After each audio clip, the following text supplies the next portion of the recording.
Call the regular meeting of the Pennington County Commission to order. I want to welcome all our guests here. We also want to say thank you to the new employees that came in a little bit earlier today and had an opportunity to meet with commission members. Always appreciate having the opportunity to meet with new employees in Pennington County. First item of business is we'll have a moment of silent reflection and Pledge of Allegiance led by Commissioner Ron Roskinicht.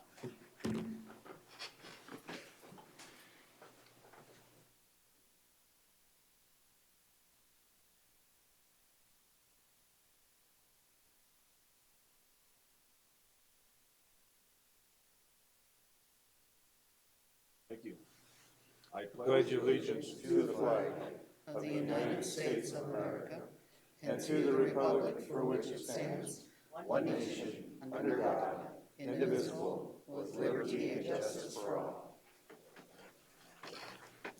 Thank you, Commissioner Roskinicht. Next item is to review and approve the agenda. So moved. Second. Got a motion to approve the agenda and a second. Any public comments? All those in favor of the motion indicate by saying aye. Aye. Opposed? Motion carried. Now I see it's recognition of new employees, but we've already done that. Thank you. Holly? Good morning, Commissioners. Holly Henney's Commission Manager. For public notice, the Board of Commissioners uses a consent agenda to act on non-controversial and routine items. The consent agenda is acted upon by one motion and vote of the Board.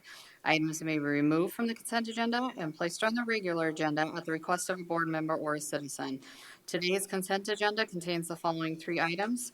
Number 6 is to approve the renewal of the retail on-off malt beverage and South Dakota farm wine licenses for the Marina at Sheridan Lake, Sick and Twisted Brewing Company, Sugar Shack, and Summer Creek Inn, and to release the license upon payment of the appropriate property taxes. Number 7 is to recognize and thank the volunteers for the month of May 2022. And finally, number 8 is to approve the South Dakota Department of Transportation Railroad Joint Powers Agreement for weed spraying services. Are there any members of the public that would like to have any of these items on the consent calendar removed for discussion?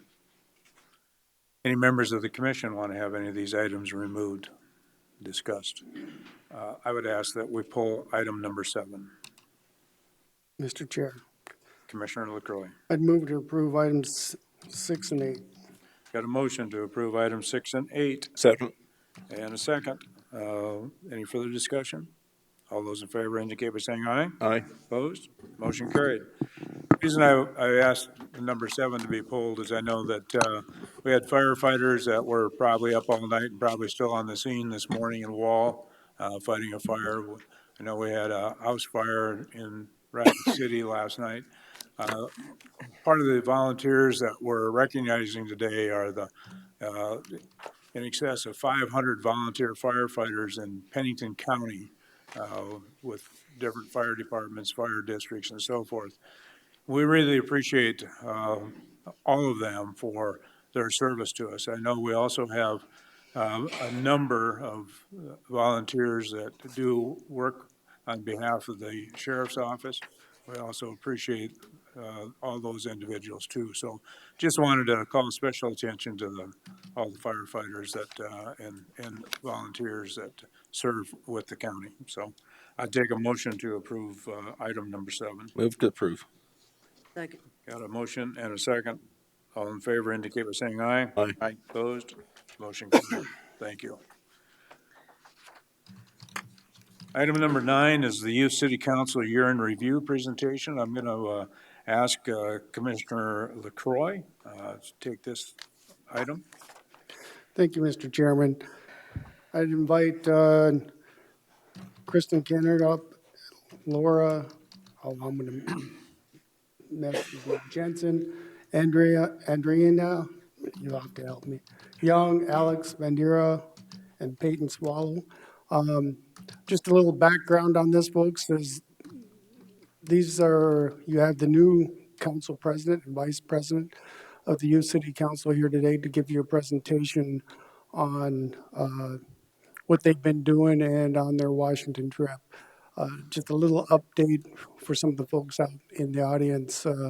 The Youth City Council was formed approximately about 3 years ago, but it was a long process that started probably about 14 to 15 years ago. It started with ACE, an Authentic Youth Engagement Group, to team up to what it is now as the Youth City Council. And so you guys have done an outstanding job of forming what it's become. You've had the mayor of Hot Springs come to your guys' meeting wanting to start up. You've given advice to, I think it was Sheridan and some other places to do this. So I'll have comments after you're done, but I'll turn it over to, how do you see your name?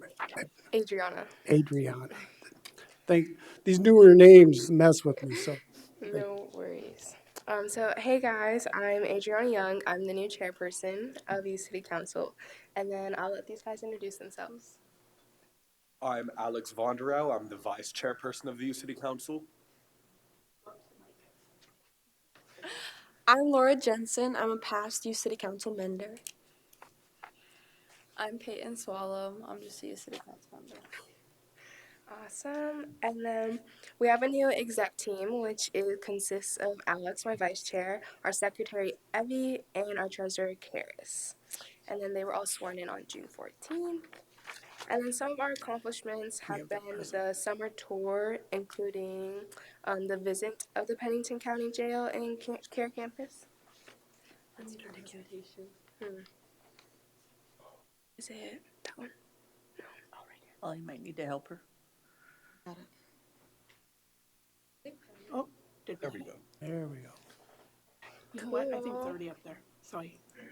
Oh, no. Okay. You Yeah, I got you. Sorry. Thank you, Joan.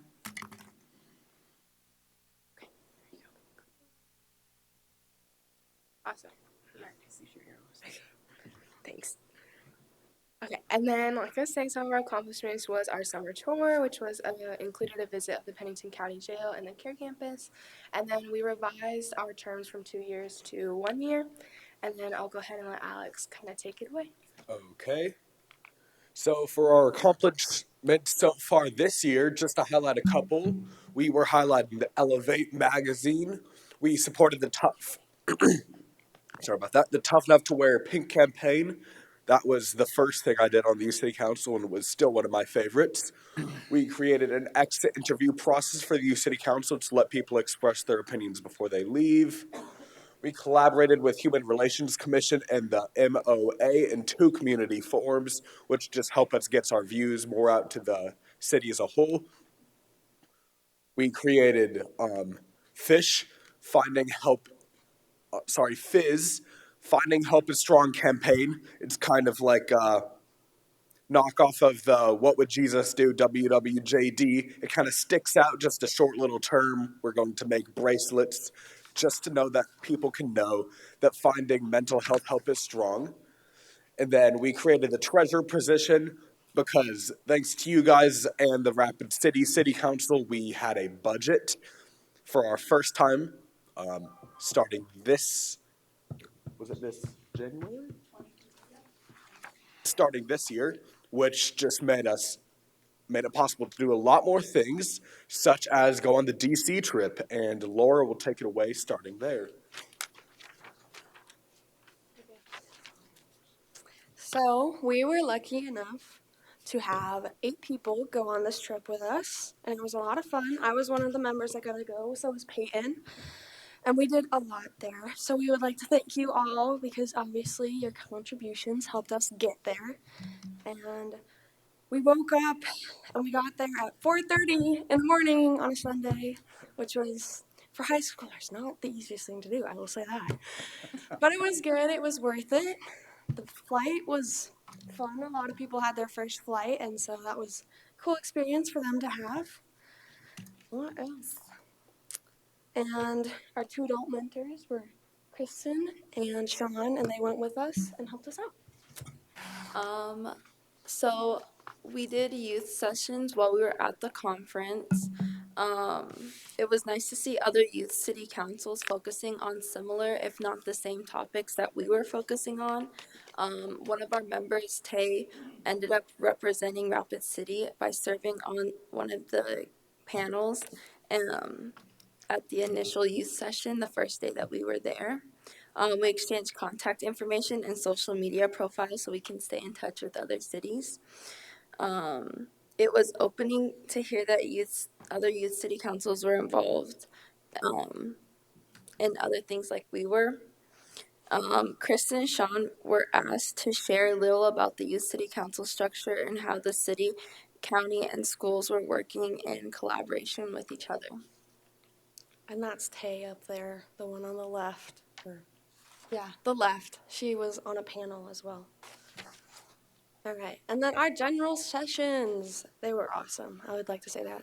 There was a lot of people in there, and it was like really cool. And we met some people, and it was fun. And we got to listen to the president speak of the United States, which was awesome because being a young kid is not a thing everybody gets to say they've done. The security was a lot more intense when he was there, which was cool. And then we also had the Speaker of the House, Nancy Pelosi. She talked to us. They talked about American Rescue Plan Act and Infrastructure Investments and Jobs Act. And there was a lot of other qualified speakers. And they talked about upcoming goals for Congress and the National League of Cities. And then also a lot of the National League of Cities presidents and board members were there. And they talked to us too. We had some breakout sessions. Some of these topics that we discussed in our breakout sessions included homelessness and affordable housing, water infrastructure, recent court cases in cities, women in municipal government, broadband connectivity, and supporting a working force using our. So yeah. The most important thing I think that was talked about was the American Rescue Plan Act. And it just talked a lot about infrastructure needs. And now there's a lot of grants out there, and they gave us a lot of like grants that they have just put in place that we could apply for, which would be very helpful, especially we went to the transportation infrastructure one, which is oddly enough not up there. It's, the one we went to. It was really cool. They talked a lot about roads and bridges and a lot of things like that and highways and all the grants that are available for those. We also went to women. We also went to Women's, which was really cool because there was a lot of women in municipal government, obviously. Yep. All right. The next thing is we toured the Capitol, who we met and what we saw, which was a lot of things. So we got to go inside of the Capitol, and they weren't doing tours at that time because there's been a lot with COVID, and so there wasn't too many people in there, so it was just us, and it was really cool. We got to see a bunch of people. It was awesome. Where are my notes? There's Peyton up there. But yeah, we went and we saw all of the statues and everything and all of... Oh. We saw all the memorials and we walked about 1,000,000 miles. It was great fun. Our feet were dying after that. But it was really cool, especially for those of us who have not been to DC before. And then who we met? We met Senator John Thune and Senator Mike Rounds and Representative Dusty Johnson, who was a lot of fun. He was a very bubbly person. He was just here the other day. I saw on the news for something. I don't remember what it was. All right. Other moments.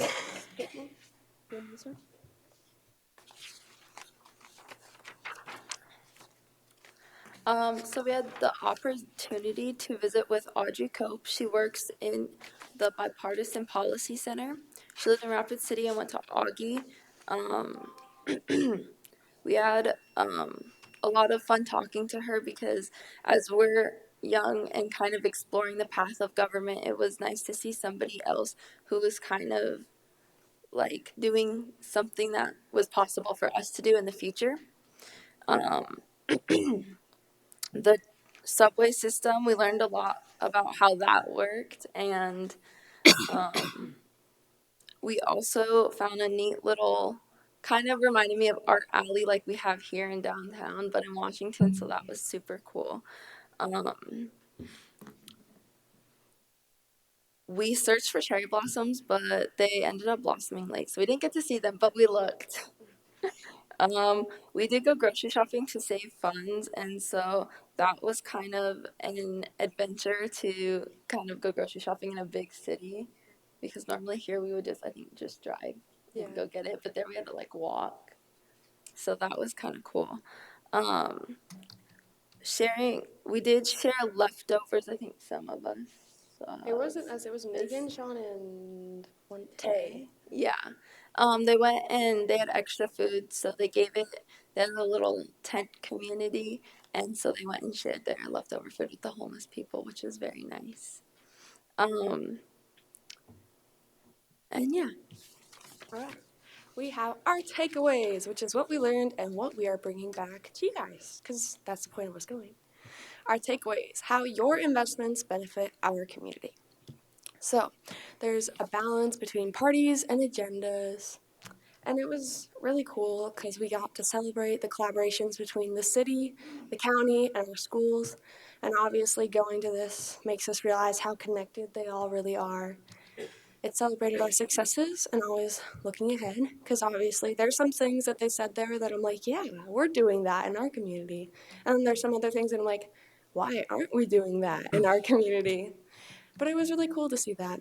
There's future careers. They definitely gave us a couple of like things we could go do visit in DC, and there's a lot of youth oriented like opportunities up there. What was it? I don't know. There was the thing internships. There's internships up in the Capitol. You can be a pager? A page. I don't know. There's a lot of internships for us. All right. We got to see what other youth city councils are doing and what they're using in their cities so we can bounce our ideas off each other. So it was good and we learned a lot. And we looking to our city citizens and what they're doing for us. And take pride in our city, because obviously we're doing a lot right, and so that's good. And we were able to share some of what we're doing to the other youth city councils and other council members from across the U.S. And then we just wanted to sincerely say thank you for all your guys' support. It really means a lot, and look forward to it in the future. So thanks, guys. Thanks, Adriana.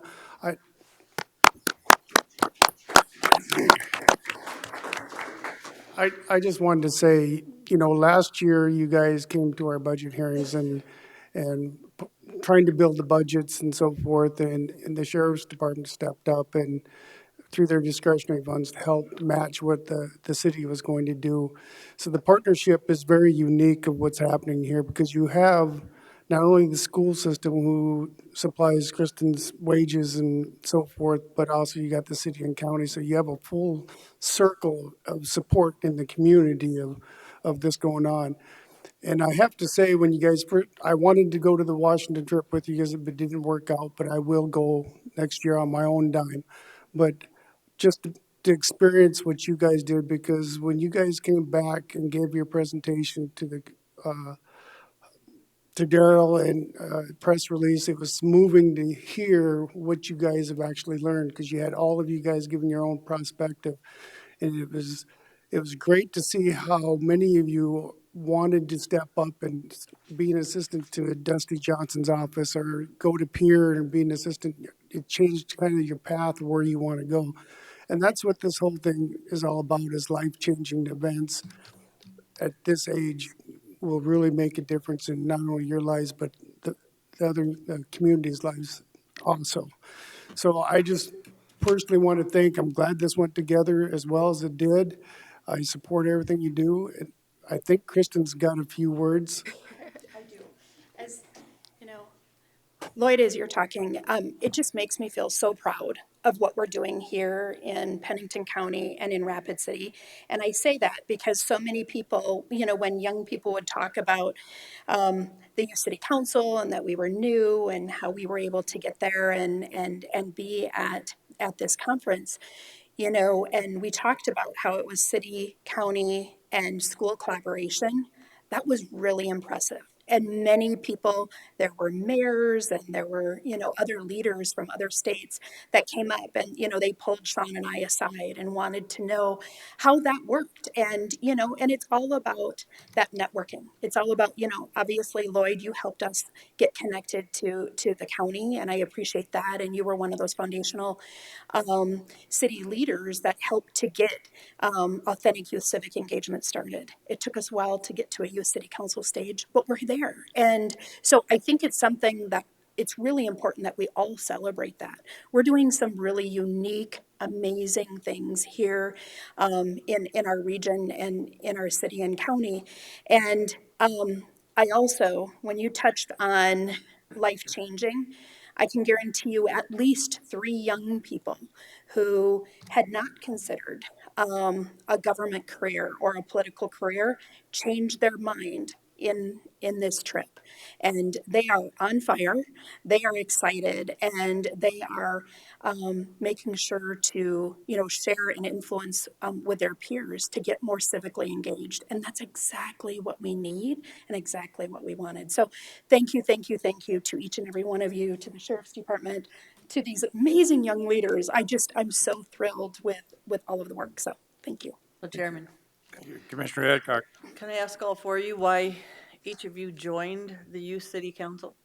I mean, what was the reason that you all decided to join? Adriana?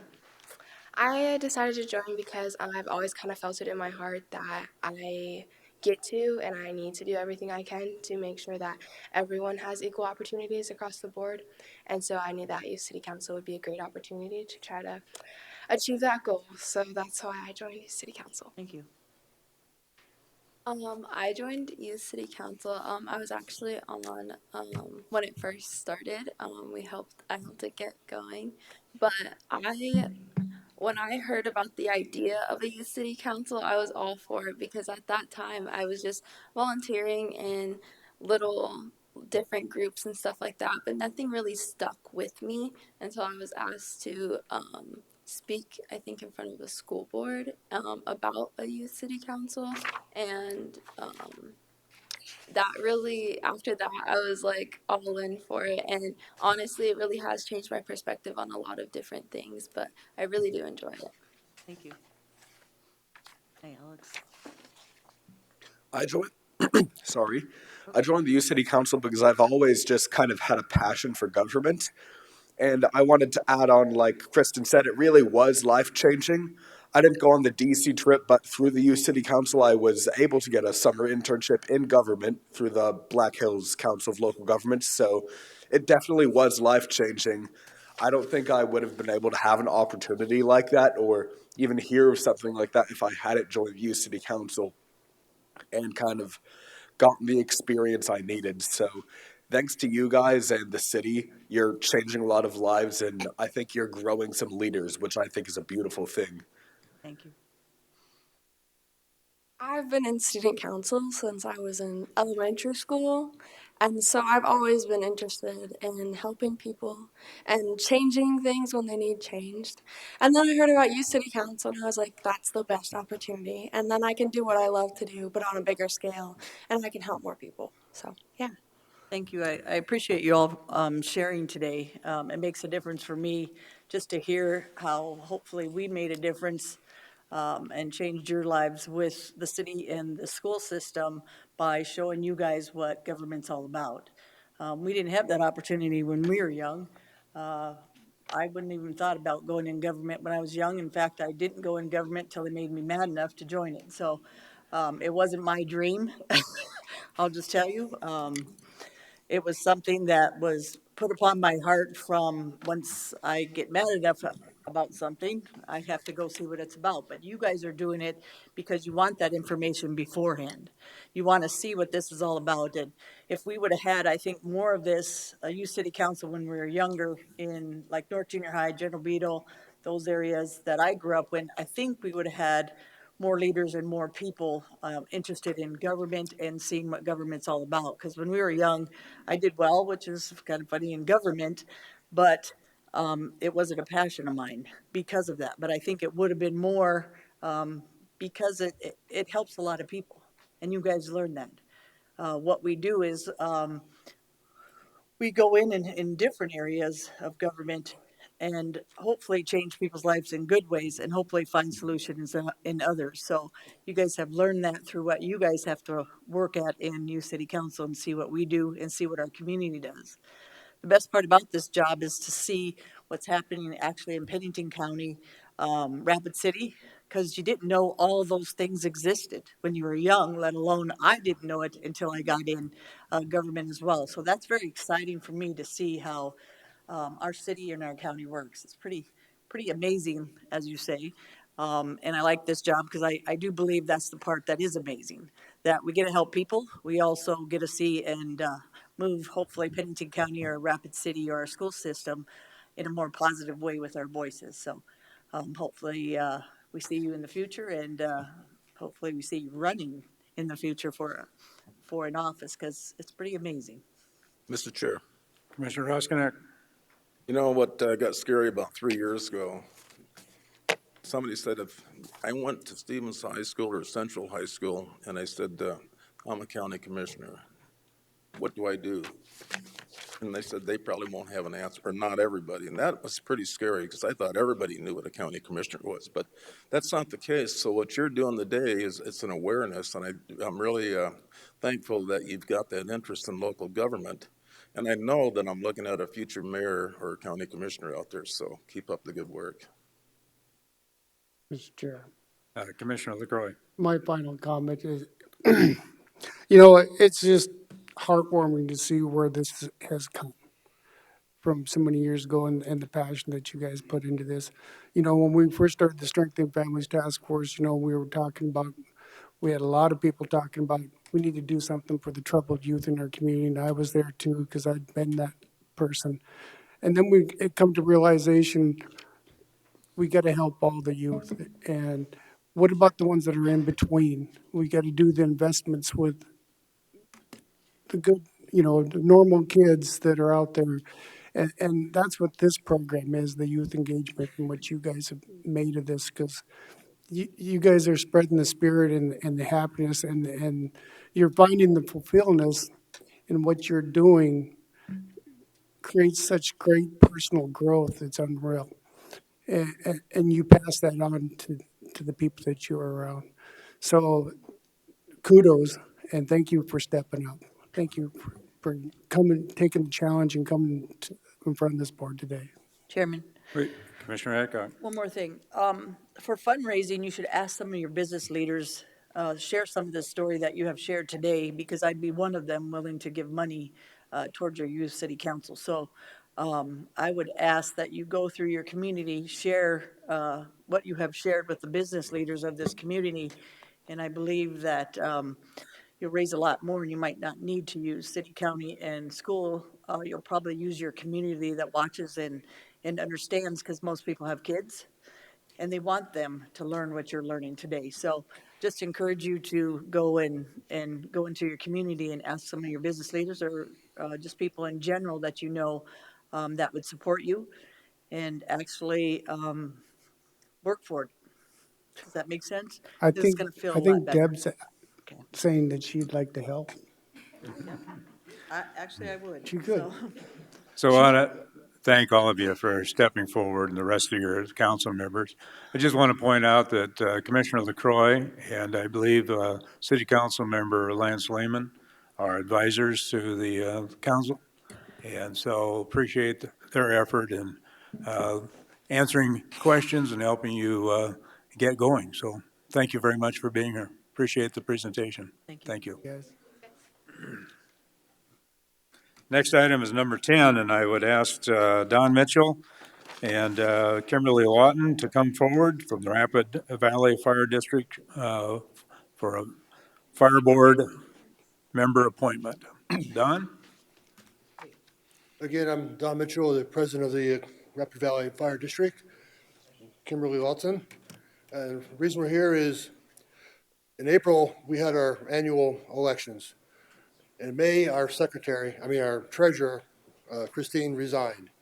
And by the regulations, the commissioner has to appoint a replacement for the duration of her term, which would be April of 24.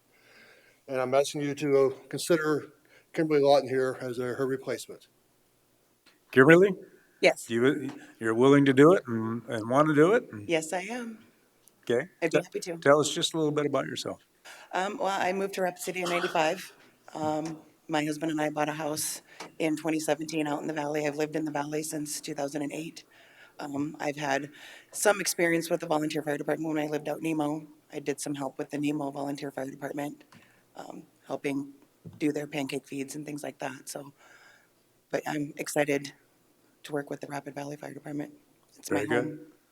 good. To my knowledge, this is the first time the county commission has been asked to make an appointment like this, and it happens to be just because of the timing, as Don said. Normally elections are held in April, and you've had a resignation since then. So I didn't even know this existed in state law until I saw the message from Don. So appreciate you both being here.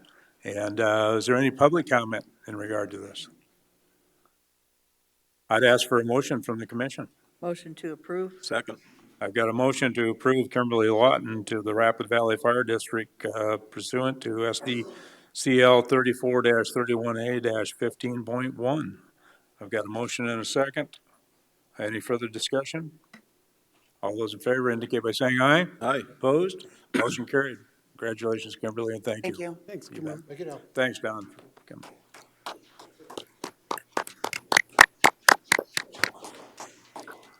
Item number 11, items from Equalization. Gordon, looks like you're championing this. Okay, Gordon Wendell, Deputy Director of Equalization, regarding abatements this morning. The first three rural American initiatives, there's quite a bit of detail on that, and I don't know how much you want me to go into. If you recall from the Board of Equalization hearings, the situation there. Jay is here on standby in case you have a lot of questions. There's an abatement for 3 years worth of taxes. The notice, they never got the notice in the mail.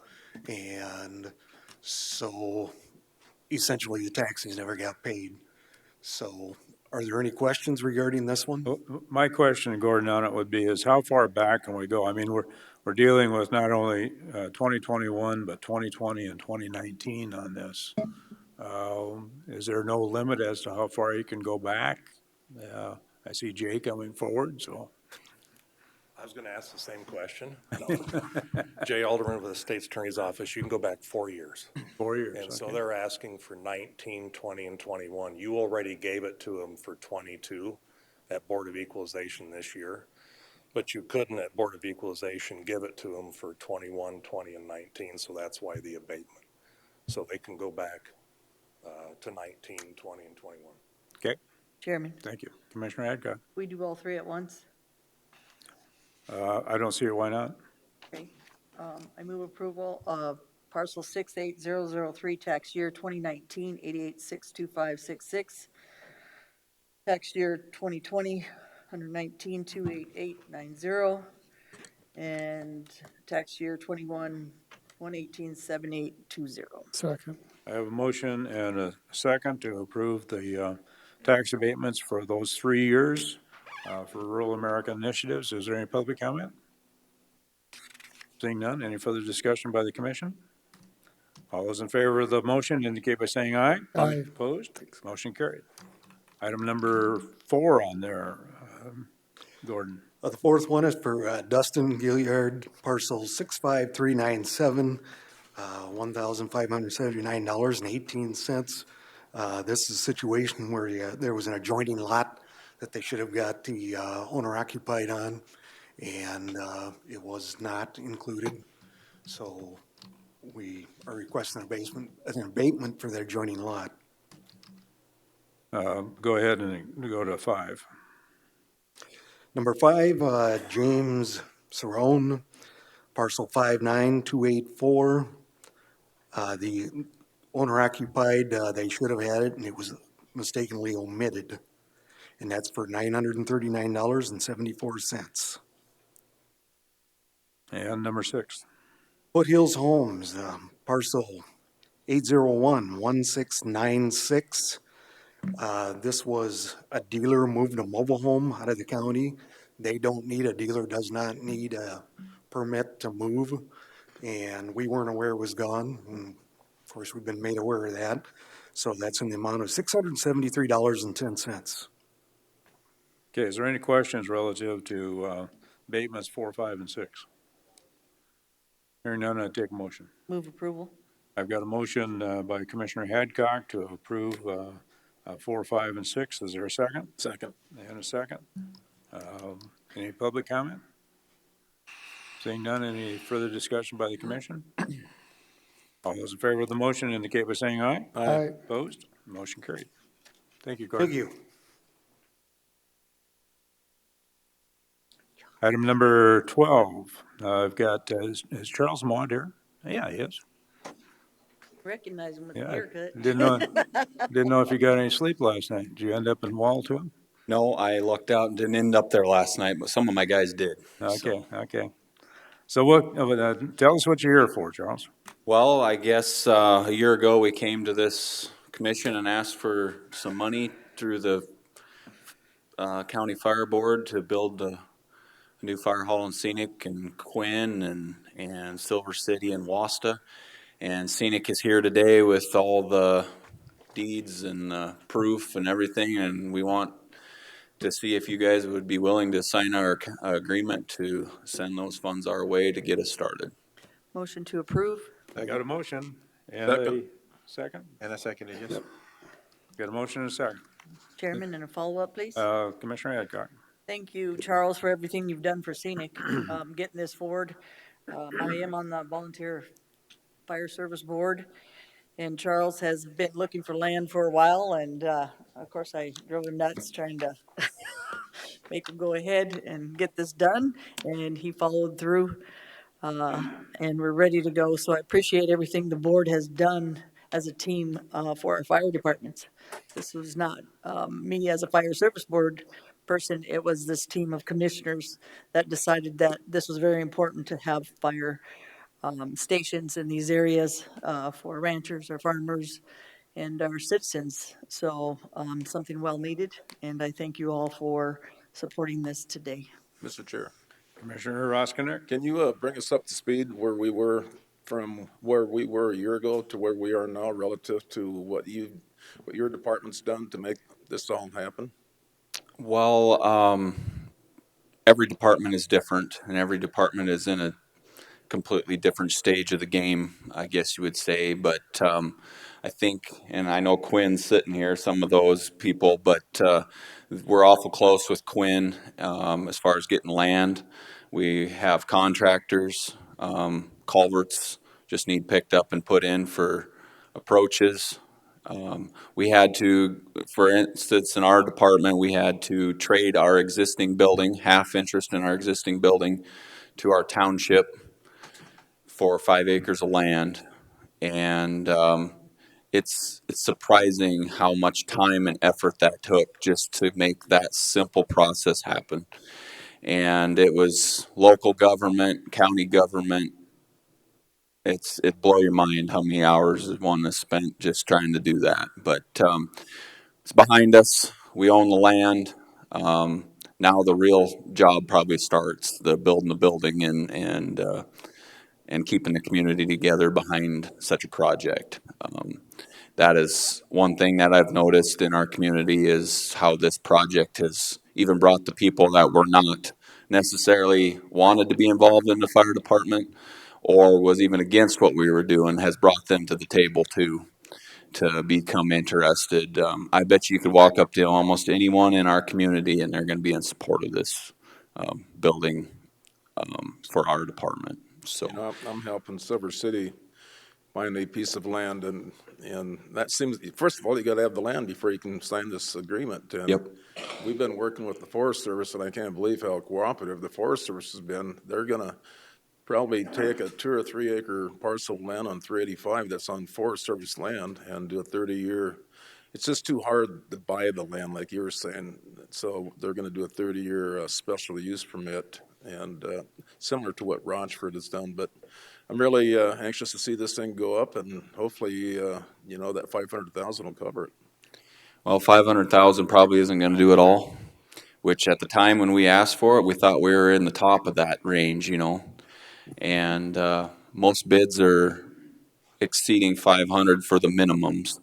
And, I know some of the other, like Waston, Quinn, they were nearing 600,000 for just kind of the bare bones deal. So, we thank you for your help. It would not have ever happened without it. So, we thank you again, and I'll let you get on with your meeting, unless there's any Good, more Charles. questions. Thank you Is there for all any your other, work, is there any Charles. public comment in regard to this? Back to the commission. Any further comments? Thank you, Charles. Thank you. All those in favor of the motion indicate by saying aye. Aye. Opposed? Motion carried. Item 13, items from the Highway Department. Joe Miller.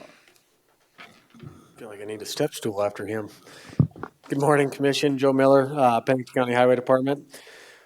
First item in front of you, item A, is award recommendation for one new tandem axle truck. So we opened bids here on June 6th, I believe was the date. Only one bidder again this year. We bid these early this year just with the extremely long lead times. They're predicting the delivery date of this truck, if it's approved today, to be in September or October of next year of 2023. So Really? they're running a year to 18 months. We just got word today that the two trucks that we ordered last February or March are being delivered here sometime this week. So their lead times are running pretty much true. Total for this truck was $152,900. Just in contrast to last year's bid for last year's trucks were $111,045. So 37% increase from last year. So it's just a testament to what our economy is doing and just how much things have gone up. With that, I'll stand for any questions. Questions of Joe? Chairman, Commissioner Adcock. Joe, can you tell me what and why you need this truck? So our fleet, well, in 2019, we replaced 5 of our trucks and then actually ended up having to take 5 of our trucks out of commission. We're continuing to battle the older trucks with our double wall frames. They're spreading and they're cracking and they're no longer DOT compliant once they do crack, because you can't weld on a frame unless it's done by a manufacturer. And our fleet is just aging. I think the new Underwood trucks that we have down there are 98, 99 models. So they're 20 years old, and you can about imagine the life they live in the sand and the salt and mag water and everything else everybody else puts on the road. They live a pretty harsh life. So we put a plan together. Originally in 2019, we just updated it in May, and we're just continuing to try and keep our fleet updated. Thank you. Mr. Chair. Commissioner Roskinek. So Joe, the old trucks, do they have some resale value at all? So last year's auction, we sold the ones that we had with cracked frames to individuals, and I think the one that brought the most value was $10,000, 10 or 12,000. I think 3 of the 4 were right at 8,000. So they held some value, but not a lot. The best thing we can do is, in this item B is up in front of you next, is VW rebate. We were awarded that last year, which you have to take one of those older trucks and drill a hole in the block, and then you can get 50% off the price of your new truck. So it's a pretty good way to get more value out of your old trucks. Thank you. Mr. Chair. Commissioner I'd move to authorize the Highway Department to purchase one new 2024 tandem axle truck from Floyd's Truck Center, Rapid City, South Dakota, in the amount of $152,900. Is there a second? Second. And a second. Any public comment? Any further comment from the commission? All in favor of the motion to authorize, indicate by saying aye. Aye. Aye. Opposed? Motion carried. Item B. Item C, right? B. B? Oh, item B. I thought you said D. I apologize. Item B is a Volkswagen truck rebate program application. We applied for this last year and were successful in getting one new truck at 50% off, so they've lessened the percentage that you can get off to 35% this year, but we feel this is a no-brainer, applying for this and seeing if we can't get 35% off of that 152,000, maybe get it for the price that we paid last year, so. Mr. Chair, Commissioner Oskinen, move to approve. Second. got a motion and a second. Any public comment? Any further discussion by the commission? All those in favor of the motion indicate by saying aye. Aye. Opposed? Motion carried. Item C. Item C, this is the work order for the design engineering on Thunderhead Falls Bridge and Hammerquest Road Bridge. So these are federal, it's tough to keep all this stuff straight. So these are federal grants that are administered through the state that were awarded last year. So these are for the design of those two bridges. The timeline for these is they're hopeful to bid these in fall of 23, so fall of next year, with the construction in 24. That's the best case scenario, depending on how the design goes. The county share for both of these bridges, the share of the design cost is $32,381.93. And just a note, Hammerquest Bridge is one of the oldest, or is the oldest bridge on our system. Was built in 1916. So with that, I'll stand for any questions. 1960? 16. 16? Yes, it's over 100 years old. Mr. Chairman. Commissioner Adcock. So 23, 24, that price is going to go up by 24? Is that still going to be enough coverage to, do they add more to that bid? Do they do something different if, based on inflation or anything else goes up? From my understanding, with these bridges, since they're federally funded, the federal match is, our portion of it is 18.05%. So no matter what, that 18.5. Right, no matter what the bid comes in, we're going to pay 18.05% is my understanding. I appreciate that. Any public comment? Any further discussion by the commission? Is there a motion? Move for approval. Is there a second? Second. Want me to read it into record? Or? Commissioner LaCroix. Sorry.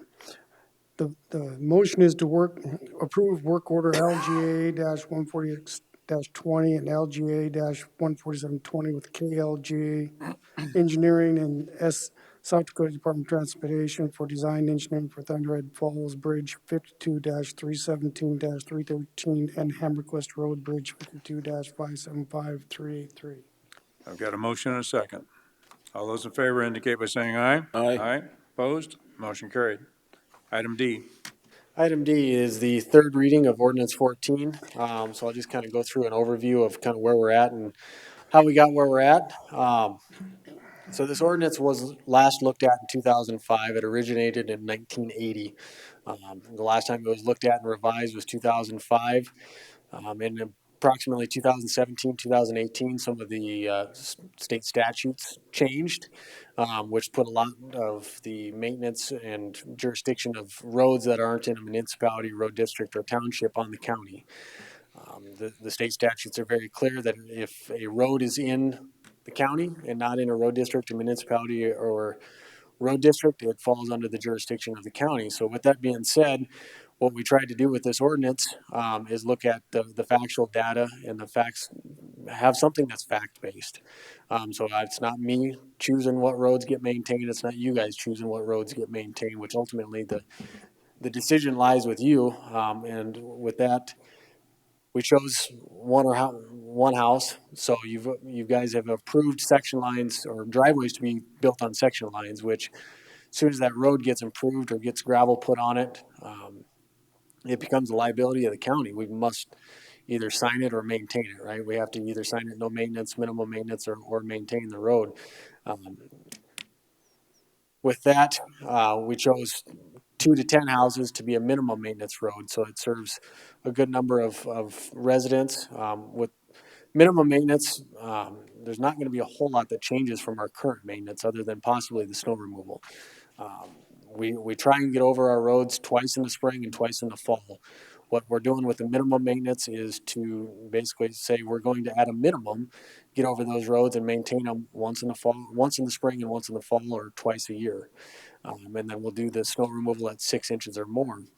And then 11 or more households will be a full maintenance road. And then we also put in the ordinance that asphalt roads, since we have put the money in those and our asphalt deteriorates, and it takes a lot to maintain those, those may be a full maintenance road also. With that being said, nothing with this ordinance changes on the maintenance side of things. So once this ordinance, or if this ordinance passes the third reading today, the maintenance level will stay the same, right? It won't change after the reading of this or the passage of this ordinance. This ordinance will be used as a guideline for the county highway to go back and continue its work looking at all the roads in the county. As you can imagine, we're going to probably take on a lot more roads so that we have to decide what to do with. Lloyd, I know you're familiar with, and Deb, you're familiar with no man's land out in the valley, right? The statutes are pretty clear that those fall in the county because they're not in the city limits, they're not a road district, and they're not in an organized township, so they fall under the jurisdiction of the county. The last estimate we had for those 5 roads, Pennington, Zebach, Avenue A, and I forget the other ones. Last estimate we had for those is about $800,000, and that was 3 years ago to get those roads fixed.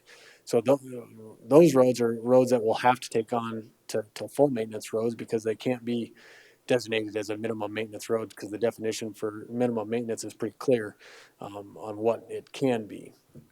So with that, I guess I'll stand for any questions. Hopefully I've explained what's going on. Mr. Chair. Commissioner Roskinek.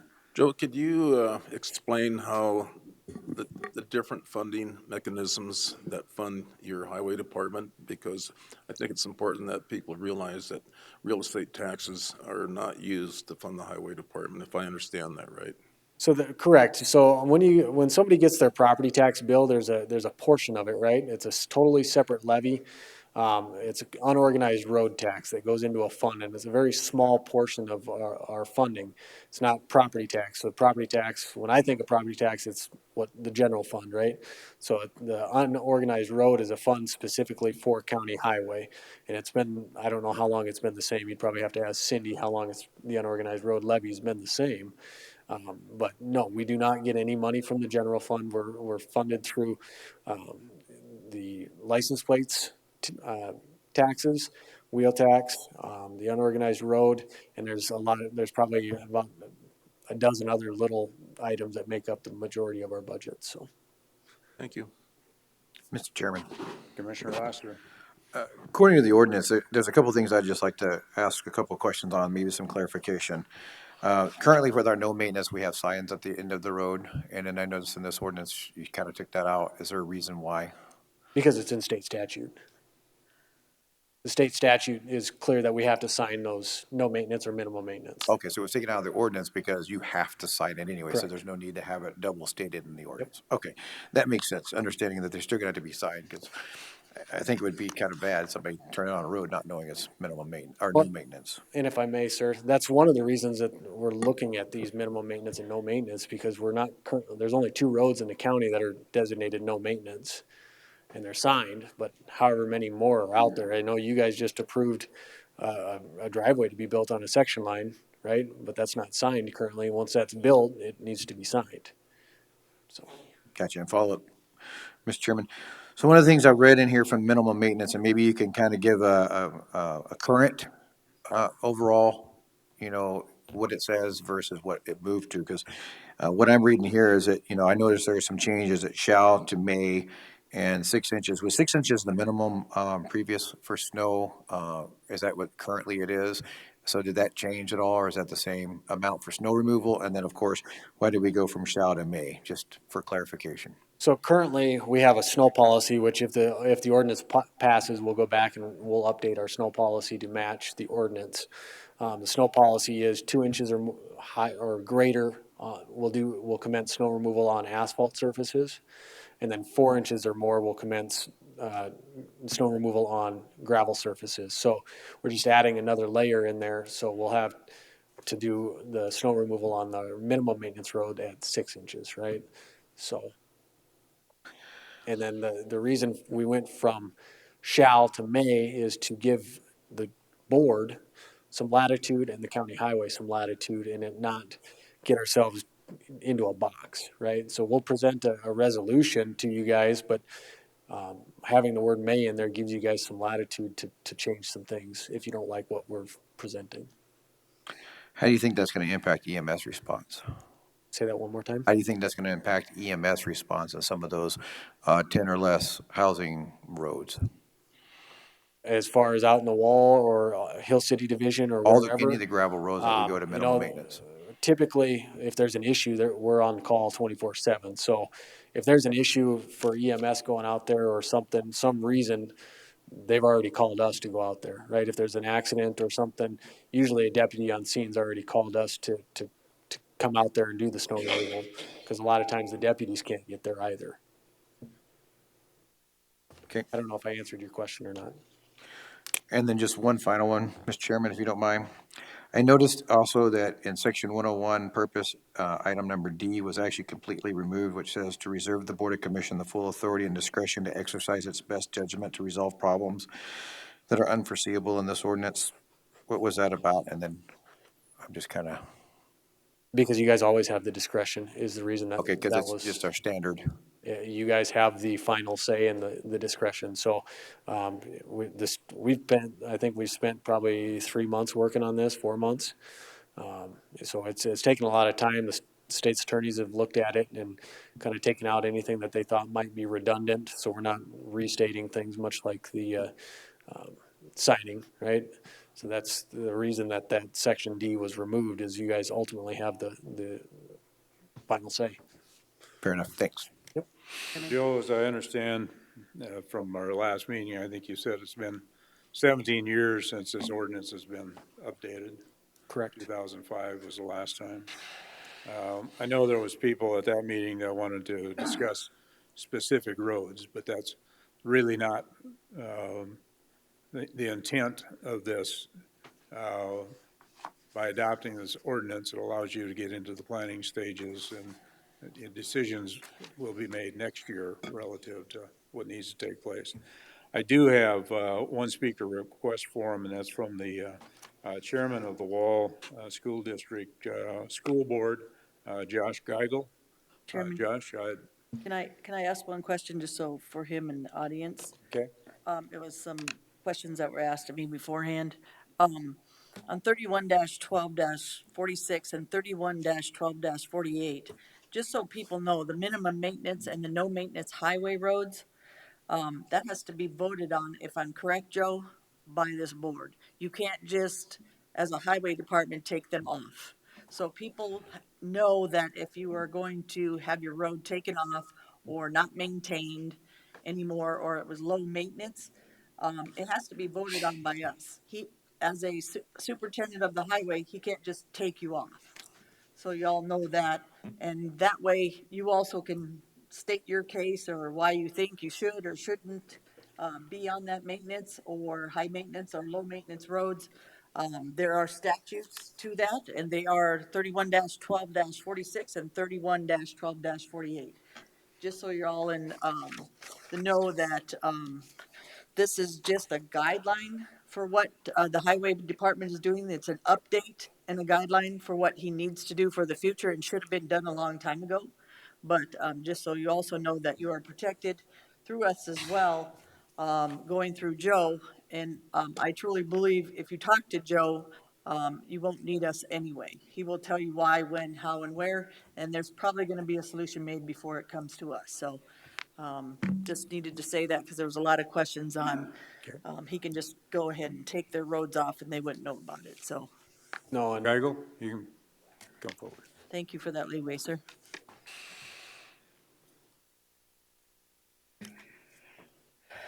Good morning, Josh Geigel is my name, Chairman of the Board of Education for Wall School District 51-5.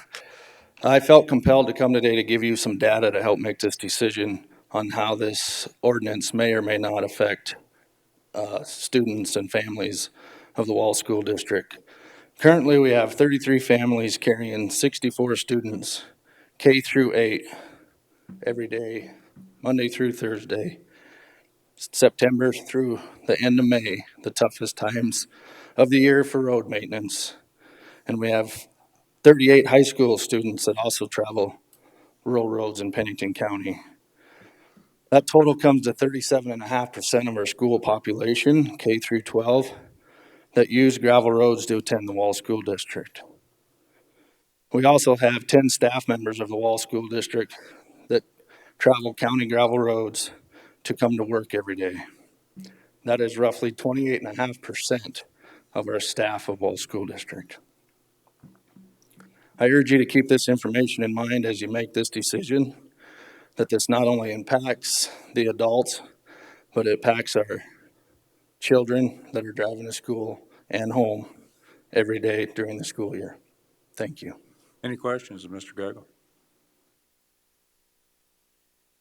Thank you. Mr. Chairman, actually, I thought of one. Mr. Geigel, if this passes today, as Commissioner Hancock said, and Joe said, it doesn't really change anything right now. It allows us to move forward.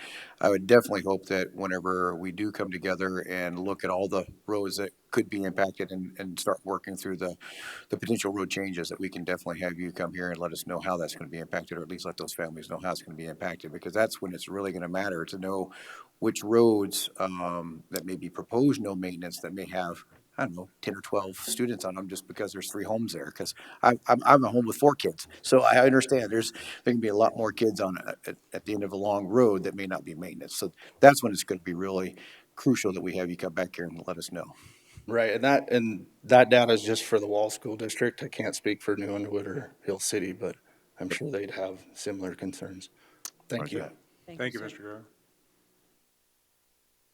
Is there a motion to give final adoption of ordinance? Mr. Chairman, there's a couple of other individuals raising their hands in the. I don't think they noticed. You folks need to fill out a speaker request over here. Did you? Wanted to comment, just so you know how many miles we're talking. Come on up to the microphone.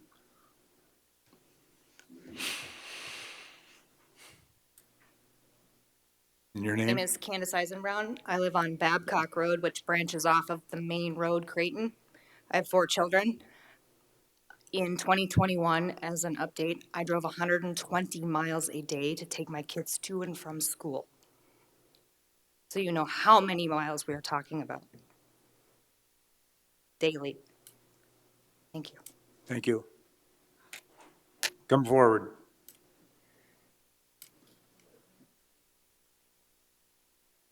I'm Ruby Gabriel, and many of my neighbors are here.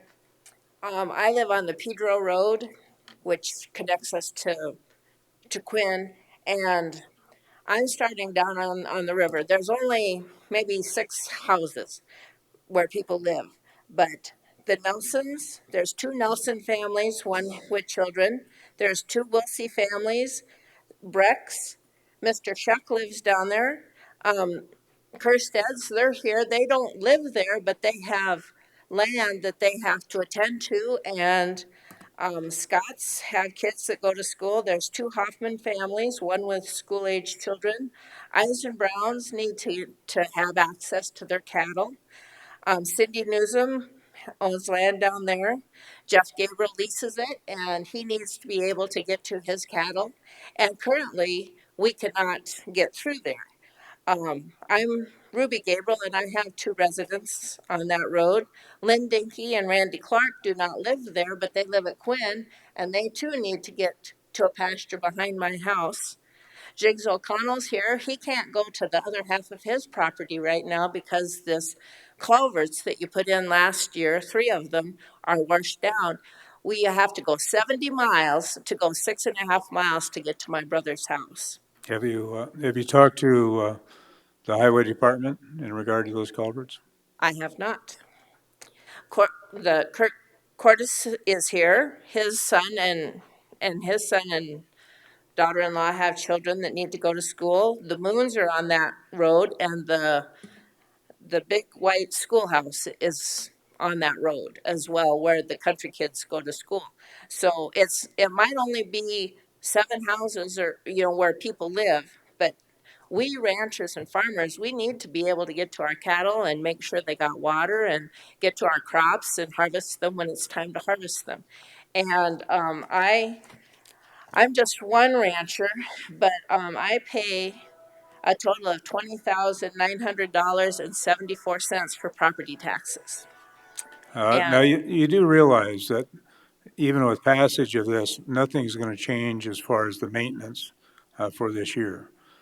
are you going to fix the, Well, I wasn't aware of that, and I don't know if the highway department is aware of it Chairman, either, so, I have an update on that. okay. Okay, so I had Miss Ann McConley call me.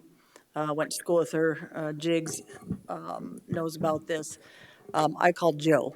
So Joe is currently working on getting our highway superintendent is currently working on getting one of those culverts in as soon as they can get it in, which hopefully is in the next couple weeks, and then want to follow through with the next two. So they are working on it. He has looked at it. Joe, if you'd like to come up and give the rest of your update, I know Ann knows about it at this time because Joe had called him, if I'm correct, Jigs, on yesterday, if I'm correct.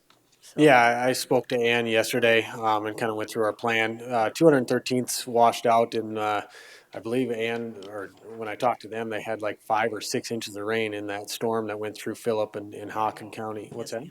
4.5 inches? A lot of rain. And those culverts, unfortunately, they were put in we finished them up last fall.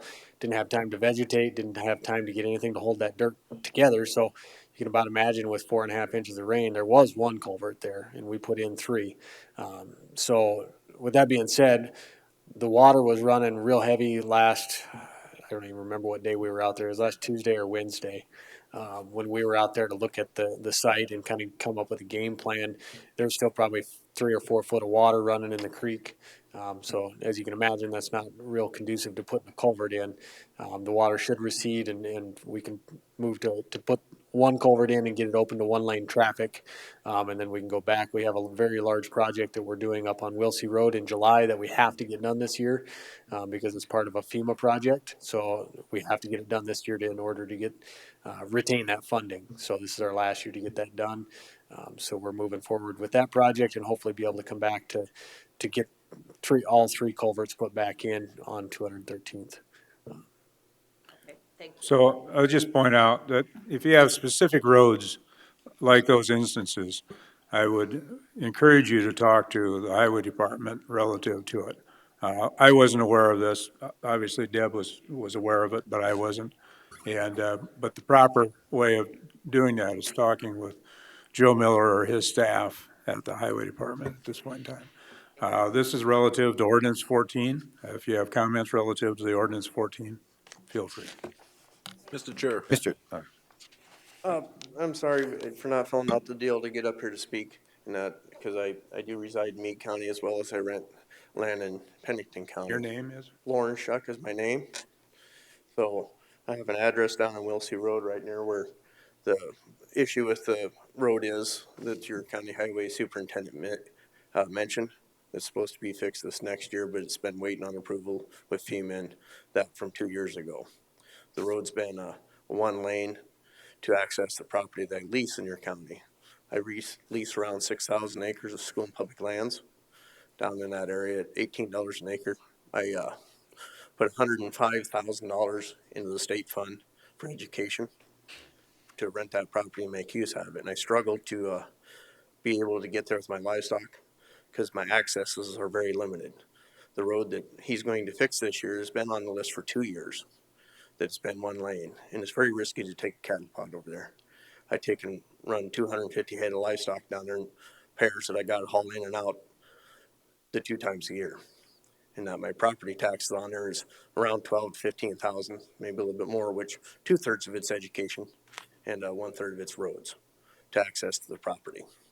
And so due to the checks I write, I do help educate all the kids in your county, as well as the state money that comes back to your county allocated to educate kids. It is on a mail route, so when they bring up the minimum maintenance side, the mail goes by there to get a group of mailboxes past me and back, as well as school kids go back and forth. The number of houses is under the 10 that's recommended that you cut it down and turn it into a minimum maintenance road, which I think you should take in consideration that it is on a mail route and school kids have to make it back and forth to school. And your school system pays the families mileage instead of having a bus route. But if it was something near town, it would be on a bus route, and then it would be maintained because of the number of kids and that. So, with that being said, to the south end of the property, I'm just a few hundred yards off from the county road, and I really struggle to get access off Pedro Road because I have to cross another landowner. And in your state statutes, if I'm blocked from accessing the property, you need to help and assist me to get to that property and that.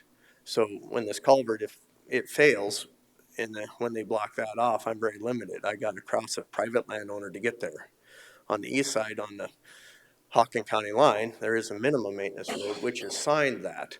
And I understand that, you know, the cost to maintain and all that, but that's my only other access. And as minimum maintenance goes, it's too risky for me to endanger my livestock in a cattle pot to make that route into the property. So I'd like you to maybe consider that there is a lot of money coming in to help support people accessing down there, not just the families and that, but the kids. And then with it being school and public land, in the fall, there's several hunters that come to the area to take and make use of the land. And they also struggle to make it there to hunt, whether it's access to the property off the minimum maintenance road, which is, it's still on your maps, but there's a few people that shut the hunters off and say you can't use it, but there's an easement and a right of way to that. And we've had a problem with that in the past, as well as that sizable chunk of property. It's 6 miles across it, the length. And to get to the far end, I use the county road, and the landowner's gracious enough to let me access across him without too much trouble.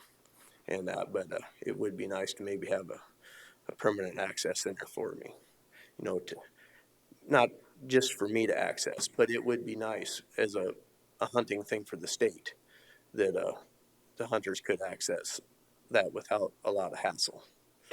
And with the money being thrown into things, the county guy in Wall is aware that I have installed 2 new car gates with the help of the School and Public Lands in the county road.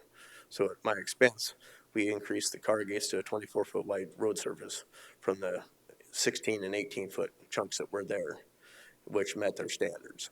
So the School and Public Lands has worked with the county to improve the roads by the place. We just would like to see that our access to that property would continue to be a good one, which also represents the price that it's leased for. Because without access and good access, that would not make it to that level because of the struggle of getting there. Thank you, sir. So the money spent to keep things going would be money that's returned not only in property taxes, but it would come into the school district through the amount that the lease goes for. So I'd just like you to take that into consideration. And I'm sure you know all the codified laws for access with 3122 and 31.3 and the other one that was mentioned here. So appreciate your time and thank you. Mr. Chair, question, sir. I haven't been to that area for a long time, but we've talked a lot about the road condition, but are we more worried about the road conditions like during the summer months or during the winter months when we're talking about plowing? Well, it's basically 2 times a year for me in the spring. When the road washed out with the river, taking and chewing into the land, I can see that, you know, and with the river, you know, you got way higher government to deal with and that, and they was nice enough. I waited with my cattle, ran more number that year to make up the lost days and that, and I appreciate the bypass road, and I see in time it's going to fail again whenever the river redirects itself, and that maybe something should be looked at to make it so that the road's a little safer spot.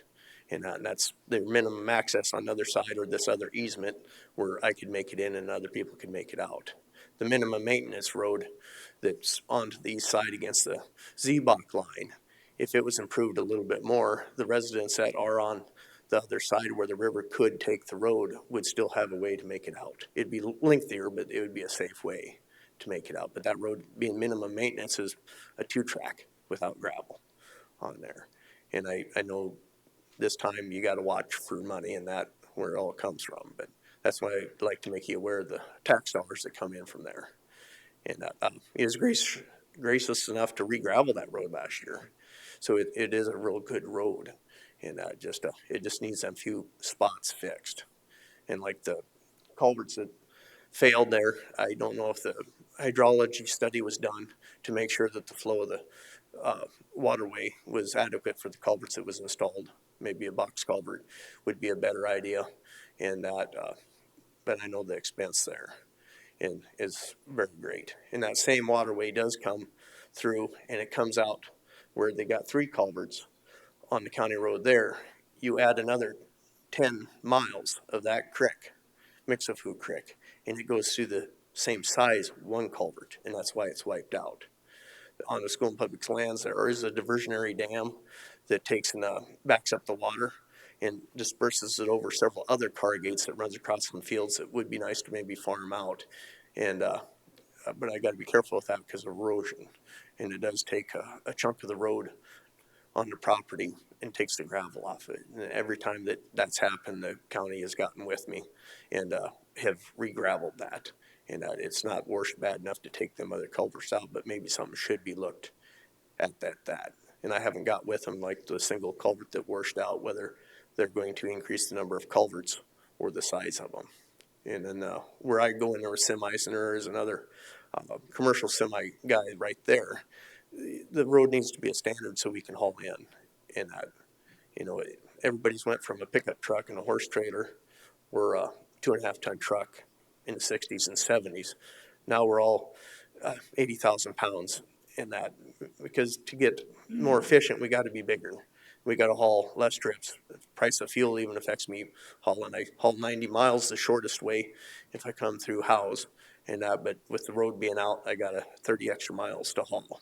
At 5-6 miles, so $200-300 more in trucking with my personal trucks. And I do know that they beat up the road. It's kind of hard to hold a road. So, but I try and pick good days where I'm not coming in the mud to purposely tear up the road, reschedule my day for road conditions. So, so if you could work with us, I'd appreciate it. Thank you, sir. Any other questions? Commissioner Osknek? No, I'm good, thank you. Okay. No. Thank you. All right. Have one more in the back here.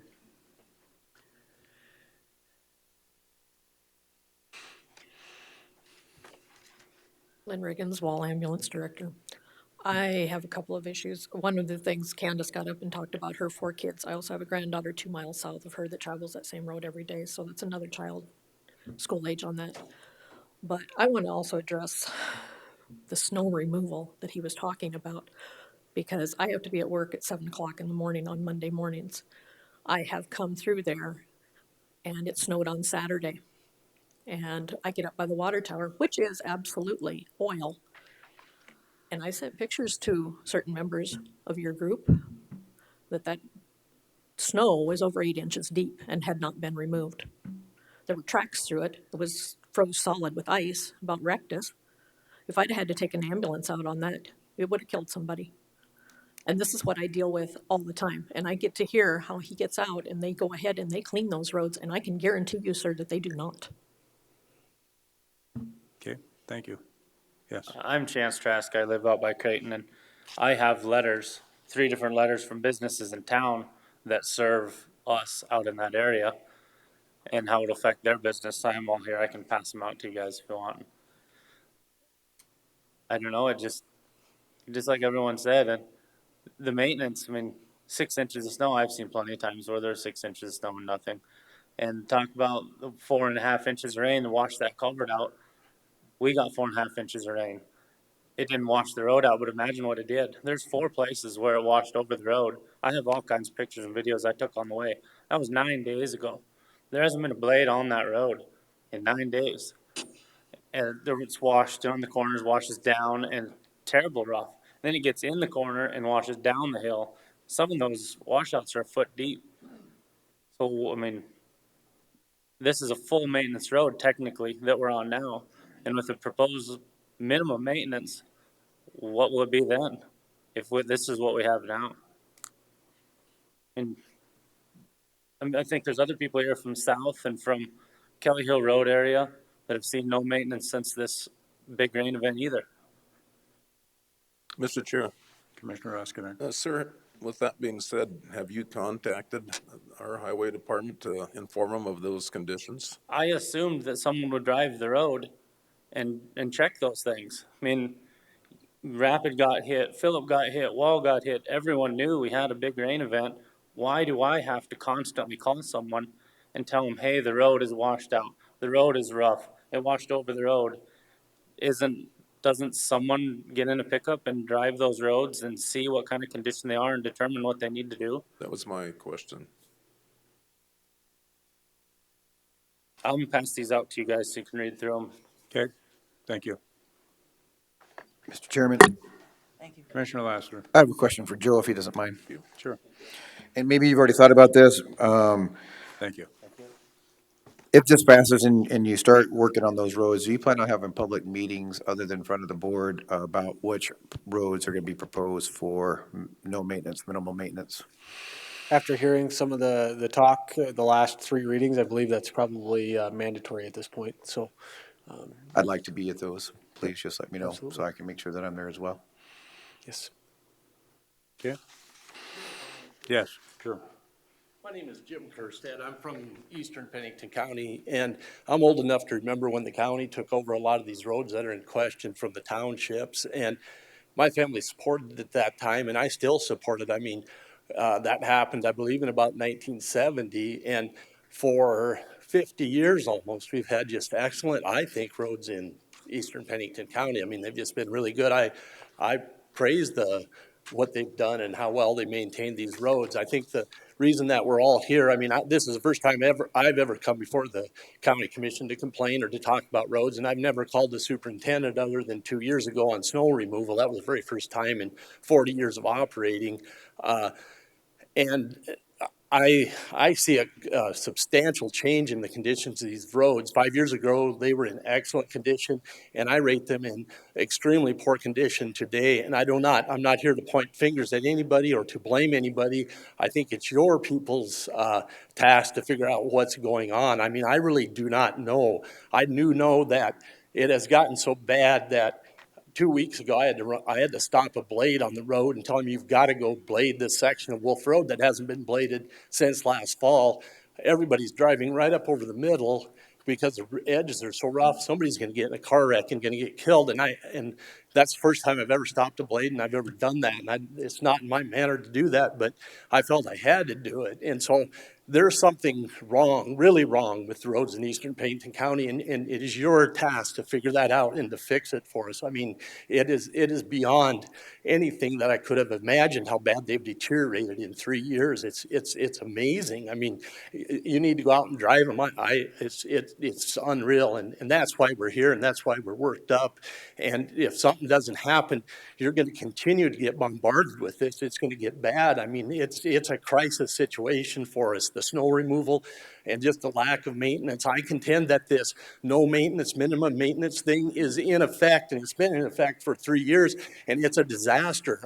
I maintain quite a bit of personal gravel roads myself, and the absolute worst thing you can do is not maintain them roads. It'll come back and it'll cost you a bunch of money. I mean, you've got to rethink what you're doing here, and you've got to figure out where the problem is. And like I'm saying, I'm not here to point fingers at anybody, but it's got to get fixed, and it's got to happen, or we are going to have one heck of a problem out there in eastern Pennington County. And I don't know about the roads elsewhere, but I do know that. And during the same time frame, I drive a lot of roads in Hawken County, and they're not, the roads in Hawken County are much better than the roads in Pennington County at the present time, and that's never been the case in my lifetime until the last 3 years. So something very major is happening, whether it's because you guys aren't spending the money to maintain it or whether it's management, I do not know, but it needs to get figured out, and I appreciate your time, and that's what I needed to say, so thanks. Thanks, Jim. Sure. My name is Liesl Roussat, and I live at Creighton. And everybody keeps talking about there's 10 homes out there. What you guys are forgetting is we have all these business owners that operate their businesses off of Creighton Road and in that area. Each one of these ranches and farms is a business. And they built those businesses under the pretense of being able to get to their businesses. And I think that is an expectation they should be able to have you guys allow them to have. The roads we have out there are horrible. They come out, they fix them. I mean, come out and drive them a week after they've graded them. How would you guys like to have your guys' wives drive our roads, go into town to go to work? It's unacceptable. And to think you're going to take it and you're going to give us less maintenance, shame on you guys.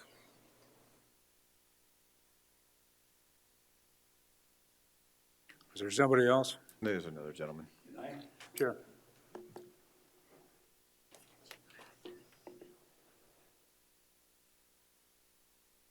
I'm Larry Eisenbrown, and I'm actually a director on the West River Electric Board. And I never got permission to say this, but I'm going to say it anyway. We are trying to build our new lines close to your roads so that we don't take near as long to maintain them and find out whether there's a problem. We had a problem a week ago. Yeah, today's Tuesday, so just a little over a week ago that I had about $1 million worth of damage done on my place with a tornado. And south of my place, the electric line, there was 56 poles broke over. North of my place, there was three of them broke over that we had just put in last year, brand new poles. And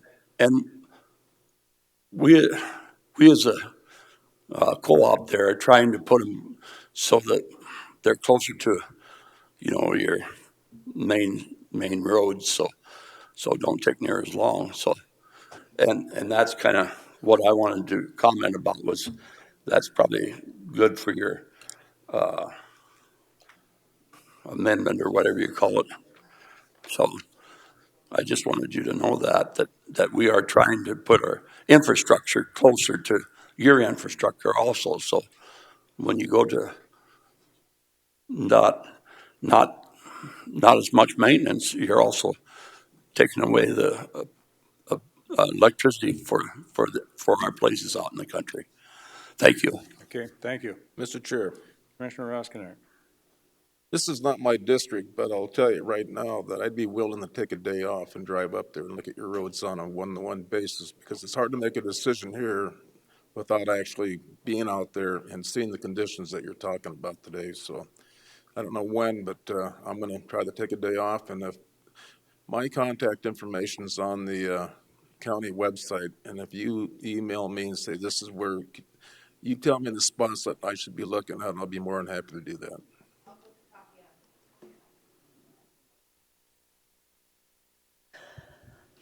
They got some real good tourists that can take you around. I've ridden with them several times on some of these roads. They'll give you a good showing. Yeah, my name's Neil Muscat. I live out in Babcock Road in Creighton too, and my wife has contacted on my behalf Commissioner Lassiter many times, and has had him come out and spent our Sunday taking Commissioner Lassiter around, showing him those roads that we're talking about, trying to take the maintenance down. And I can tell you now, he was appalled on the condition of those roads. He couldn't believe.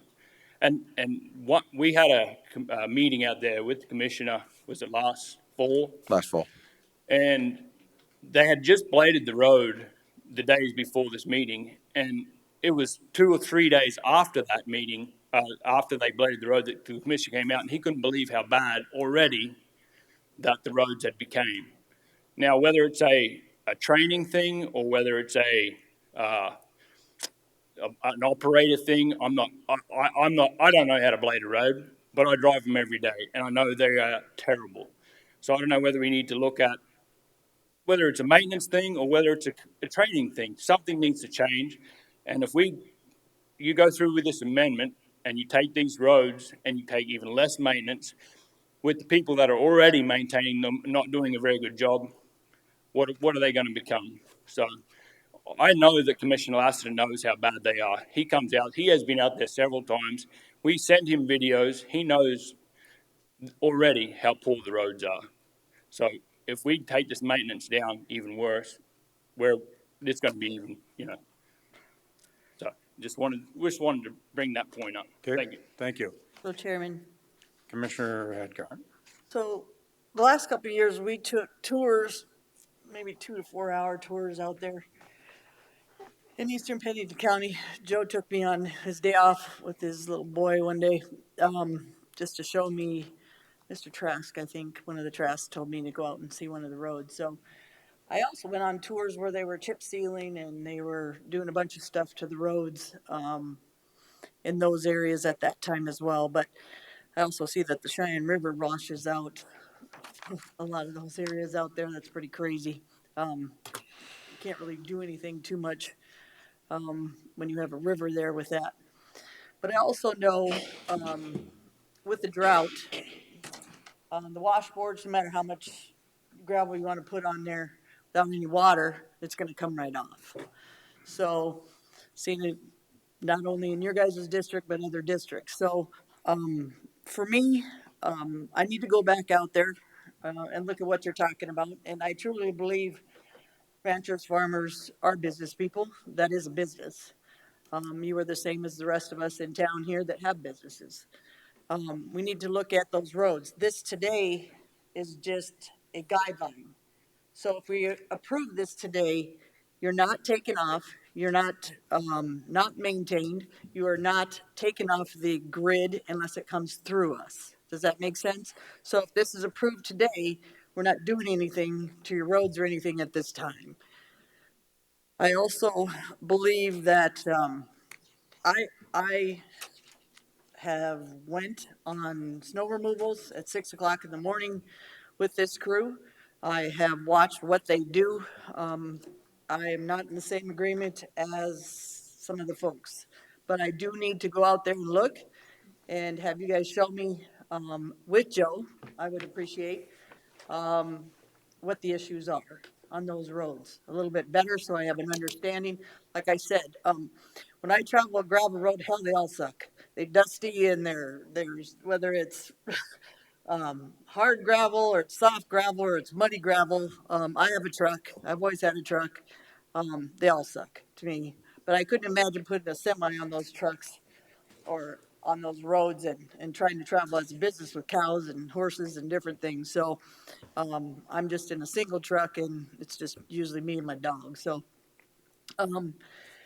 bottom line solution is I truly don't believe our highway department is lazy and they're not trying to not maintain the roads.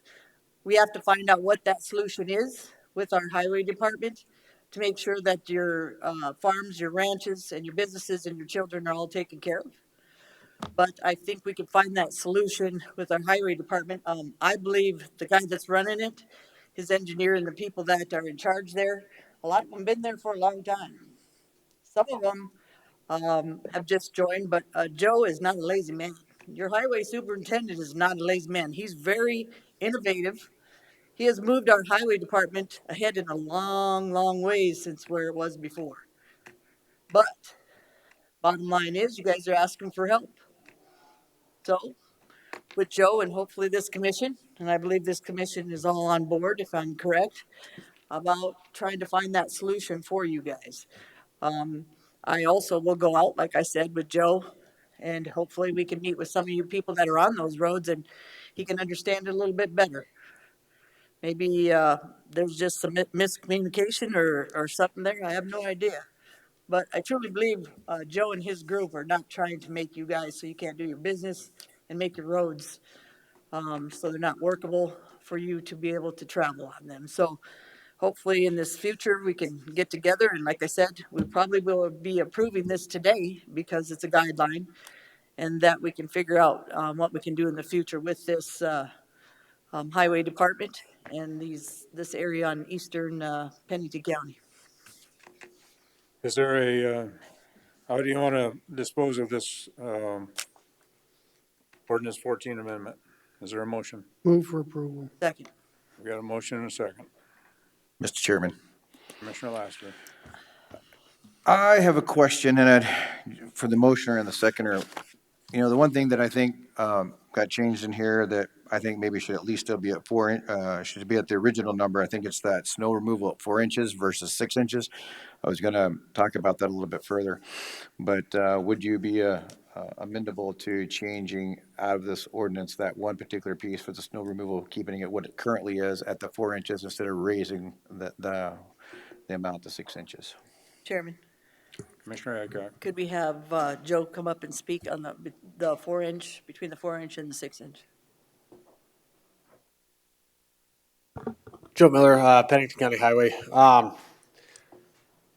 I guess we'd probably want to seek something from the state's attorney to figure out, I guess, if changing that will delay this even further. I know Brittany and her subdivision regs are waiting on this as well. I don't know that there's a huge implication versus 4 inches or 6 inches. Generally speaking, if it's going to be pretty hard to decipher, especially out in that country, right? If it's 4 inches or 6 inches with the wind. So I don't necessarily have an issue with it.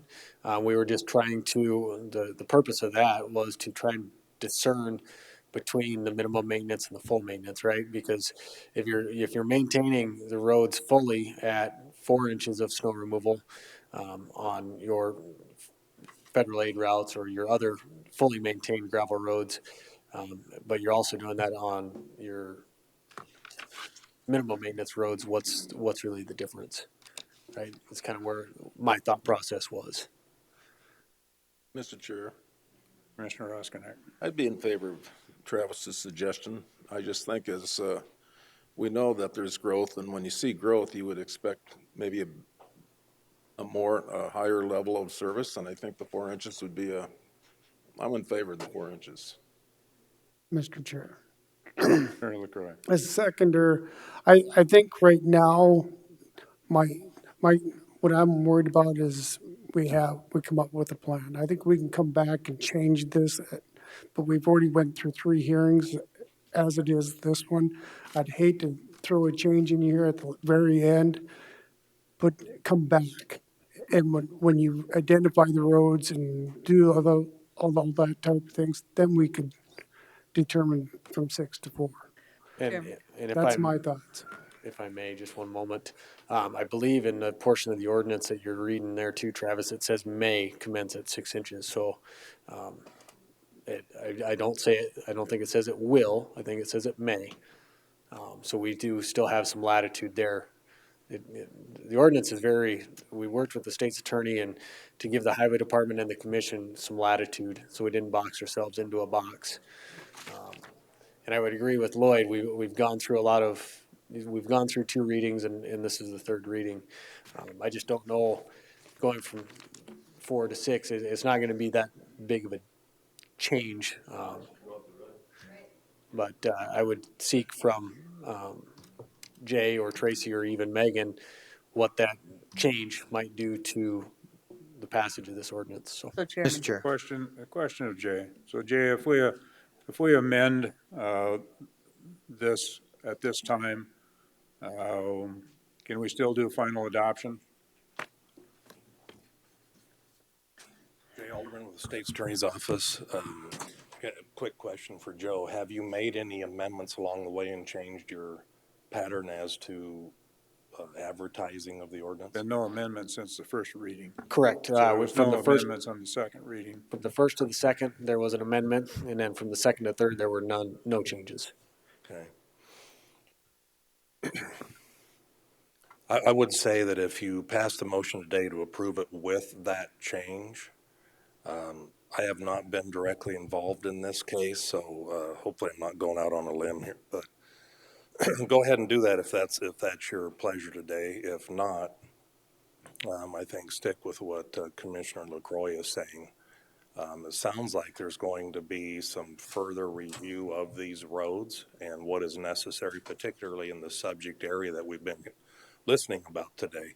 So frankly, I would think it would make sense to stick with it as it's written, keep that going, get together, have some meetings, find out what really needs to happen out east here. And if that means changing it on inches or maintenance levels, whatever, I think that'd be a better time to then make a wholesale change at once rather than piecemeal. That would be my recommendation. Okay. So Chairman. Thank you. Commissioner Adcock.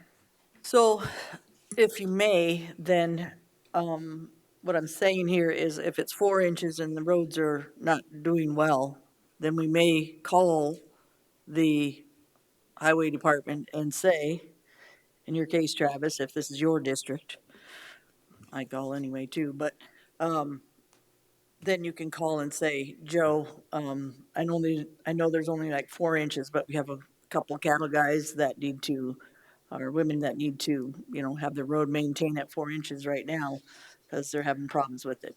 So, that's why, and a couple of the ranchers asked, why'd you put may instead of shall? Again, it's because we may call anytime we need them in order to do something that they need to do because it's not set in stone. Make sense? That's kind of what I'm hearing today. There may be a number of phone calls. If we have a lot of snow events out east, you may be receiving some calls, but that's, Yep. Joe's willing to receive those calls and take them and act accordingly, but. And I encourage people to call Joe. It's easier to tell your neighbor that the roads suck, but you got to call Joe. You got to talk to the guy and you say, come out here and look. I mean, he doesn't have a problem come out there and look. You do have a superintendent out there, but I'll just tell you, and I'll tell you again, he's not lazy and he's pretty innovative with what he does. So give him a call.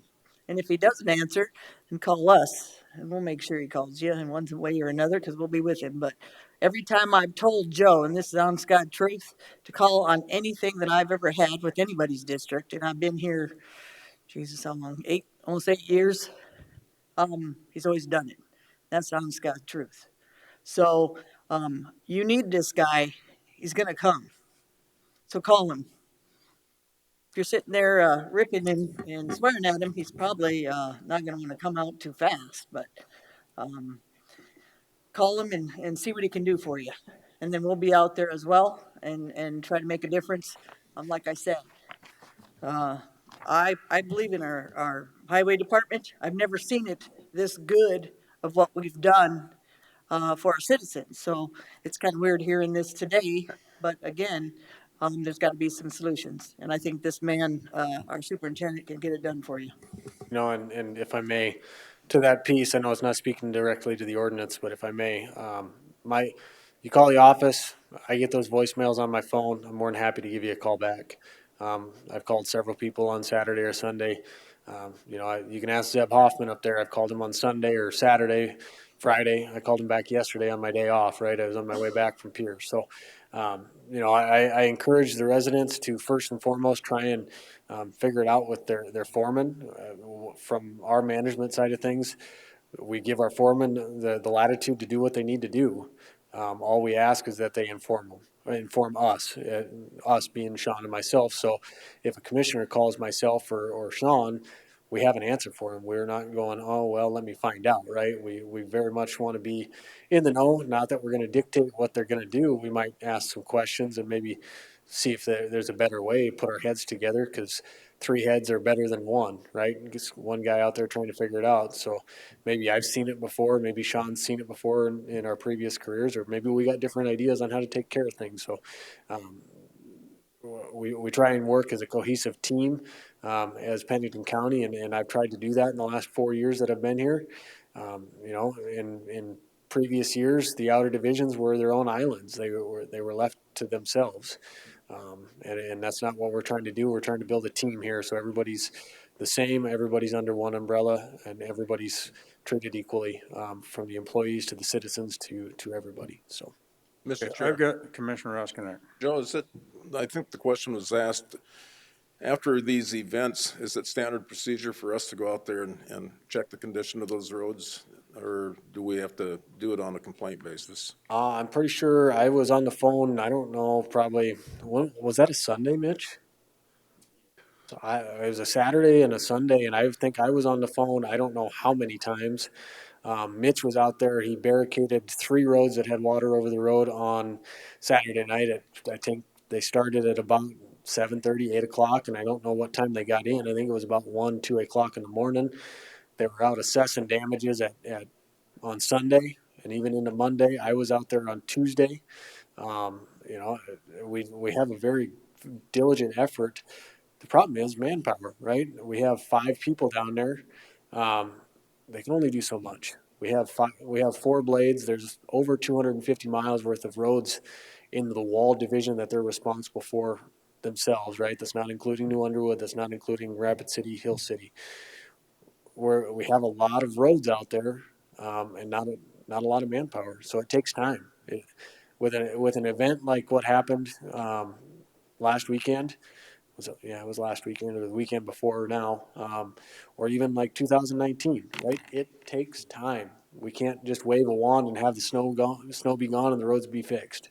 It takes a lot of time and manpower to get these things fixed. So patience, we know about them. Most of the time, if somebody does call, I appreciate the phone call, and if we don't know about it, we put it on the list to get fixed, right? But I think our foremen do a very good job of going out there and driving their roads at least once or twice a week, and a minimum of once a week to look at all the issues and gather data and see what they're working with. Not to mean that they're going to get over every single 250 miles is a lot to drive in a day, right? So everybody's drove from here to Sioux Falls. It takes 4 hours to do that, but if you're on gravel roads, 40, 50 mile an hour, it takes some time. So are there roads that take precedence over other roads in that area? I'm assuming there's some roads that are considered traveled heavier and would probably be the first ones to get serviced opposed to the secondary.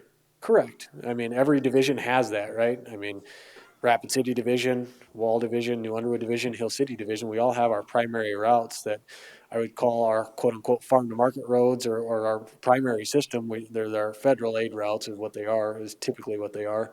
And they're our higher ADT, our higher average daily traffic count roads. And they just tend to have a lot of traffic on them, so we focus on those, and then we kind of go and branch off into our offshoots and get those fixed as we can. Okay, I've got a motion and a second. I would suggest, based on what we just heard, that we not make any amendments to this, that we give it final adoption. You okay with that? Yep. Commissioner There's a motion, Lassiter? yeah, there's a motion and a second already, so whether I agree or disagree, but it's Okay. fine. All those in favor of the motion to approve the third reading and final adoption of Ordinance 14 Amendment as presented, indicate by saying aye. Aye. Aye. Aye. Opposed? No. Motion carried, 4-1. Okay, next item we have, item 14, John Morrill. Thanks for coming.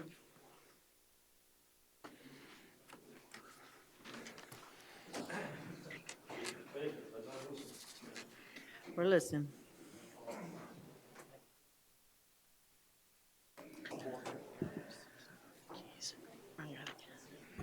Got a headache. Chairman, can we take 5? Sure. Oh, I got a headache. While you get ready, John, move to take a 5-minute break. Second. I needed to stand anyway. This is good. You need All to in favor? stand. I do. Want to vote All on in it? favor? Aye. Yeah, all in favor of Aye. 5? Aye. Opposed? Carried.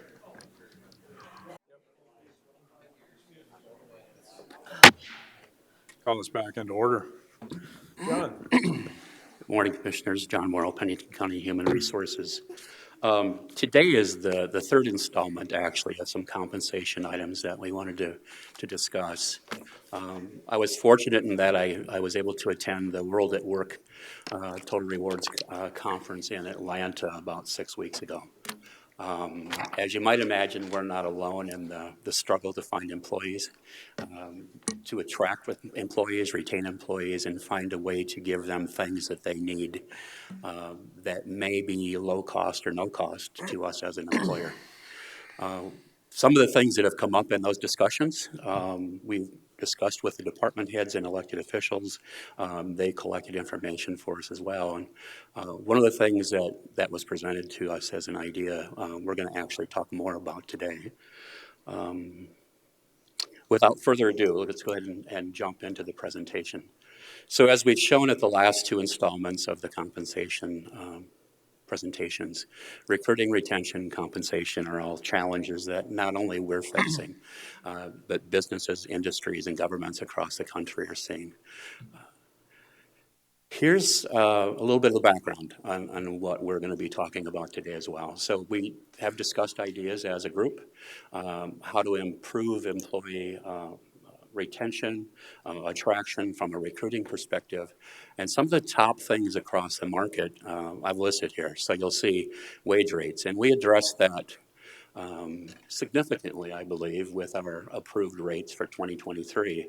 But just as a point of interest, with the compression adjustments that we've made for this year, we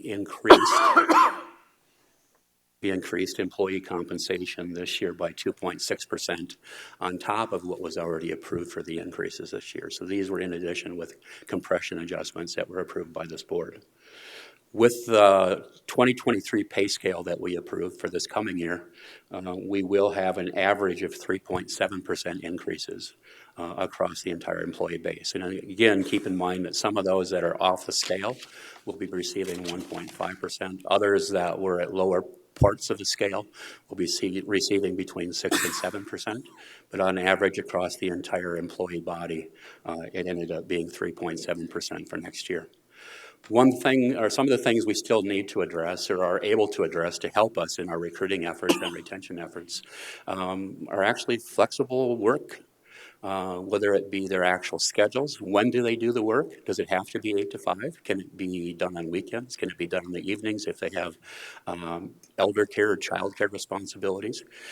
Can they work remotely? We proved in some areas that that's definitely a possibility. We were successful in those areas that had to do that when we went into COVID, about 2.5 years ago.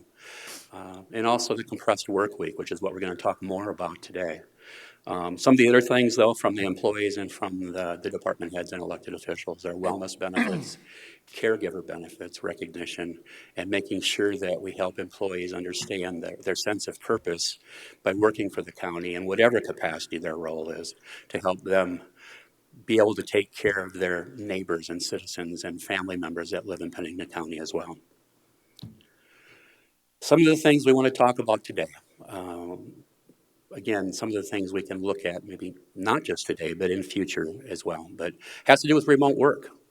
It can provide balance for employees with regard to taking care of their families or other responsibilities they have for themselves personally by letting them work at home and not have to commute to an office setting when they have all the tools and resources they need to be able to complete those tasks and they're not in a customer-facing type of position. Remote work actually proved to be pretty successful for most of the departments that tried it. It requires a completely different performance management process, however, for the leaders in those areas. They have to be able to manage the amount of work that's being completed versus how it's being completed.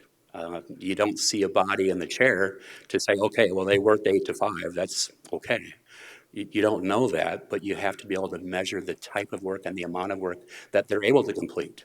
Whether they do that in 6 hours at home and in 2 hours in the evening, whether they do it 8 hours in their office chair here at work. There's different things that have to be managed differently that require changes for those officers and leaders in the departments. It doesn't work for all positions. Like we said, if you're in a customer-facing position, remote work doesn't work very well. You have to be there to take care of the citizens as they come in to have their service provided. Along with remote work, we talk a little bit about flexible schedule. So when you look at that, it can work with remote work. It can work completely different. It can be office placements. Flexible schedules kind of lead into the next piece that we're going to talk about. But it requires, again, different performance management processes. It requires the leaders and the supervisors to think differently about how those employees are performing their jobs, how they're completing the tasks that are necessary to take care of those challenges, if you will, for the citizens. It also may provide improved productivity because there's fewer interruptions. If they're not working in the 8 to 5 window that we currently have, if they're working, maybe their schedule requires them to work from noon to 8. You don't have the interruptions you would have in an office setting. You don't have the interruptions you would have in the normal business hours, if you will, of 8 to 5. And then again, the options that I speak about here may provide space requirement advantages for the county. So you recently have received information over the last few months about the space needs analysis that's being conducted by the Buildings and Grounds Department. It's kind of scary to see the amount of space that may be needed if we expect all of our employees to be in a chair in an office setting for the county.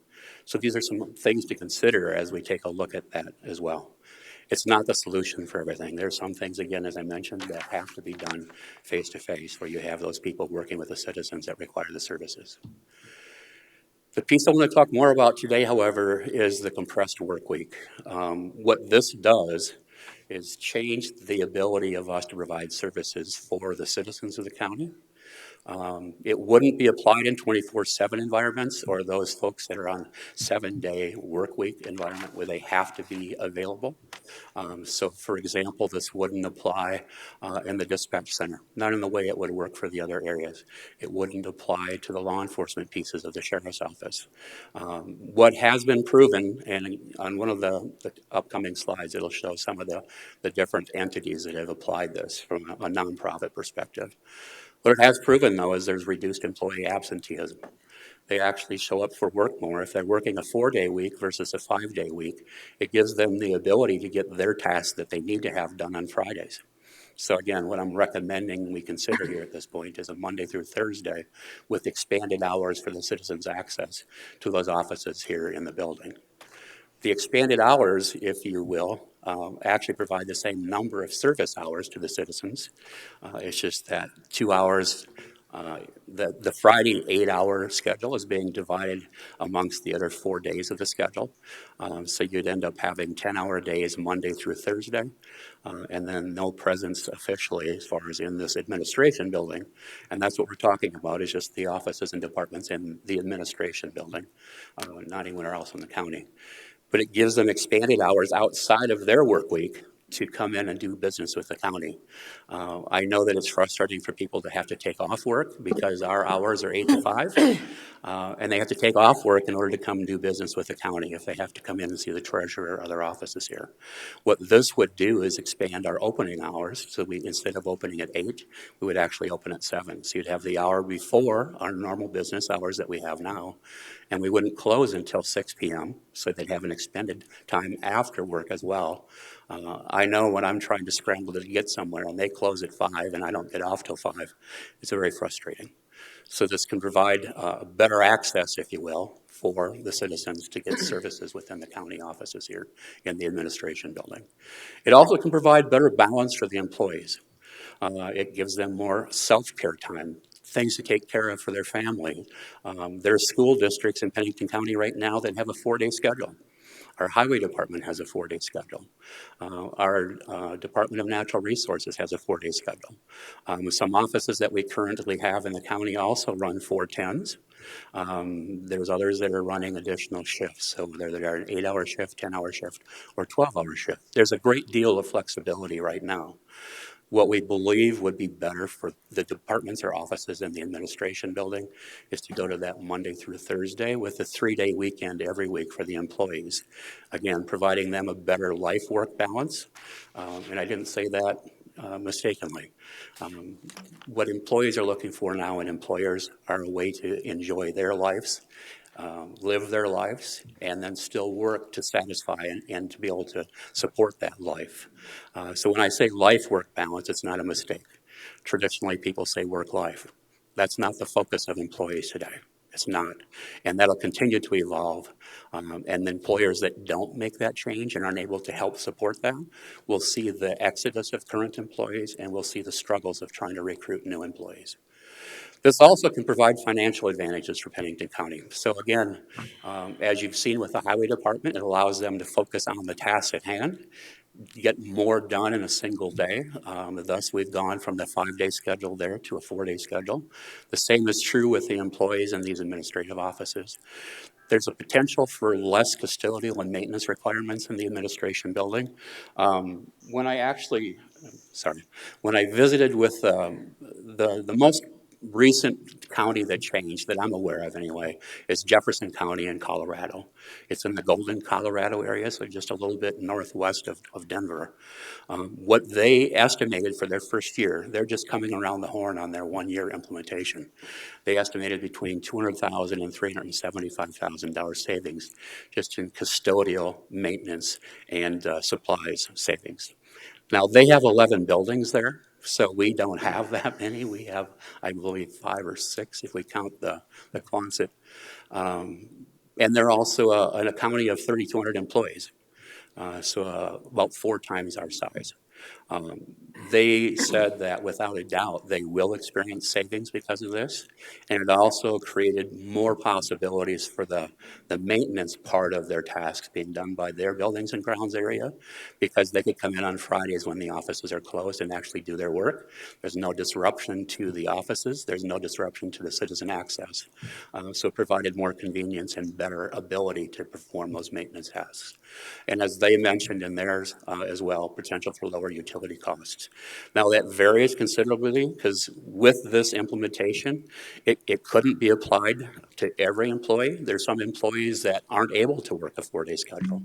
So we make an accommodation to allow them to work, again, with the flexible, I'm gonna go back a slide, remote work, flexible scheduling to help them get their work done as well.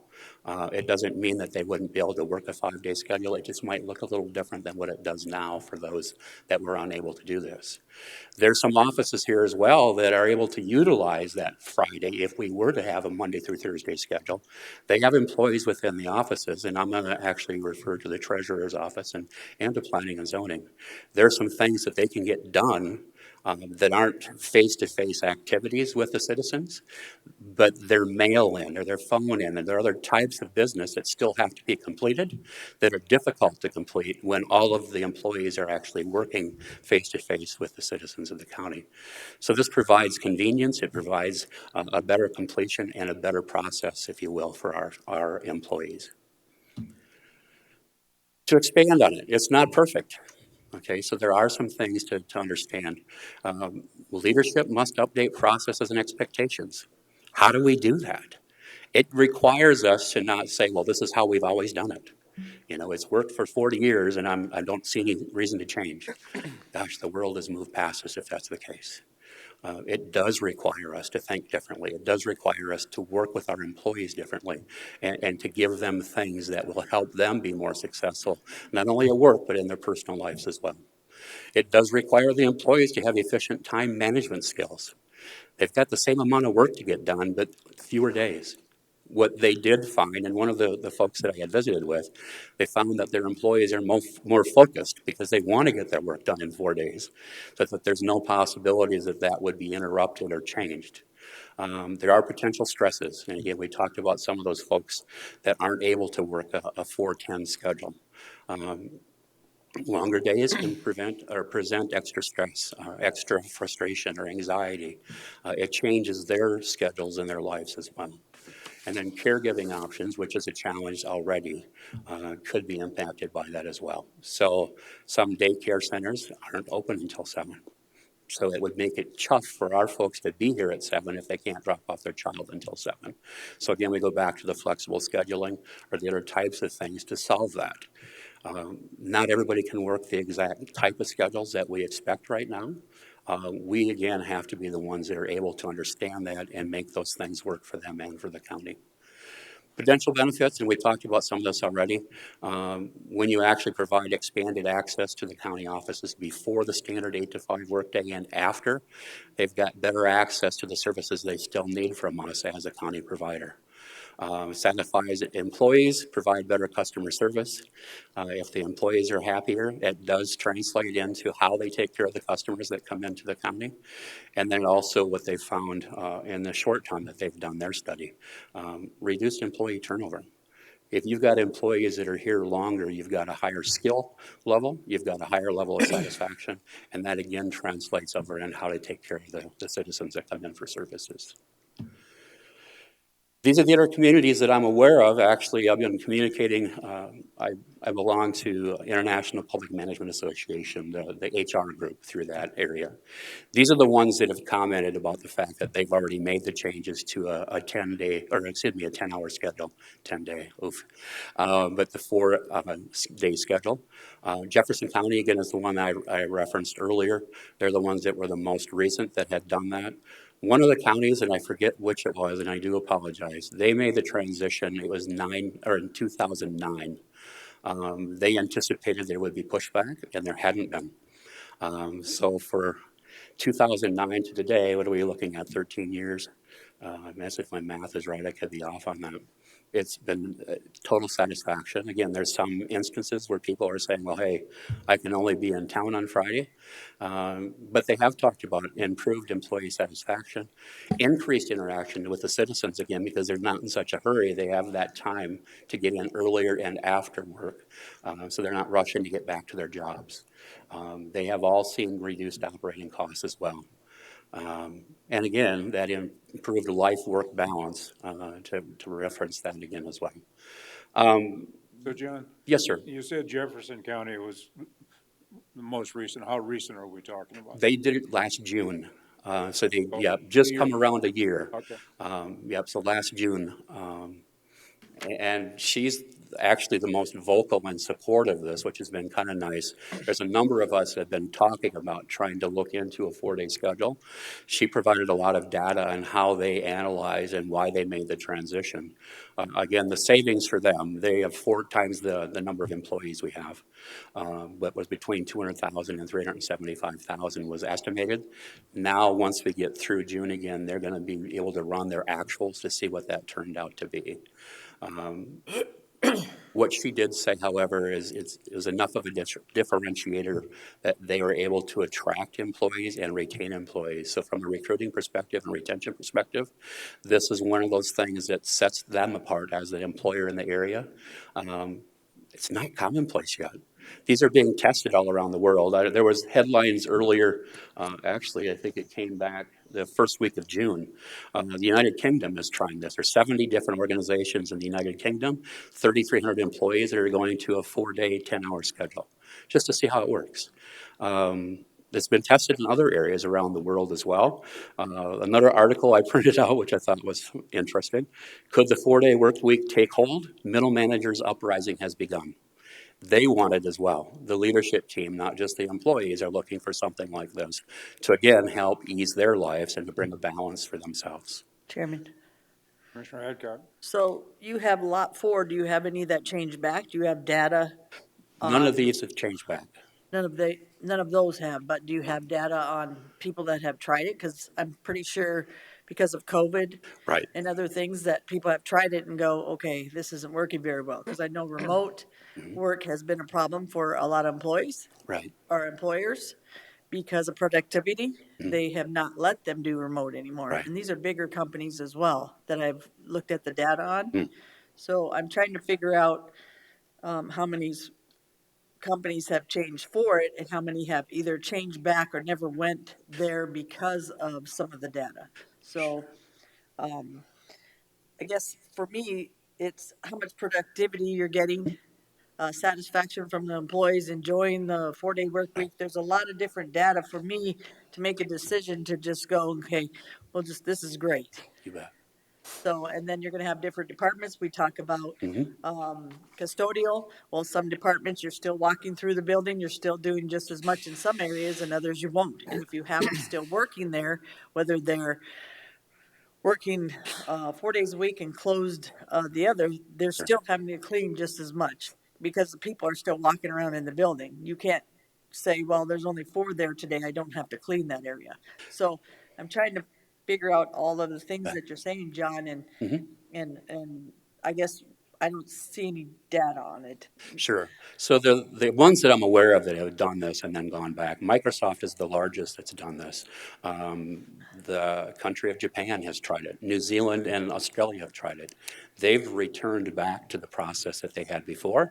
But again, keep in mind, in Microsoft's case, they had been remote 100%. So it really didn't make a big difference in how their operation functioned. In New Zealand and Australia, I don't have a reason that they returned to this, but I know that they have. Within the U.S., there's not a lot of data on the ones that have tried it and returned. There's a lot of data on the ones that have tried it and have stayed with it. For me, it's more that I like the building open 5 days a week. I think it's good customer service. Sure. The who pays the bills are our customers in Pennington County and Rapid City and the surrounding areas. You bet. So for me, to make sure they're happy as well as the employees, because they're paying our employees and they're paying our salaries. So for me, if I like the 6 to, I'm sorry, I keep saying that, 7 to 8 hours. Mhm. But if I was a business person and not a government department head, I would leave it so I had some of my employees working Monday through Thursday and some Tuesday through Friday on those schedules, so I'd be open, but also have good productivity for customers as well as my business. But that's me. No, I understand completely, I do. So What I would share not is totally this. against. Again, the one article headline that I read, middle management uprising has begun. It's not only about the employees that are doing the day-to-day tasks, it's about the leaders in those areas as well. Suddenly, if you're going to retain the 5-day schedule but make them work longer hours, now you're asking the middle managers to work 50 or more hours when they shouldn't be.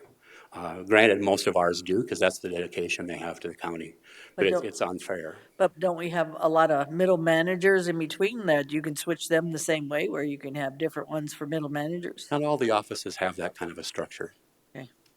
So it sounds great, but in reality, that's not possible.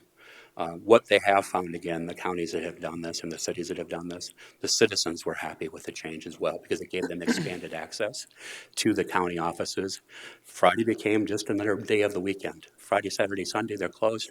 Monday through Thursday, they had expanded hours. There's still the same numbers of hours of access for the citizens. It just changes it so that they're compressed to Monday through Thursday.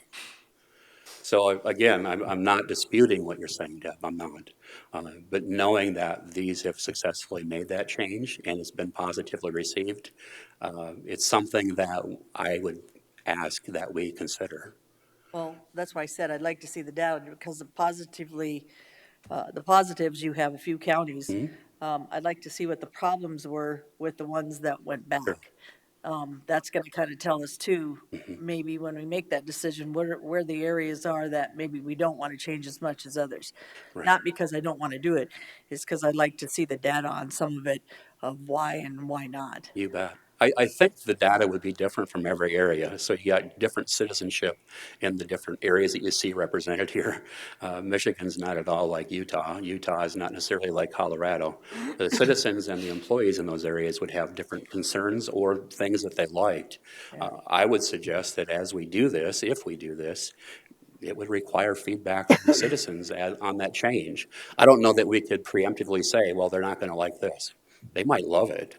Well, and you could do kind of a temporary thing or a trial Sure. basis as well, where You bet. you tried it for a few months or 3 months or 6 months, and then, okay, we're getting more negative than positive.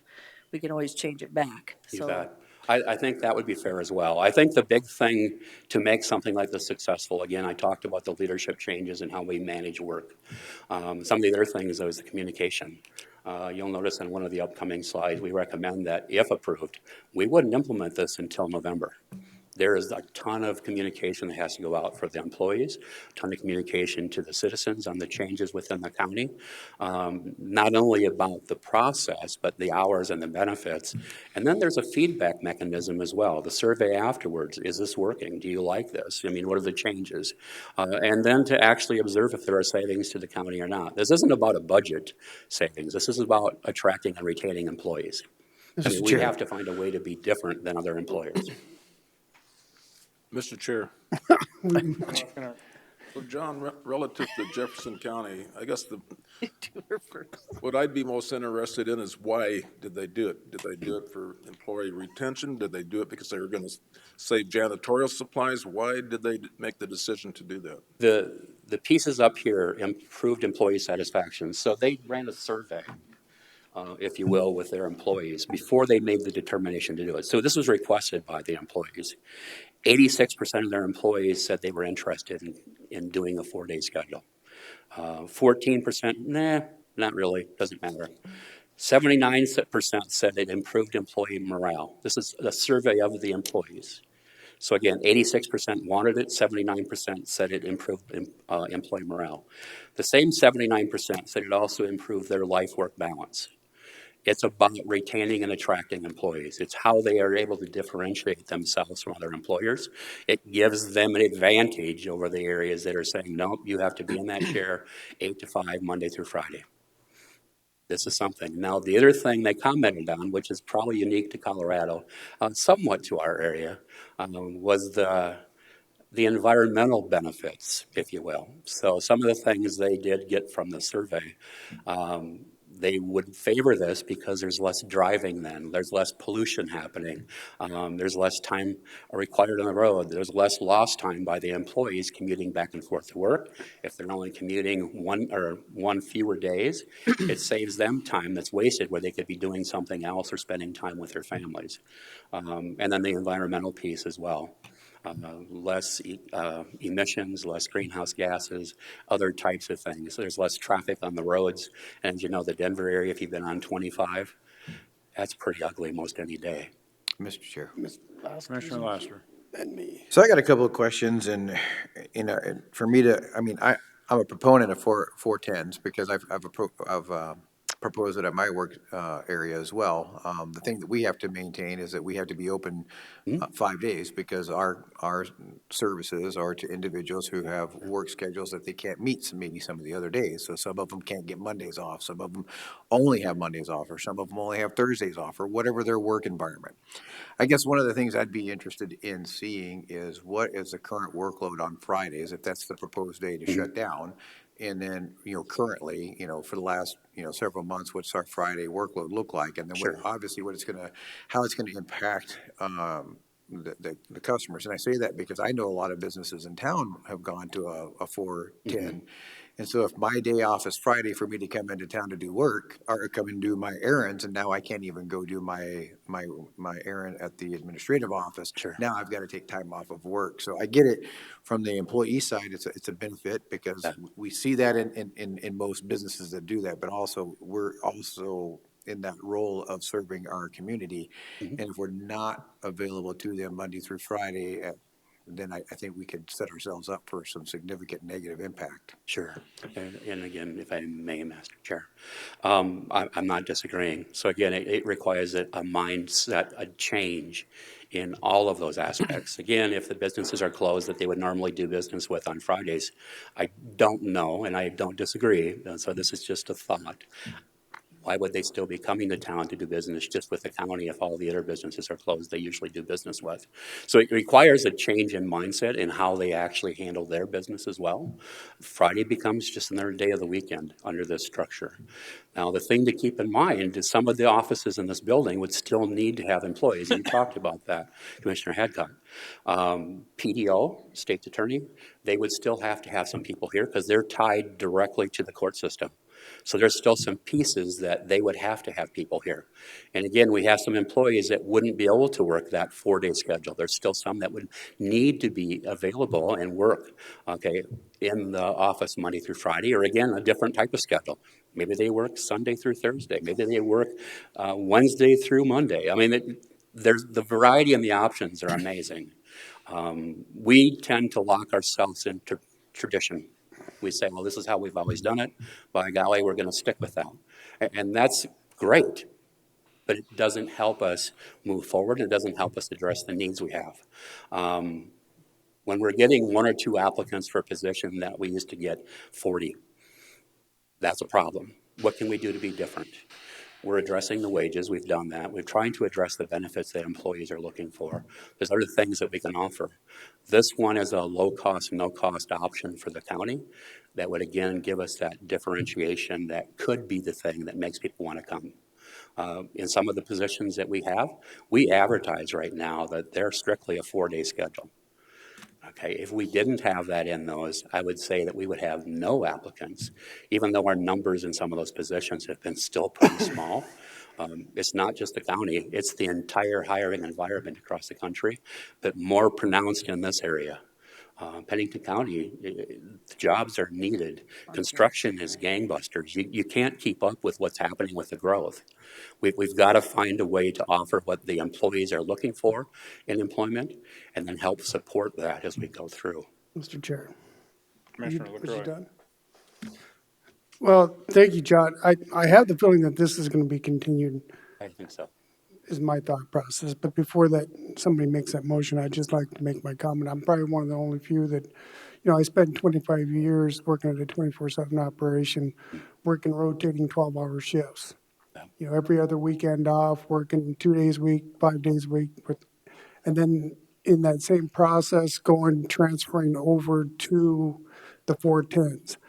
I was the only one in the operation who was transferred over to given the option 410s, and quite frankly, I wasn't too in on it at the time. Sure. But once I got accustomed to the 410s, I enjoyed it because I had my 3-day weekends and I could take my vacations and so forth and make them a little bit longer. Same as the 12 hours, but what I have found, and even in our 911 has tried some different ones, 12 hours rotating is less productivity in 12-hour shifts. Yeah. It's too long. Yeah, it's too long. You're actually losing 2 hours of production. Right. Pretty much. 10 hours is not that bad. Especially when you're getting an hour lunch. Yes. I mean, you're splitting up your day. I think, we said earlier in this year and towards last year, we need to get creative and look at things. Every department's going to be different. There's not one size fits all for every department. The challenge is going to be for our department heads. The management's going to end up being more crucial and critical, more intense than it ever has before, because the people ain't in your office to oversee. You have to actually Right. check the work and make sure the productivity is there if they're going to do remote. So I get that, but I think the management's up for that because, quite frankly, would you have that or be short people? Every conference I've been to, our organization for people, it has been stressed that with the next generation, it is the flexibility and the time off.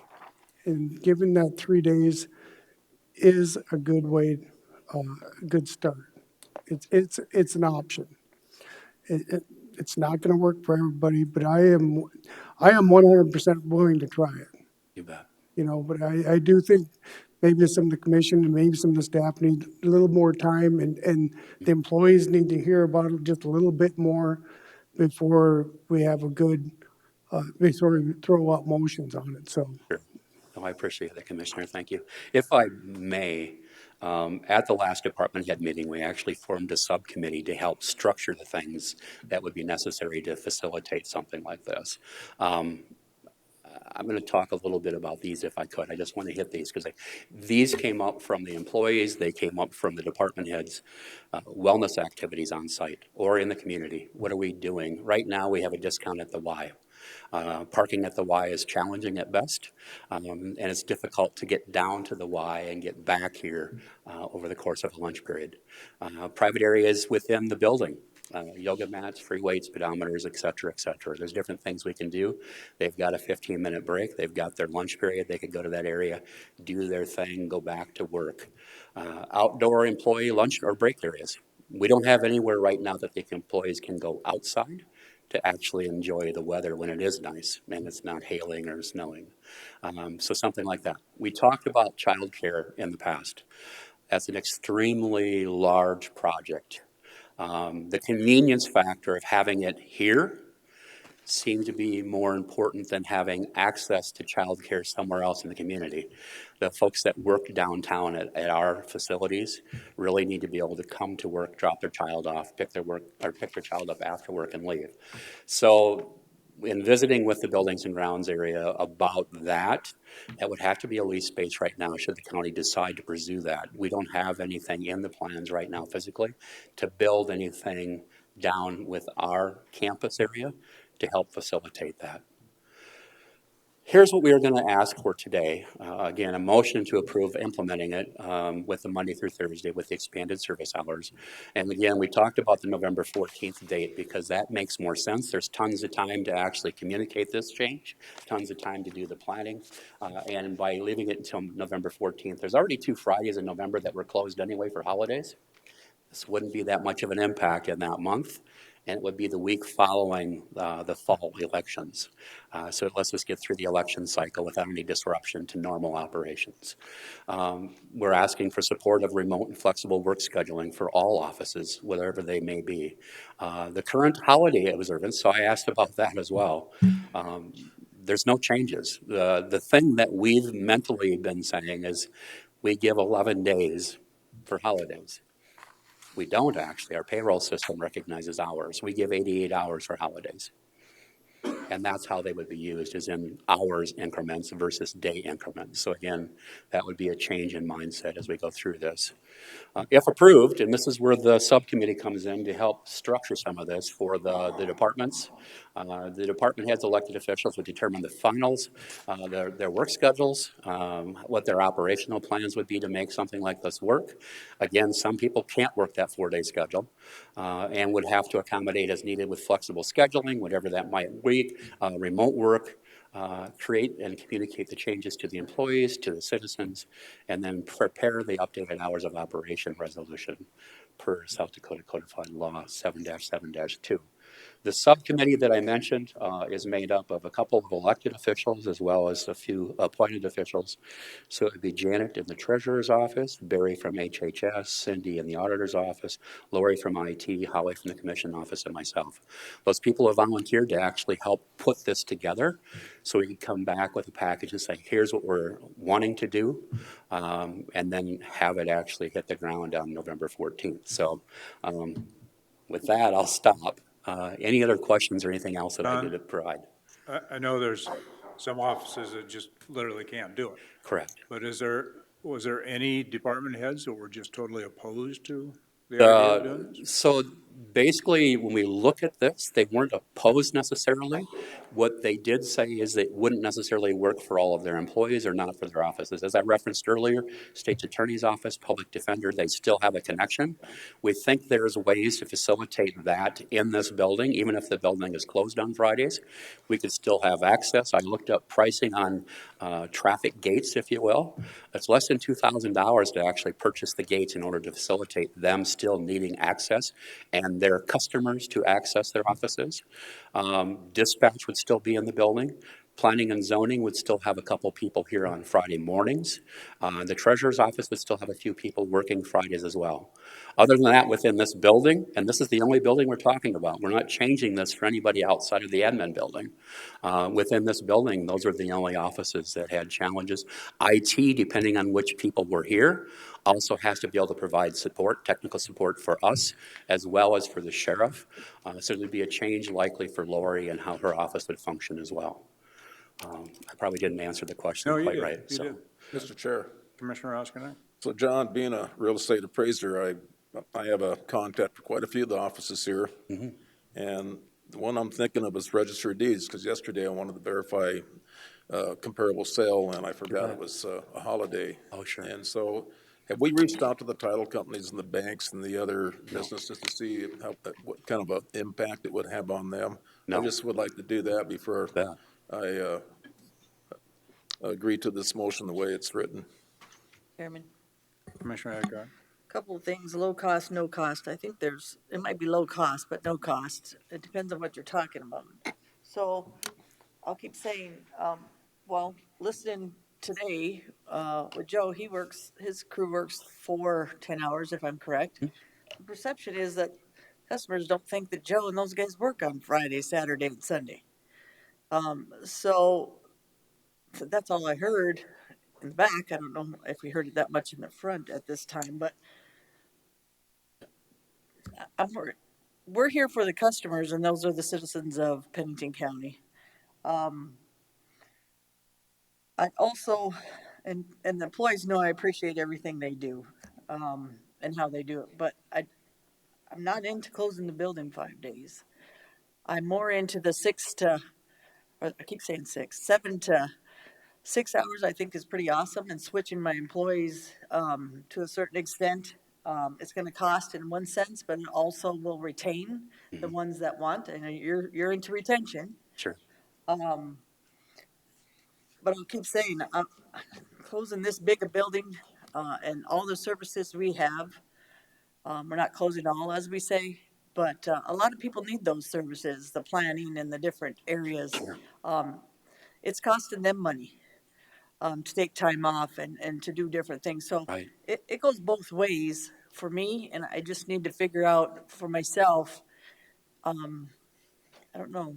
I just keep going back and forth, and I'm here for my customers or my citizens in every way, but I'm also here for my employees, our employees.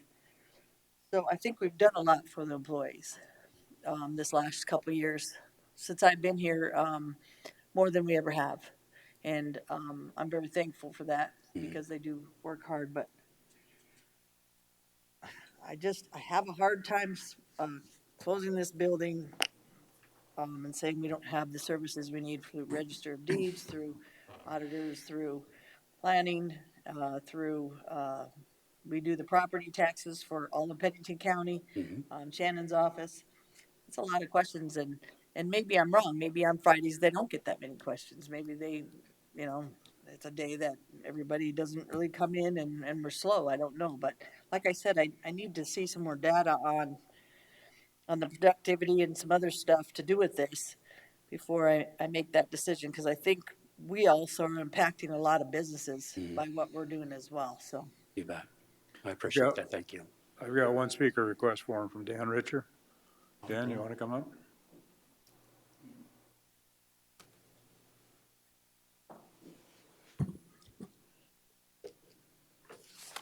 Go ahead. You bet. Dan Richer. The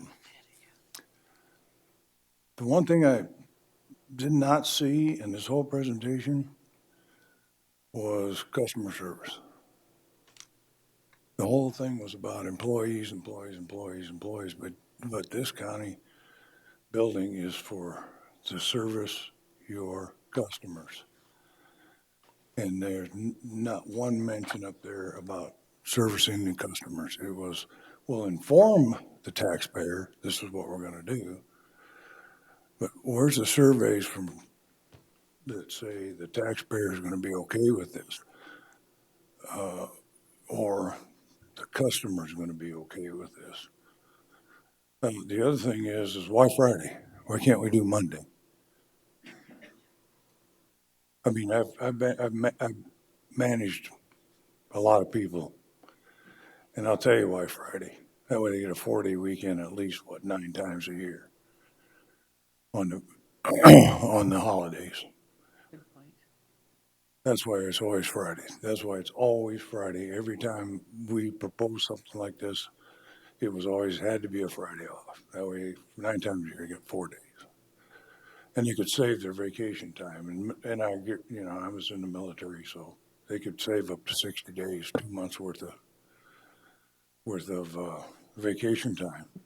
If they were taking 4 days, 9 times they could have a real quick vacation up into the Black Hills or something and camp out 4 days and don't have to take the vacation time. I'm sure you guys got some kind of personal time put into your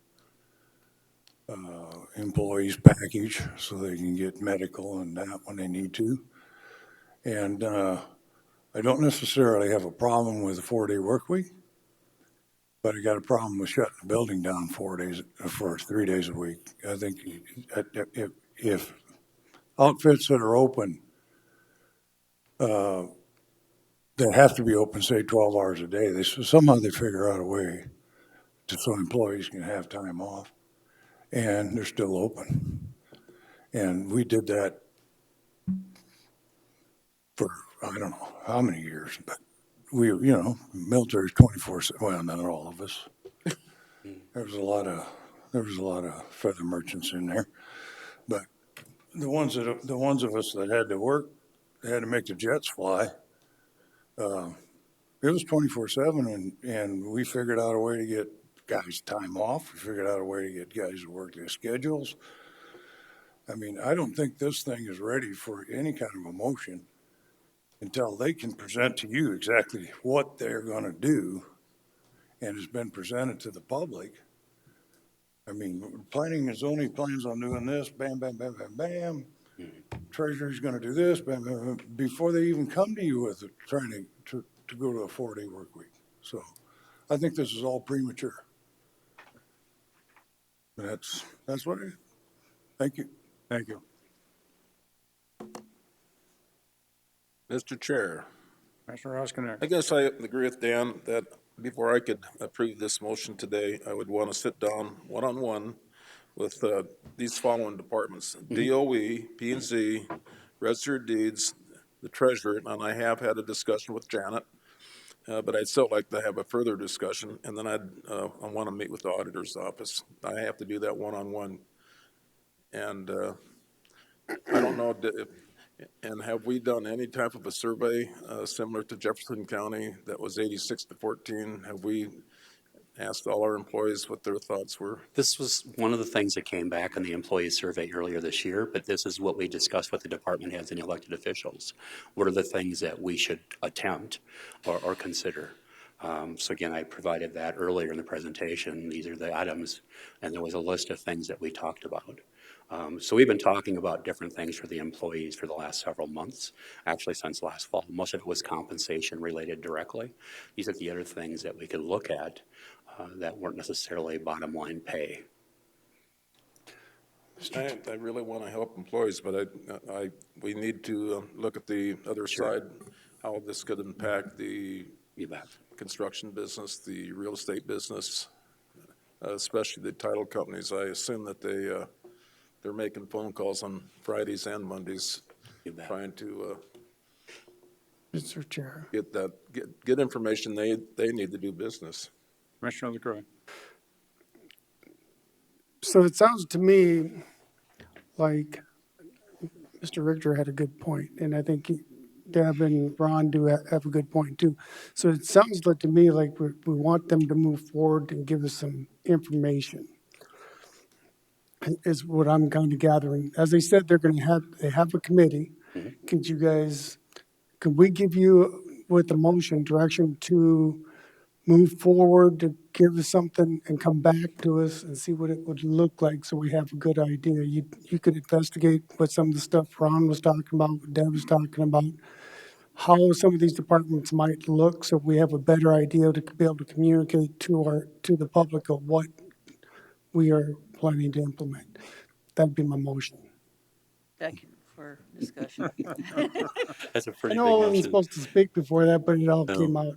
I know what you mean, though. I appreciate that. So what exactly is the motion? Chairman, Motion is actually to instruct John Morrell to move forward with the thought process of implementing the 4 10-hour week, to come back to us with what the departments would look like in those 4 days, with 4-day weeks. Which departments are actually going to be going 5, which one would be 4, some of the hours, what the impact would be. They've got a group of 4. It's John Morrell. get all that? We're continuing It's this? everything on that screen Motion except the is to first continue. piece. Yep, there you go. Motion to So continue. Chairman, Commissioner Eckhart. bottom line is there's data that we've asked for, kind of. Right. There's department head, there's citizen participation. Maybe you could ask some of the companies or different, not even the companies, Sure. even the people that come into Janet's office or Register of Deeds and see what they think. And actually, never thought, maybe Monday is the day to take off and it's Tuesday through Friday. Sure. What is better? And maybe it's, like I said, I think you're gonna find that the areas are gonna come full circle in different ways. Kevin's gonna be a little bit different because you don't really have a choice. Same with sheriff, same with public defender and the other, but Register of Deeds and how, to me, it's gonna be crazy because how you're gonna do that, because you're gonna have upstairs open, you're gonna have Janet's people being seen, but they're not gonna be able to work. I mean, they're not gonna be able to do customers. Cities is gonna be closed. PZ is huge for Monday through Friday. I'll just tell you, a lot of those, it's a hard task in one sense, and the other, you can just do it. And I think you're gonna have a lot of mad people. So I think at first, no matter what, you're gonna have mad people. Sure. Because they're gonna come here and not know. We have cell phones today to know that something's open. I'm just kind of mixed feeling on it based, like I said, John, if you could get the data, why people changed back. Remote, I'm not, personally tell you, I'm not into remote much. Sure. From the data that I've looked at. They're not getting as much productivity off people when they're at home, unfortunately. They just, they like the work environment. Yes. And they do a lot better in a work environment with their supervisor, with people and their coworkers, a lot of times. And a lot of times people need help. And the work day, week, should it be Monday? Maybe there's a lot of holidays already on Monday. Sure. So they'd already get that. So that might make a decision as well. You might have 5 holidays during the year already on Monday and go, okay, so they're working Tuesday through Fridays. Do you see what I'm saying? So So I just think the a lot of motion, different stuff.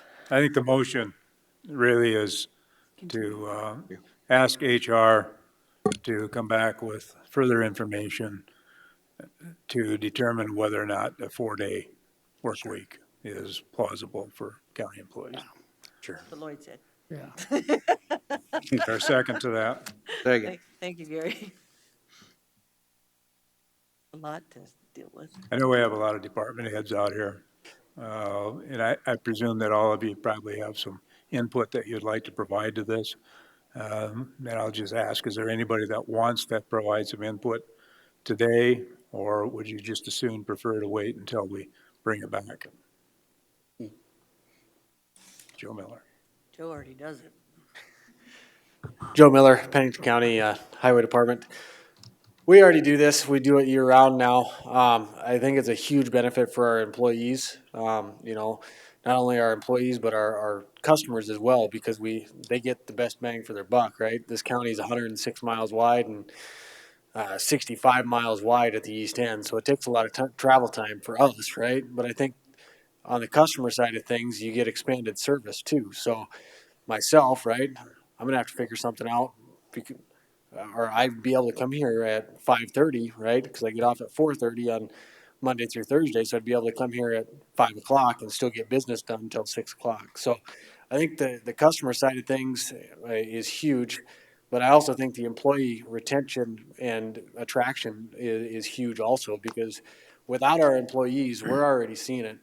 I'm down 6 positions in our Rapid City division, so we're already seeing it, and it's just tough to get employees to come to work. So we got to figure out other options and other ways to attract those employees, because without our employees, we can't service those customers. So that's the hard decision that you guys have to make is figure out how to best serve both worlds, right? But I just want to reiterate, without our employees and without the proper amount of employees, if Janet's office is down 5 employees, how much longer is the wait time for those customers? How much more angry are they getting by the time they get there? Same goes for the rest of the departments, right? I mean, it's a catch-22. So Mr. Chair. Commissioner Oskinen. So Joe, do you guys take Fridays off or Mondays? we take Fridays off. Okay. Would it make a difference? I really don't think so. I think Dan's probably right. I mean, that's the reason is that we already have holidays on Monday, so I mean, we just had a holiday on a Monday, right? We had a 4-day weekend. Not necessarily Juneteenth isn't always going to fall on a Monday, but you have Veterans Day, or not Veterans Day, but Columbus Day, President's Day. There's one in January, one in February. It seems like there's one in March. So Chairman. So, Commissioner Adcock. So Joe, what's the negative?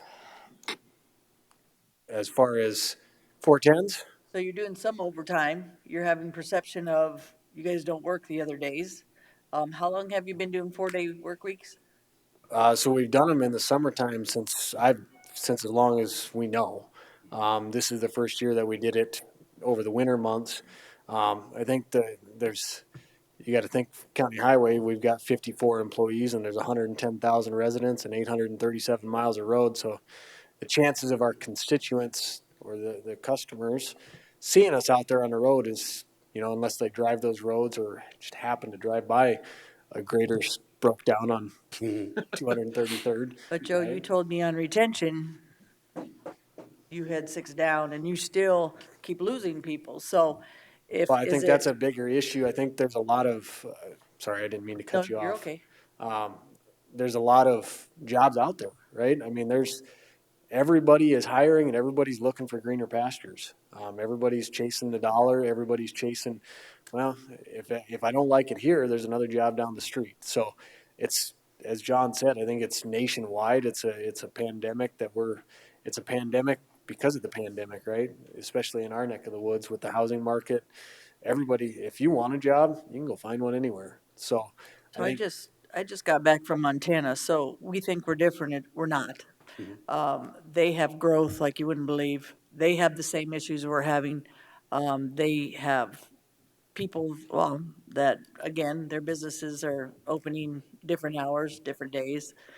So we are not unique in growth or anything else that Rapid City is going through or Pennington County, but it's just hard as a commissioner to figure out this big a building and then say that piece is closed, this piece is not closed, this is, when a customer's gonna walk in that door and they're gonna say, why is that open then? I mean, those people, and then there's the other sense that I have that, okay, once they get used to it and they get in a routine, they'll know that. But then I'm old school. I like that. I like that 5-day work week where I can always have somebody there for my customers to take care of. Even with my business on doing, um, motels. We weren't open like Tuesdays and Wednesdays a lot of times, or half days.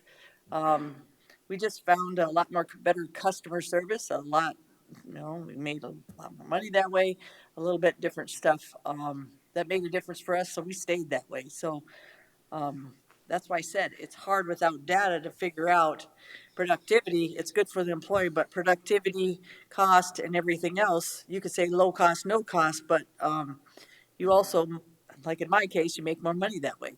You made more, and like you said, maybe in 4 days. That's why I just keep going round and round and everything that we could do a routine and then get used to it. And then there's other sense that how much are we actually losing and what are we losing on that 5th day?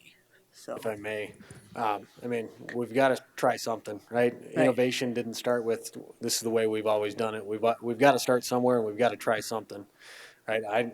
We have struggles. I know the rest of the admin building and the rest of the departments have the same struggles we do as trying to find people, because we're not the sought after job that we used to be 20 years ago. Everybody wanted a government job. So I think part of the innovation is you got to be willing to stick your neck out there and be the first one in South Dakota to go to a 410 work schedule, right? And see if it works. It's pretty hard for John to gather data in South Dakota when nobody's done it. right. So at some point along the line, you have to say, okay, we're going to try this for a year, right? Just like we did. We tried it for a season, and it ended up not costing us a whole lot of money, right? And our employees liked it. It was better benefit for our employees, and it ended up being a very low cost option for us. And your customers appreciated that? As far as I know, I mean, rather than today, but I think I keep saying it's a perception, even though, and that's why I said it's nice to have the data, because then the perception is, and I'll tell you, I hardly see anybody on the highway trucks, whether it be DOT or anybody, let alone a highway patrol. Sometimes don't tell them that, Kevin. Saw two in Montana is all. So that perception is kind of crazy to people. So that customer service and again, I don't know if Ron or Travis said that, but that's kind of our job for us to take care of you, plus make sure the customers are taken care of. And it's your job too as well, so I'll be quiet. absolutely. I'll just leave with this, I guess. You got to start somewhere, and you can't get the data if you don't have it, right? You got to be willing to stick your neck out there and try it for a year, so John and the rest of the departments can get the data and get the feedback. And if in a year it doesn't work for the employees or the customers, right, then you can always switch back. You don't have to stay doing something just because you switch, right? Just because you've always done it. So, thank you. Mr. Chair. Commissioner Oskiner. John, going forward, I would maybe appreciate if you get a hold of the city of Rapid City and see if they've ever considered this. Because if they have, it might be easier for them to follow our footsteps so we're all closed on the same hours. Sure. Because I assume a lot of people come to Rapid City and they got to go to the city, they got to go to the county. So I'd just be curious to see if they've ever considered this. I'll add that to my list.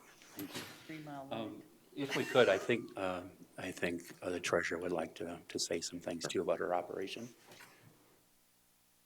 Janet? Good morning, Commissioners. Janet Saylor, Treasurer. I know, as some of you are aware, there are offices that are already working 410s. And when they started that, I have no idea if they ever came and talked to the commissioners about it. Our problem in the treasurer's office is we have constituents that are coming in and saying, you know, if you were open earlier in the morning or later at night, we wouldn't have to take off work to come up here and stand in line. Every morning at 8 o'clock, if you're here, and I'm here bright and early every morning, they're lined up outside this door. And the lines never stop. So it doesn't matter if you close on Friday, it doesn't matter if you close on Monday. But all of the staff cannot work 410s. So our proposal has been, if you want to switch it to 410s, the people that could work 410s would be able to work that. And the people that couldn't would work Monday through Friday, 8 to 5. The people that work on Friday would do the mail, and that's all they would do is the incoming mail. With the influx of people coming and buying a mailbox at the PMB out here, Ellsworth increasing, people from out of state, there is no way that we can work and take care of the customers at the counter 40 hours a week and keep up on the mail. You have no idea how much people are registering out of state every day. There's some companies that are sending in 20, 25 titles, just one company a day that are coming into our office. There's no way that we can keep up. We really think that because some of the commissioners have said in meetings, it's time to start thinking outside the box. We cannot have a rolling schedule in our office because we have to, if we're going to be open 8 to 5 Monday through Friday, we have to have our entire staff here. Because it won't work if you have people on vacation, if you have people out sick. We have to be able to have at least one day downtime to keep up with the mail influx that we have right now. And it was mentioned earlier that we ask the public. We can ask the public as they come to the window. We can do a survey. And we can ask them, how would you feel about us being closed on Friday but being open longer Monday through Thursday, or being closed on Monday, whatever, you know, the commissioners would decide. So we're not opposed to doing that. But in order for us to get our work done, we have people that are coming in an hour earlier, but we have people that refuse to work overtime, so. Mr. Chair, Commissioner and Janet, Roscoe. you explained it beautiful. I mean, that just scratched Janet off my list, Okay. John, because I will. I understand. Thank you. I understand what you're doing, but I still got to talk to these other departments, and I would like to reach out to some of the title companies because I think the real estate would be the one that. And as long as somebody could be here in the registered deeds office, just a skeleton crew, that would probably work. But that's what I think we're trying to do, is we're trying to get a little more information from each department so we can see what this is going to look like going forward. Closing on Friday, so. Thank you, Janet. Thank you. Commissioners, there's a couple more that want to speak. Jay Alderman from State's Attorney's Office. Mr. Vargo couldn't be here today. He wanted me to just give a little insight about our office. Obviously, we're like Eric at the Public Defender's Office. We're a little bit different in the building. We have to be here. You know you're Monday. different. What's that? Yeah. We know you're different. I was going to say we're the oddball, but I knew that would get a comment. I thought I'd just second your motion. Yeah, I mean, we have to be open Monday through Friday. We are tied to the court system, and that's just a unique circumstance of our office, but it shouldn't be a difference for anyone else. In other words, I want to thank John for bringing this concept forward. It is true that too often we do things because you've always done them a certain way and you don't step back and take a look. And under our current circumstances, Joe was talking about it, the applications, the application pool, we've felt it in our office dramatically. It's different. Times are different. So when we can take up a concept like this and make it work even for some offices or departments, or a little bit for all, but not entirely. That's just being responding to the current times, and I think that John's done an awesome job. You're right. Janet said it perfect. For our office, we're going to pilot. We've been looking at, we've got a number of employees with a bunch of different roles. We have to be there Monday through Friday and cover those hours. But it could be that some employees could do 410s and rotate. It's not always a Friday. You know, I think with our office, we're going to see that. It's you do Tuesday through Friday, and your day off is Monday, and sometimes it'll be Wednesday. You know, you do a Monday, Tuesday, Wednesday off, do a Thursday, Friday, 2 days off. There's a million different ways to look at it, and that's what we've been doing literally in the last week and a half. We've been having a number of meetings and trying to work schedules and how would this work? And you've got to be available for this, but we've got to have that covered on these days, but you are not going to be there every day for 10 hours. So it takes some work, takes some effort. The reason why we're interested in doing it is exactly what John explained, is to try to get that balance and to keep people wanting to apply to come work here and provide those services. So you're right, we're very interested in what the public has to say and that they know about it, but we can't very well serve the public if we don't have the employees to do it.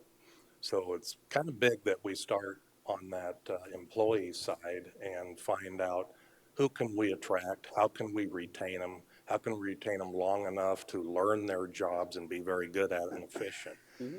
So that's kind of what we're doing here. I appreciate it's a big topic, but thank you for just considering it, for taking it up, and obviously we're going to have more time to come. So thanks. I'll quit blabbing. Thank you, I Jack. appreciate it. Thank you. I have one more. Lori still wishes to speak if possible.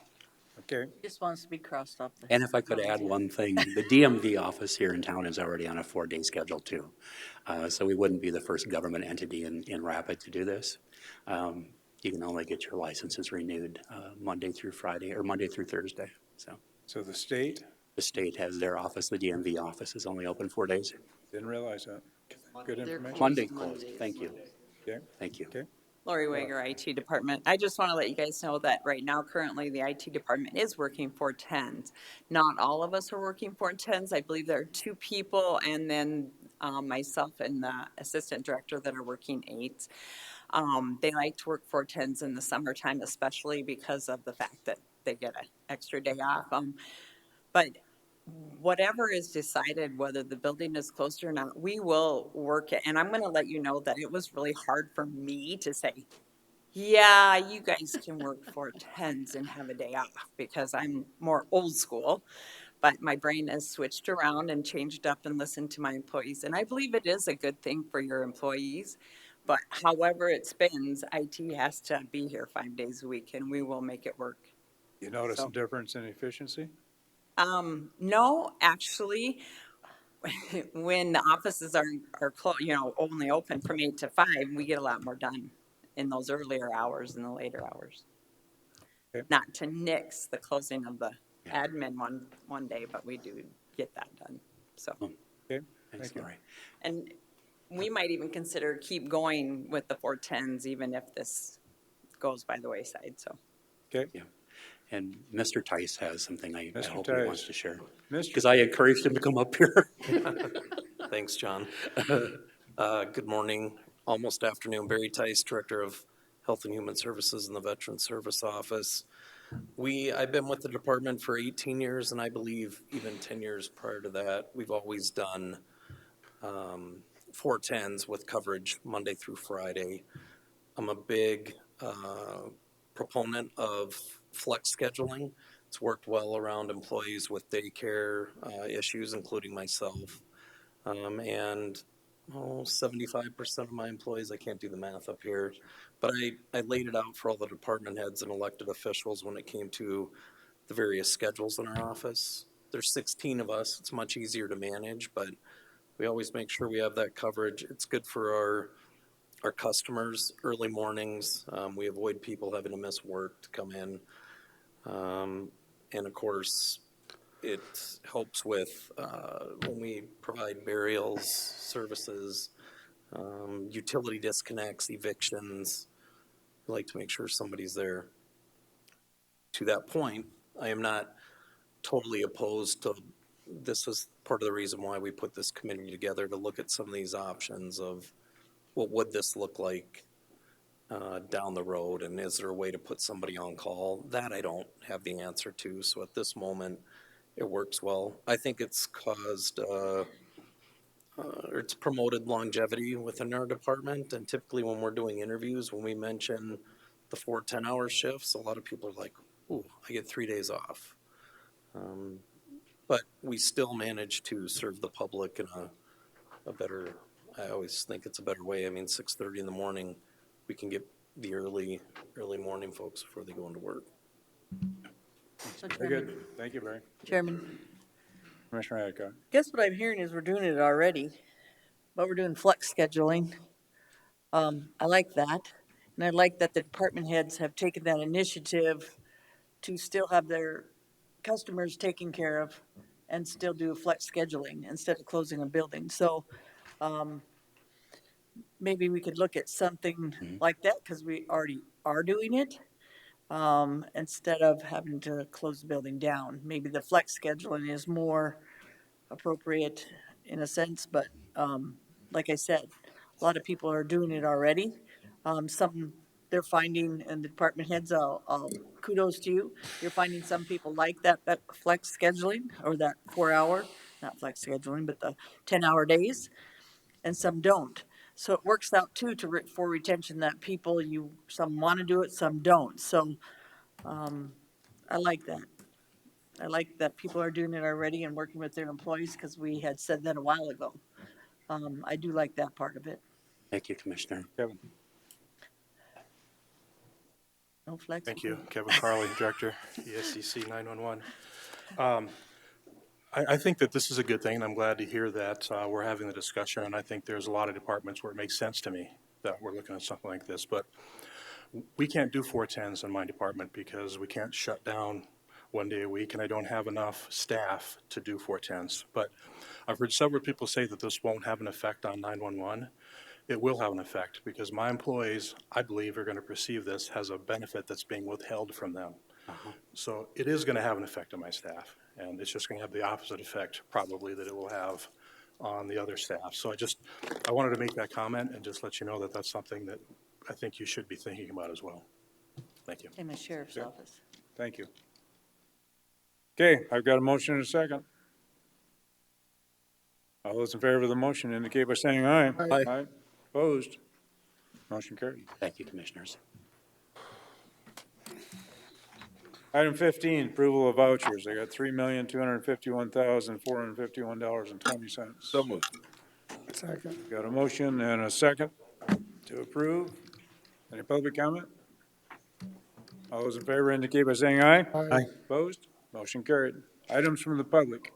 Is there anybody from the public here that has any item they would like to bring before the commission that's not on the regular agenda? Seeing none, we'll go on to item number 17. Move to go to the Board of Adjustment. Second. I've got a motion and a second to move to Board of Adjustment. All those in favor indicate by saying aye. Aye. Opposed? Motion carried.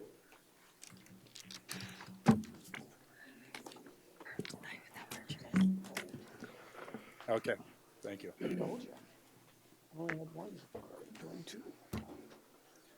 Holly said about 2:00, 1:30. So on the first item, item A, on the Webbers, I have a note here indicating that the Webbers would like to have this withdrawn, canceled at this point in time for the request for the variance of putting the garage in the front yard. They'd like actually ask for a motion to cancel the variance without prejudice. Move to deny without prejudice. Second. I've got a motion and a second. I do have some speaker request forms. I presume that under the circumstances of the motion that probably none of these would really care to testify at this point in time. They withdrew their motion. Or their project. All those in favor of the motion indicate by saying aye. Aye. Opposed? Motion carried. Item B. Cody Sack, Environmental Planner. Item B is variance VA 22-14. It is to allow an existing detached accessory structure with living quarters, which is located in the front yard, to be used as a bed and breakfast. The applicant and landowner is Kevin and Renee Egebraten. Location of the property is 3351 Moon Meadows Drive. Current zoning is suburban residential district with an existing land use of residential. Access is off Moon Mountains Drive, and there is no special flood hazard area on the property. When reviewing variances, the board may consider or take a two-pronged approach. For prong number one, whether granting the variance runs counter to public interest, the answers are on the board. I'll read them out loud. Number one, yes. The unattached bed and breakfast within the front yard could be a threat or nuisance to the neighborhood by changing the residential character of the neighborhood to commercial. Number two, no unattached garages in the front yard are present in the neighborhood, but none appear to be utilized as a bed and breakfast. Number three, no, the zoning ordinance does not allow an unattached bed and breakfast to be located in the front yard. Number four, no, future land use identified as suburban residential. The zoning ordinance does not allow an unattached bed and breakfast to be located in the front yard of any zoning district. And number five, yes, operating an unattached bed and breakfast within the front yard could harm the general welfare of the community by changing the residential character of the neighborhood to commercial. And for prong number two, no, there is no special conditions that exist on the subject property. Currently, there is a single-family residence that was built in 1993 and a detached garage with a studio that was built in 2002. The on-site wastewater treatment system is in the Rapid City jurisdiction, and there is a current violation for renting a VHR and bed and breakfast without a conditional use permit. This was brought around for interdepartmental review. The city of Rapid City said the use of the property as a bed and breakfast is a commercial use in regards to the on-site wastewater treatment system, and therefore the system needs approval from SDDANR. The county highway does not have an approach permit on file, and county ordinance says there is a violation. The applicant has requested to operate a bed and breakfast within an unattached garage located in the front yard of the subject property. On January 21st, 2022, the applicant was notified by the planning and zoning that they were operating a vacation home rental and later discovered to be a bed and breakfast without a conditional use permit. On February 24th, the applicants applied for a conditional use permit to operate the bed and breakfast in the unattached garage. Upon staff review, the unattached garage was found to be located in the front yard. Per Pennington County zoning ordinance section 323B4A subsection 3 states location. An unattached bed and breakfast cannot be placed in the front yard. And the conditional use permit for the bed and breakfast will be heard before the planning commission at a later date if the variance via 22-14 is approved. There are no physical conditions that would warrant approval of this variance. And denying this variance request does not deprive the landowner of any use allowed by right in the suburban residential district. Therefore, staff is recommending denial of variance via 22-14. Mr. Chairman, Commissioner Lassiter. I have a question, and it might be better for Megan, just because she's sitting over there. No, I'm just kidding. It may be your answer, though. So, we've heard about VHRs and stuff, and this is an Airbnb in a residential area. Are Airbnbs different than VHRs? In other words, I know that VHRs are considered residential use. So what do we have on the books for that? Because I've been doing a lot of study and research on that. So yeah, since this is listed as an Airbnb, what's the difference? Yeah, so Megan Kruger with the State's Attorney's Office. So Airbnb is just a website where you can post your whatever you have for people to come stay in it, whether it be a bed and breakfast, whether it be a hotel, whether it be a true vacation home rental. I don't see Airbnb as a legal term. I see it more as what everybody calls these as a total. But as far as it being a legal term, it's not. The actual legal terms that apply to, I guess, residences or structures where people are staying at and they don't live there, either long-term rentals or vacation home rentals or bed and breakfasts or hotels. Those are the actual legal terms. Airbnb is just what the public at large calls these. Fair, all of bread those and breakfast, topics. okay, you're right, more, that's what I'm looking at, okay, gotcha. Does that make sense? Okay. Mr. Chair, are you done? Commissioner LaCroy. My question is, how do you determine what is the front yard? Yeah. You know, I look at this, it looks like you're saying Moon Meadows Road is the front yard, whereas their access is off the side road. So if you look at our definition of what a front yard is, it's any of the property lines that faces a right of way, like road. So since that faces the road, that's the front yard, as well as that easement. They have two front yards. You have two front yards? Yes, you can have two front yards. Oh, on a corner lot. Mm-hmm, correct. Are there good Ruttons here? Yes, they are. Would they like to speak on this? It's large enough. I got the same thing.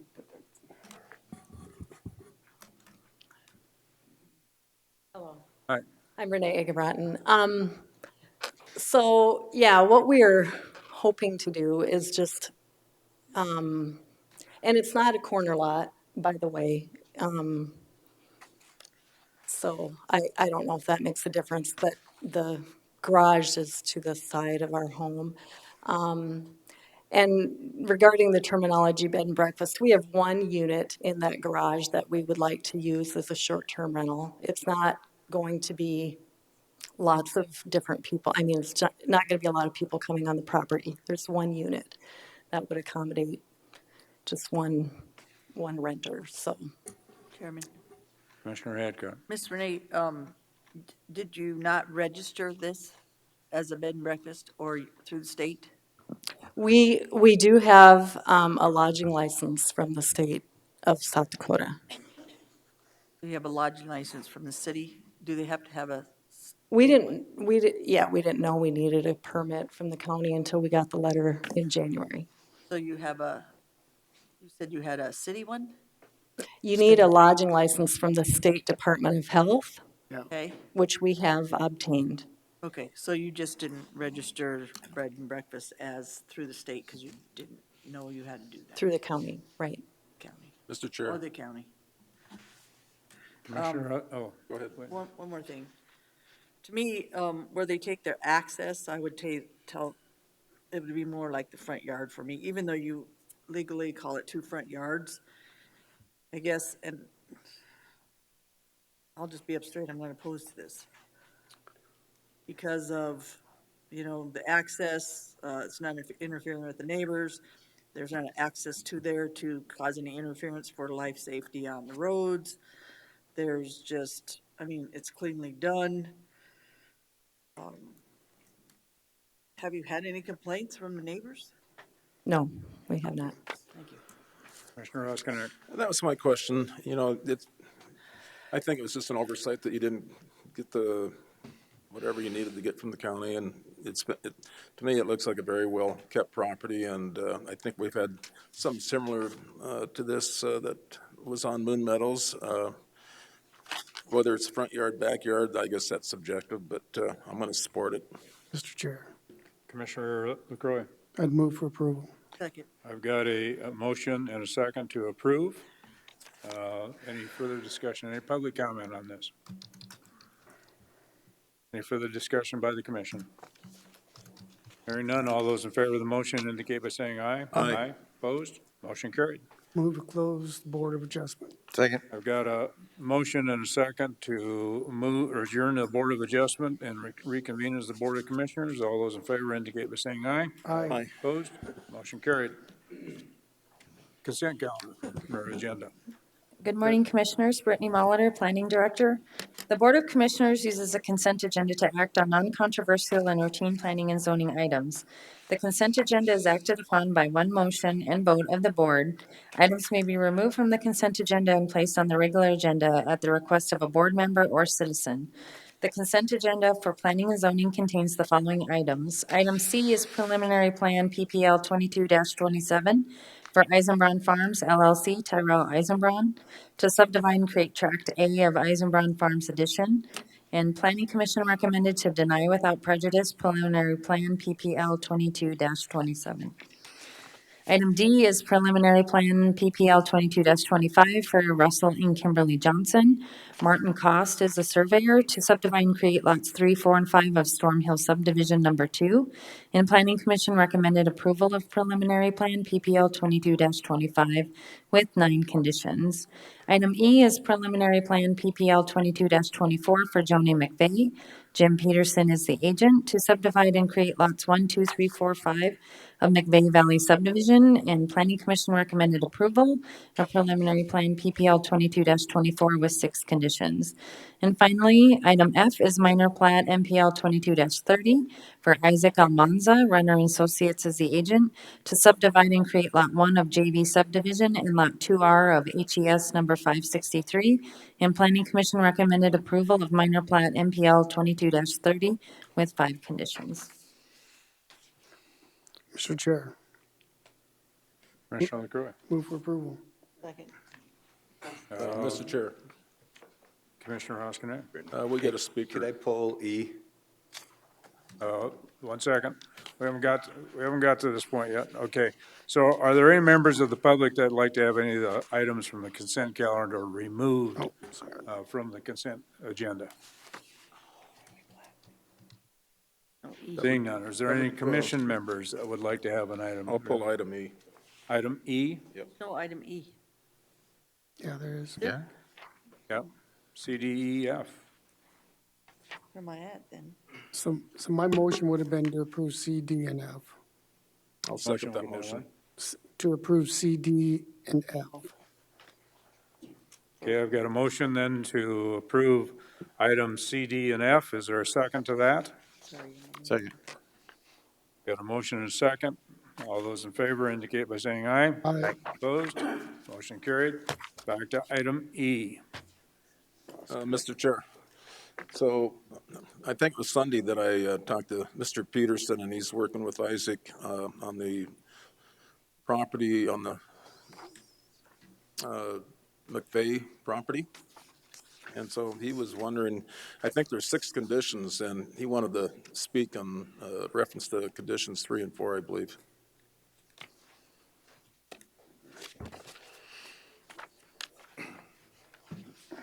Good morning, Commissioner, or afternoon, I guess, maybe. Jim Peterson, say, on item 3, it's asking that there's some old buildings that are on the remainder part of this lot that do encroach into the right-of-way. They've been there for probably, I don't know, the 30s. They're old ag buildings. And this is phase 1 of this property. We'll be coming back through and asking to plat some additional phases. And we would just like to be able, so we're not having any issue with removing them. It's just the timing of the removing. They could, if it ends up being this winter, they could be a fire drill. You know, they could just be burnt. Are you asking for about a year? What are you asking for on item 3? For time-wise? Yeah. So if we start platting and we get into that phase that involves them, we would do it at that time, whether it's in the winter or prior. So I don't think he's really talking a time limit, Commissioner. He's just talking about not having to remove those with the approval of this preliminary plan. Okay. With the first 5 They would be lots. removed with the with the plat. Is that correct, Jim? Yeah. So we have these first 5 lots that we'd like to get through final and be able to plat. And the structures are in the remaining balance, and we just like to address them as we get to them. Okay. Joe? Joe Miller, Pennington County Highway. I would strongly encourage you guys to have these removed with this plat. There's already, the last time I was up there, which was a couple weeks ago, there's already one structure that is about a foot into the roadway. We've got a cone in front of it that's fallen over and is into the roadway, and the other one's very, very close, or it's in the right of way. I would encourage you. They're old buildings, and they need to go. They've needed to go for a long time. Like I said, the last time I was up there, there's one building that's already in the roadway because it's fallen over into the roadway. Mr. Chair. Commissioner Lassiter. How long's that building been in the road? I don't know for sure. They're like from the 30s. The building has been in the road since the 30s, it's had a That, cone around it? those locations, yep. They're just egg, they're old, like Joe said, they're old egg type buildings. It wouldn't take much to just tear them down and get them out of the right of way. I mean, the material can stay there, but get them knocked down and out from the roadway. And that would be agreeable. It's just, there's quite a few of them, or, there's several of them that aren't in the right of way. And a couple, I think, that are maybe. I think there's, I believe 2, isn't there, Cody or Jason? But we can push them off, but if we could. I mean, the one is, like I said, is fallen over, and I think I actually got a picture of it, but I don't have my phone on me.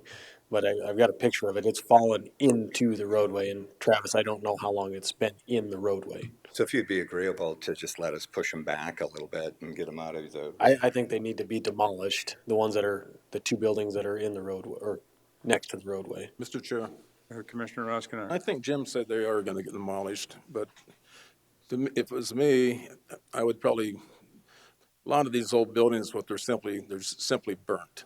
Because once you tear them down, you got to dispose of the wood. So burning in that particular location, it's you're talking about 80 acres. It's, and that, like Bay Road, that's just a secondary road. It's not like it's the Deerfield Road.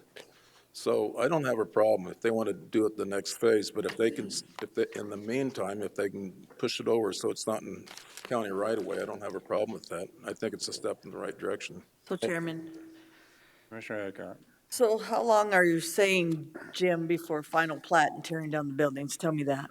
So we have these first 5 lots that we're Yes. platting, and so once through this, we go to final within weeks, I guess, right, Brittany? So tell me a timeline on the buildings for what you're talking about. So then we'll likely be coming in, I would say, within the next, whatever the time frame is for application to start the other second or third phase. Okay, So it's going to happen pretty quickly. Okay, so tell me a timeline that we can put on this, that you'd have those buildings tore down and gone. 6 months. Megan's giving me the look.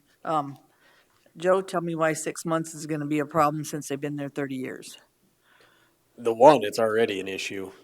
County Highway probably should have went and moved it out of the roadway months ago or whenever it fell down. I don't know, I haven't discussed that with our foreman as far as when it fell into the roadway, but it's a good foot or 2 foot into the road. It's right on the edge of the road. That's the right of way, wouldn't you say, Joe? It's, from what I remember, it's in the road. We put a cone next to it, so it's creating a hazard for the traveling public. The roadway is elevated from that So Jim, location? I'm gonna stop you. Oh. Okay, so they're trying to tell you that they need at least a couple of them moved back or out of the right of way. And then after that, maybe then, that 6 months would work, but right now you need to at least remove a couple of those areas that need to be pushed back and then. They just need to be pushed over, and I agree with you, Ron, that they get burnt, but most of the time they pile them into a pile, so they're not just a free burning structure. So I think if you get something up there, a piece of equipment, it'd take an hour, all of an hour. They're very old, dilapidated buildings. They're falling over as they are. The bottom line, 2 of them need to be removed out of the right of way onto your own property, and then, after you do that, then, for me, anyway, I'm one of 5, then, after you've got those removed where they need to be for highway satisfaction, basically, then the 6 months to me isn't gonna hurt it for that big open property. And I would agree with that. Okay. So, Mr. Chairman, from what I'm understanding, that means we just change item number 3 to that at the time of submittal of the final plat, the structures in the right-of-way must be removed out of the right-of-way. Would that be appropriate? That on final plat, they get 6 months, right? To remove the entirety of all the structures. Well, I think that's part of the recommendation already. Yeah. Is to remove them. So the ones in question are these 2 structures right now that are encroaching in the right of way or roadway. But it says that at the time of submittal and final plat, the structures and right must be removed. So if we've got that part, and we're not gonna do it at final plat. So the time of the submittal of the final plat, you get 6 months basically to remove the entirety of the structures, but the ones in the right of way must be removed now. Yeah, that's what I want, because if it's an obstruction for the road, it needs to be removed out of the road like tomorrow. Does that make sense, Jim? Does that work for you? So here's what I'm hearing is that we can just push those back out of the right of way and then we'll deal with the rest of it prior. And You get 6 or months to. after, yeah. Yep. Final plat. And that's And gonna that- put and you then- into the winter months, which, hopefully you get some snowfall that they can be burnt. Yeah, that would be, then I have one other question. We have approached, when we were doing this, these 5 lots, there's lots 2 and 3 and 4 and 5 have shared approaches. And so one approach is serving 2 lots. And on the approach permit, it says it can only serve 1 lot. I just want to get that clarified right now. So we would request that each lot has a shared access. So basically you have a maximum of 50 foot at the right of way line per approach per lot, basically is what that's entailing. So the permit actually says. Right, we want a permit for each lot so that it's. Yep, so we're going to be okay with that? I mean, it was your request, right? Correct. Yep, but it reads a little different from on the application. Yes. So as long as we're clear.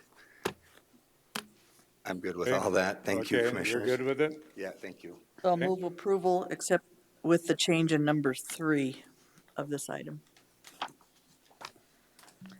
So the number 3 would be at the time of the submittal of the final plan, the structures in the right of way will be removed, and then subsequent to that, the remaining structures will be removed within 6 months. No, that at the time of submittal of final plan, you have 6 months to remove the structures, and the ones that are in the right of way need to be removed immediately. So you're giving them an additional 6 months, The final Final plan, plat. on the final plan, 6 months. additional 6 months compared to what it says here. Yes. Is that okay, Jim? I'll second that motion then. Got a motion and a second. Kara, you got that okay? I'll have to re-listen to it, but Okay. I'm good. Okay. Thank you. I guess I need a little bit of clarification. The ones that are falling over and in the right of way now, Yes. the remaining 4, Right? there's 2 of them that are fallen, and the 6 month that she's talking about would be the ones that are standing and need to come down, giving them 6 months to get them up. That's, okay. Yes, that Yeah, that needs to be done now. moved now, yeah. Okay, so we have the motion. Okay. Got a motion and a second. Any further discussion? Okay. All those in favor indicate by saying aye. Aye. Opposed? Motion carried. Uncontested hearings. Item G. Cosac Environmental Planner. Item G is proposed road naming. It's to name a new road, a 66-foot wide private access easement. That's approximately 995 feet long and provides access to 5 lots and is located off Highway 40. The planning department received a road naming application to name the new road Talon Trail. The applicant, Rick Scholke. The new road will provide access to 5 lots that are just went through the planning process. Staff is recommending approval of Talon Trail with the the Planning Commission's concurrence as well as emergency services. So moved. Second. Got a motion and a second. Cody, tell me what, okay, so the next one's gonna be Assurance Way. What's the difference between a trail and a way? So it's just the, I don't want to say, it's just you can have trail, road, way, court. It's just the ending of the road. It's just. Okay, there's not a definition for. Not that I have off the top of my head. Ted in Emergency Services might know better, but you have to have that at the end. It has to be way, road, court. Okay. Okay, so I got a motion and a second. Is there any public comment on this? Seeing none, all those in favor of the motion indicate by saying aye. Aye. Opposed? Motion carried. Item H. Item H is proposed road name to name 4,709 feet of a 66-foot wide right-of-way that accesses 6 lots off of Lower Spring Creek Road.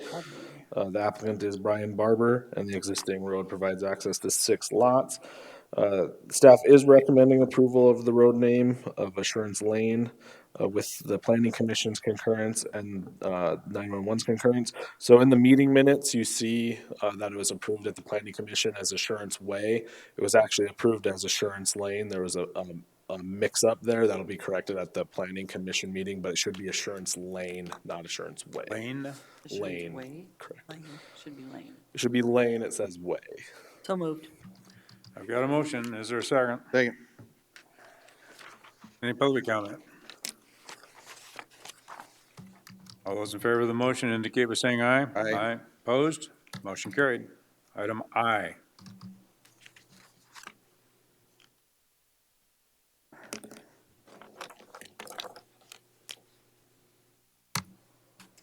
Afternoon, Commissioners. Jason Tennyson, Deputy Planning Director. Agenda item I is Comprehensive Plan Amendment 22-12 to amend the comprehensive plan to change future land use from Ranchette District to Low Density Residential District. The applicant is Mary Dietrich. Her agent is Howe Land Surveying under Jeff Howe. Location of the property is 13380 Greyhound Gulch Road.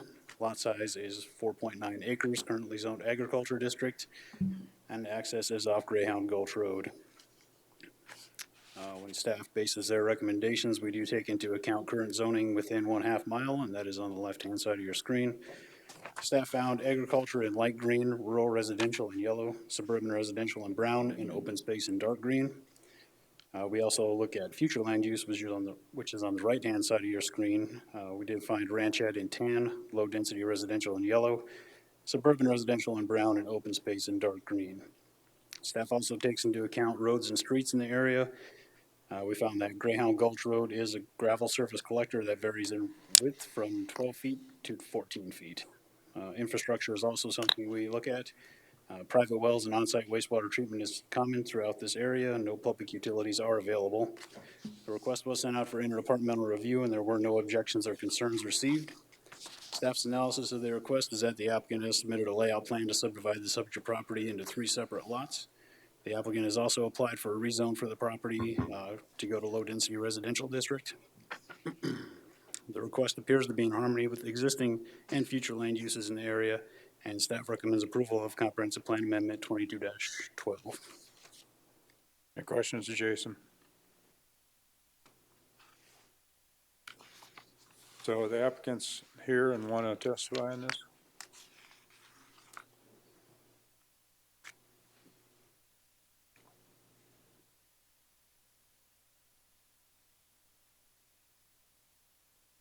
Good afternoon, Jeff Howe, Howe Land Surveying. Anything you wanted to say, or are you just here to answer questions? Well, either or, but I do want to make a point to what she does out there on the property. She's got, and the reason for the splitting up, she has,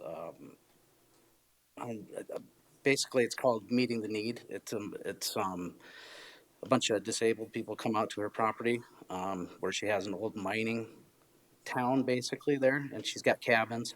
They come out and camp and do that quite a bit during the summer. Her insurance is claiming that since she does that on her property, it's commercial, so she can't get any insurance on her structure right now, her home or any of the rest of the items there. That's the reason why her insurance said if you can split off the mining camp portion, and then she's got another structure, another house there that she rents out. So the 3 lots would cut off the one house and the mining part, and then her insurance company said that if she went through with that, then they would insure it, basically. Mr. Chair. Commissioner Roskinek. I'll move to approve. Second. I've got a motion and a second to approve the comprehensive plan amendment, CA 22-12. Is there any public comment? Back to the commission. All those in favor of the motion indicate by saying aye. Aye. Opposed? Motion carried. Thank you. Now we're on the rezone for it. Agenda item J is rezone 22-13 to rezone 4.9 acres from agriculture district, excuse me, to low-density residential district. Again, the applicant is Mary Dietrich. Her agent is Jeff Howe. It is currently 4.9 acres, zoned agriculture district. Access is off Greyhound Gulch Road. Staff did take into account the same criteria as we did for the comprehensive plan amendment. With that, staff recommends approval of rezone 22-13. Move to approve. Second. Got a motion and a second to approve. Is there any public comment on the rezone? Seeing none, back to the commission. All those in favor of the motion indicate by saying aye. Aye. Opposed? Motion carried. Item K. Agenda item K is rezone 22-17 to rezone 25.072 acres from agriculture district to ranchette district. The owner is Joan McVeigh. Her agent is Jim Peterson. Location of the property is east of the intersection of Slate Prairie Road and McVeigh Road. Currently, the lot size is 25.072 acres. Current zone agriculture district. Access is off McVeigh Road, and there is special flood hazard area on the property. Again, staff does take into account current zoning districts within 1/2 mile. They are on the left-hand side of your screen. Staff found open space in dark green, agricultural light green, rural residential in yellow, suburban residential in brown. Future land use is on the right-hand side of your screen. Staff did find ranchette in tan, open space dark green, rural residential in yellow. Roads and streets were also considered. McVeigh Road is a 24-foot gravel surface road. Infrastructure is private on-site wastewater treatment systems in the area. The request was sent out for interdepartmental review. There were no objections or concerns received. Staff's analysis of the request is that a portion of the subject property, the 25.072 acres, is currently being subdivided under preliminary plan 22-24, which was heard at today's meeting. Approval of this request will satisfy a condition of approval and allow the planning process to continue. Future land use within 1/2 mile of such a property identifies several parcels as ranchette. Existing infrastructure and roads are appropriate for a ranchette zoning district. Therefore, the request to rezone appears to be in harmony with current zoning, future land use designations, and the comprehensive plan viewed at 2040. And staff recommends approval of rezone 22-17. Mr. Chair, move to approve. Commissioner Roskinek made a motion to approve. Commissioner LaCroy seconded. Is there any public comment? Seeing none, back to the commission. All those in favor of the motion indicate by saying aye. Aye. Opposed? Motion carried. Item L. Agenda item L is rezone 22-18 to rezone 8.171 acres, more or less, from agricultural district to ranchette district. The applicant is Joseph Thurberge. His agent is Renner Associates. Location of the property is 3410 Cavern Road. It is currently zoned agriculture district. Access is off Cavern Road, and there's no special flood hazard area on the property. Much like the other requests, staff did take into account current zoning districts within 1/2 mile. They're on the left-hand side of your screen.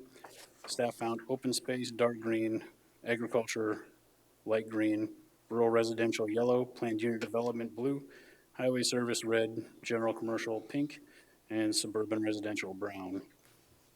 Future land use is on the right-hand side of your screen. Found ranchette, which is tan, open space, dark green, low-density residential, orange, planned unit development, blue, highway service, red, and suburban residential in brown.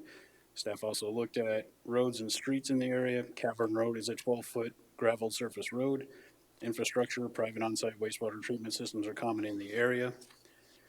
The request was sent out for interdepartmental review. There were no objections or concerns received. Staff's analysis of the request is that the subject properties are currently being platted through the city of Rapid City due to the 3-mile platting jurisdiction. The applicant is proposing to subdivide the subject property and create Lot 1, which will be the 8.171 acres, and Lot 2, which will be the remaining balance of 12 acres of Joseph's subdivision. Future land use within the area are within 1/2 mile. The subject properties identify several parcels as ranchette. Existing infrastructure and roads are appropriate for ranchette zoning district. Therefore, the request to rezone appears to be in harmony with current zoning, future land use designations, and the comprehensive plan viewed at 2040. And staff recommends approval of rezone 22-18. Mr. Chair, Commissioner LaCroy. move for approval. Second. Got a motion and a second. Any public comment? Back to the commission. Any further discussion? All those in favor of the motion indicate by saying aye. Aye. Aye. Opposed? Motion carried. Item M. Agenda item M is rezone 22-19 to rezone 5.059 acres from Agriculture District to Ranchette District. The owner is Karen Murphy. The applicant is JV Gulch LLC under Isaac Almanza. Their surveyor is Renner Associates LLC. Location of the property is 23800 Highway 385. Access is off Highway 385, and there is special flood hazard area on the property to include floodway. Like the other request, staff does take into account current zoning within 1/2 mile, and that is on the left-hand side of your screen. Staff found low-density residential in yellow, planned unit development in blue, agriculture light green, open space in dark green, highway service in red, and low-density residential in yellow. And on the right-hand side of your screen is future land use within 1/2 mile. As you'll note, the subject property is zoned Ranchette District, which is the district that they're requesting to rezone to. So we found low-density residential in yellow, ranchette in tan, planned unit development in blue, open space dark green, highway service in red. Request was sent out for interdepartmental review. There were no objections or concerns received. Staff's analysis of the request is that the subject property is currently being subdivided under minor plat 22-30, which will be heard at today's meeting. Approval of this request will satisfy a condition of approval and allow the platting process to continue. Future land use within 1/2 mile of the subject property identifies several parcels as ranchette. Existing infrastructure and roads are appropriate for a ranchette zoning district. Therefore, the request to rezone appears to be in harmony with current zoning, future land use designations in the comprehensive plan view to 2040. With that, staff recommends approval of rezone 22-19. So moved. Second. Got a motion and a second. Any public comment? Any discussion by the commission? All those in favor of the motion indicate by saying aye. Aye. Opposed? Motion carried. Item N. Co-Sec Environmental Planner. Item N is conditional use permit CU 22-16. It is to allow a recreational vehicle park on the subject property. The applicant and landowner is Dawn and Troy Richter. She is in the audience if there are any questions. Location of the property is approximately 1/2 mile east of Quinn City limits, south of Highway 14. It involves 200 acres. Current zoning is agriculture district with an existing land use of agriculture, and access is off Highway 40 or Highway 14. This was continued from the June 10th, 2022 Board of Commissioners meeting, as the Planning Commission had not made a recommendation. They recommended to continue over issues of possible fire danger on the subject property. Those issues were worked out at the Planning Commission. So staff is recommending approval of conditional use permits U 22-16 with the Planning Commission's concurrence. And how were the fire issues resolved, do you know? Conditions were added that no outdoor fire be allowed on the Item subject property. 16, okay. Move for approval. Second. Got a motion and a second to approve. Is there any public comment in regard to this? Seeing none, back to the commission. Any further discussion? All those in favor indicate by saying aye. Aye. Opposed? Motion carried. Mr. Chair, Commissioner LaCroix. I meant to ask for a break when we got to contested hearings, but I didn't. But given the light of the hour, I'd like to suggest a 10-minute break before we move forward. Okay, so got a motion and a second for a break. All those in favor indicate by saying aye. Aye. Opposed? Motion carried. Call us back into session. Next item that we have is O. This is been a continuation of planned unit development overlay. And Cody. Co-Sec Environmental Planner, yeah. So item O is planned unit development overlay PU 22-06. It's to allow a planned unit development overlay to allow a single-family residence to be used as a music school and bed and breakfast. The applicant and landowner is Brett Wallfish and Katie Smirnova. This was continued from the June 10th, 2022 Planning Commission meeting, as the attorney for the neighboring property owners requested a continuation to work out verbiage of the conditions that are in the staff report. However, staff never received any changes, any proposed changes. I believe that the two attorneys were working that out, so I'd turn it over to them to discuss what came about from those discussions. Okay, thank you. So first one, I've got several speaker request forms. First one I'll call on is Michael Lose, attorney for the wall fishes, and I'm very interested to hear. I trust that the attorneys for both sides were able to get together and have discussions. We did, Okay. Mr. Chairman. With your deference, could I defer until we have the residents speak, just so I'm not bouncing up and back? I'm not sure what the neighbors are going to say that would be new today. I may not have to address everything, but I'm certainly happy now to visit with the commission about communication with council, if that's okay. Okay. So we were sort of late receiving some input from Mr. Stiles and Mr. Pekarsky.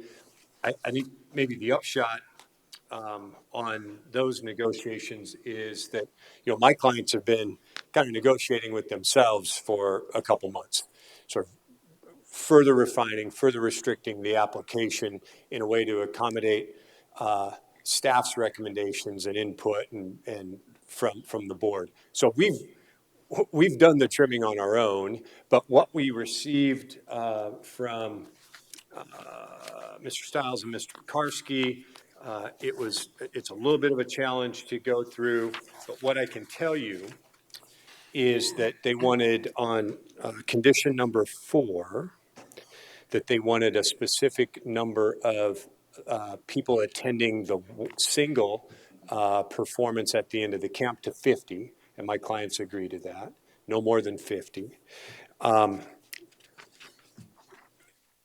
They have asked on item 15, commensurate with Commissioner Lassiter's concern, that the existing cutouts be stabilized, and my clients agree to that, and in fact have already completed the application of erosion control matting on each of the cutouts that are existing on Klondike Road.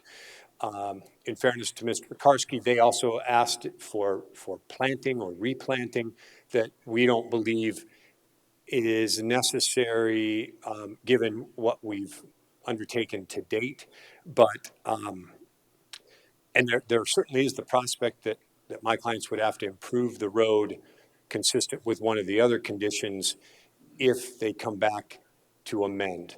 So we believe the matting is very sufficient to do what it was supposed to do.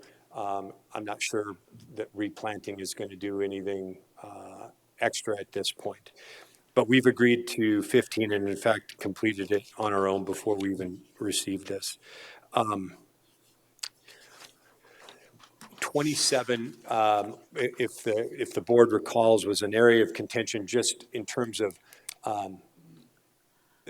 Mr. Stiles wanted clarification about a significant change in the use, and we don't have any problems identifying adding an additional camp would require an amendment, and adding an additional performance or showcase would require an amendment. And we have no problems with that. It certainly is within the realm of possibility that is very much what the future might look like, and we want to be transparent and not hide the ball from anybody. So if we're going to increase the number of camps or the camp days now from just the 21 to something more, that's going to require an amendment. Same with the one showcase. If it's 2, then we've got to be back in front. Beyond that, the request on behalf of Mr. Stiles' office was that we voluntarily strike all reference and application to the bed and breakfast part of the PUD, which my clients just simply aren't in a position to accommodate. That's a bridge too far for us at this point. Staff has looked at it now over 3 or 4 meetings, those and the recommendations based on all the mandatory factors, the discretionary factors. Staff has recommended approval of the bed and breakfast part as modified by my clients voluntarily, cut the number down to no more than 6. There will be no bed and breakfast activity during the camp to make sure we're minimizing the impact there. So my clients just simply aren't in a position to go that far. We think that they've compromised enough and plenty, and that the bed and breakfast is certainly consistent with things that have been approved by this board and predecessors in ag areas. This is no different. So with that, I'd like to reserve a little time maybe for questions, or if there's something that comes up that's new, but we're certainly grateful for the work of staff and the patience with the board and leadership, and hope that you could see fit to vote to approve the application with conditions as outlined by staff and slightly modified here today.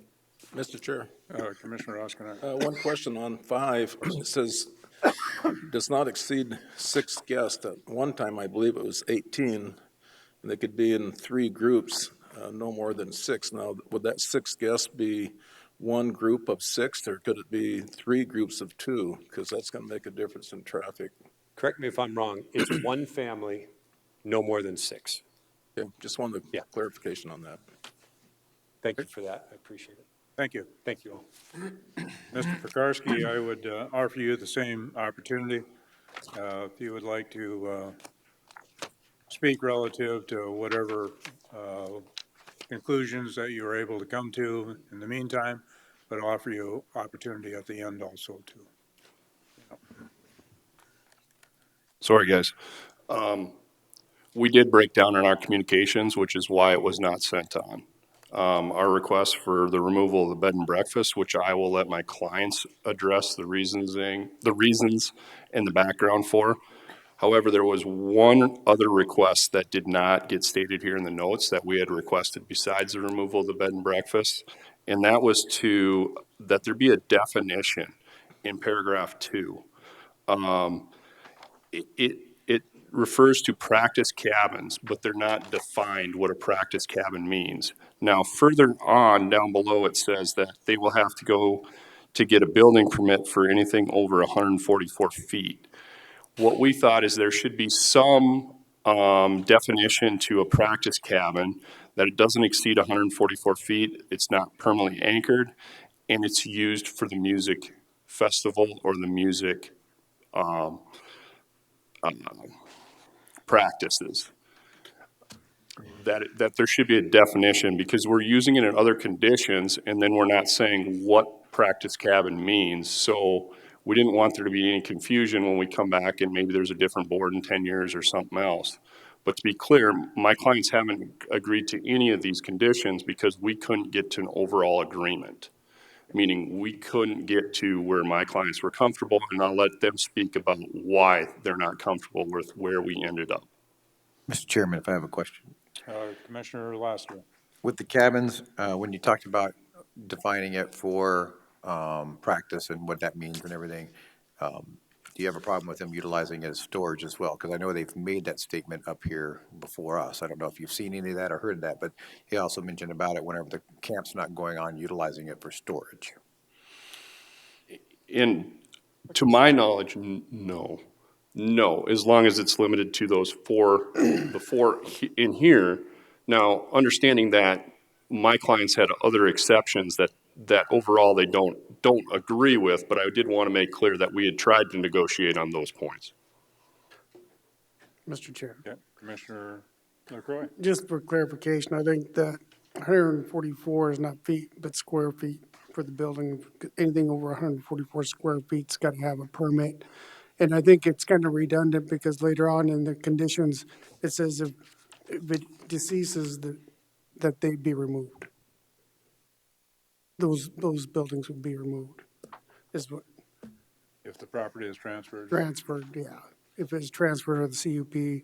So it's kind of, I understand where you wanted laid out and clarified a little bit more, but I think it is kind of clarified later on in the, Item 7. yeah. The only one I'll comment quick on here, and then I'll wait for questions or anything else at the end, but, and Mr. Lois did speak on it. It was 27 that we thought there needed to be, and he said what conditions he was willing to accept, but that we thought there needed to be a definition of significant change. That requires them to come back to you versus being able to go to the planning director. What we had proposed is that a significant change, including but not limited to the use or impacts on adjacent land or the access road, an increase in the number of attendees or the frequency of music camps or performances/showcases, the increase in the number of structures, whether attached or unattached to the ground, shall require the amendment to the planned unit overlay. Now, I understand that Mr. Loos is willing to accept a couple of those, but not necessarily the terms. Now, we didn't come to an agreement, but that's what we had proposed. That was acceptable to my clients. Okay, very good. Thank you. First speaker request I have then is from Judy. Is it pronounced Rhodey? Yeah. Okay. Judy?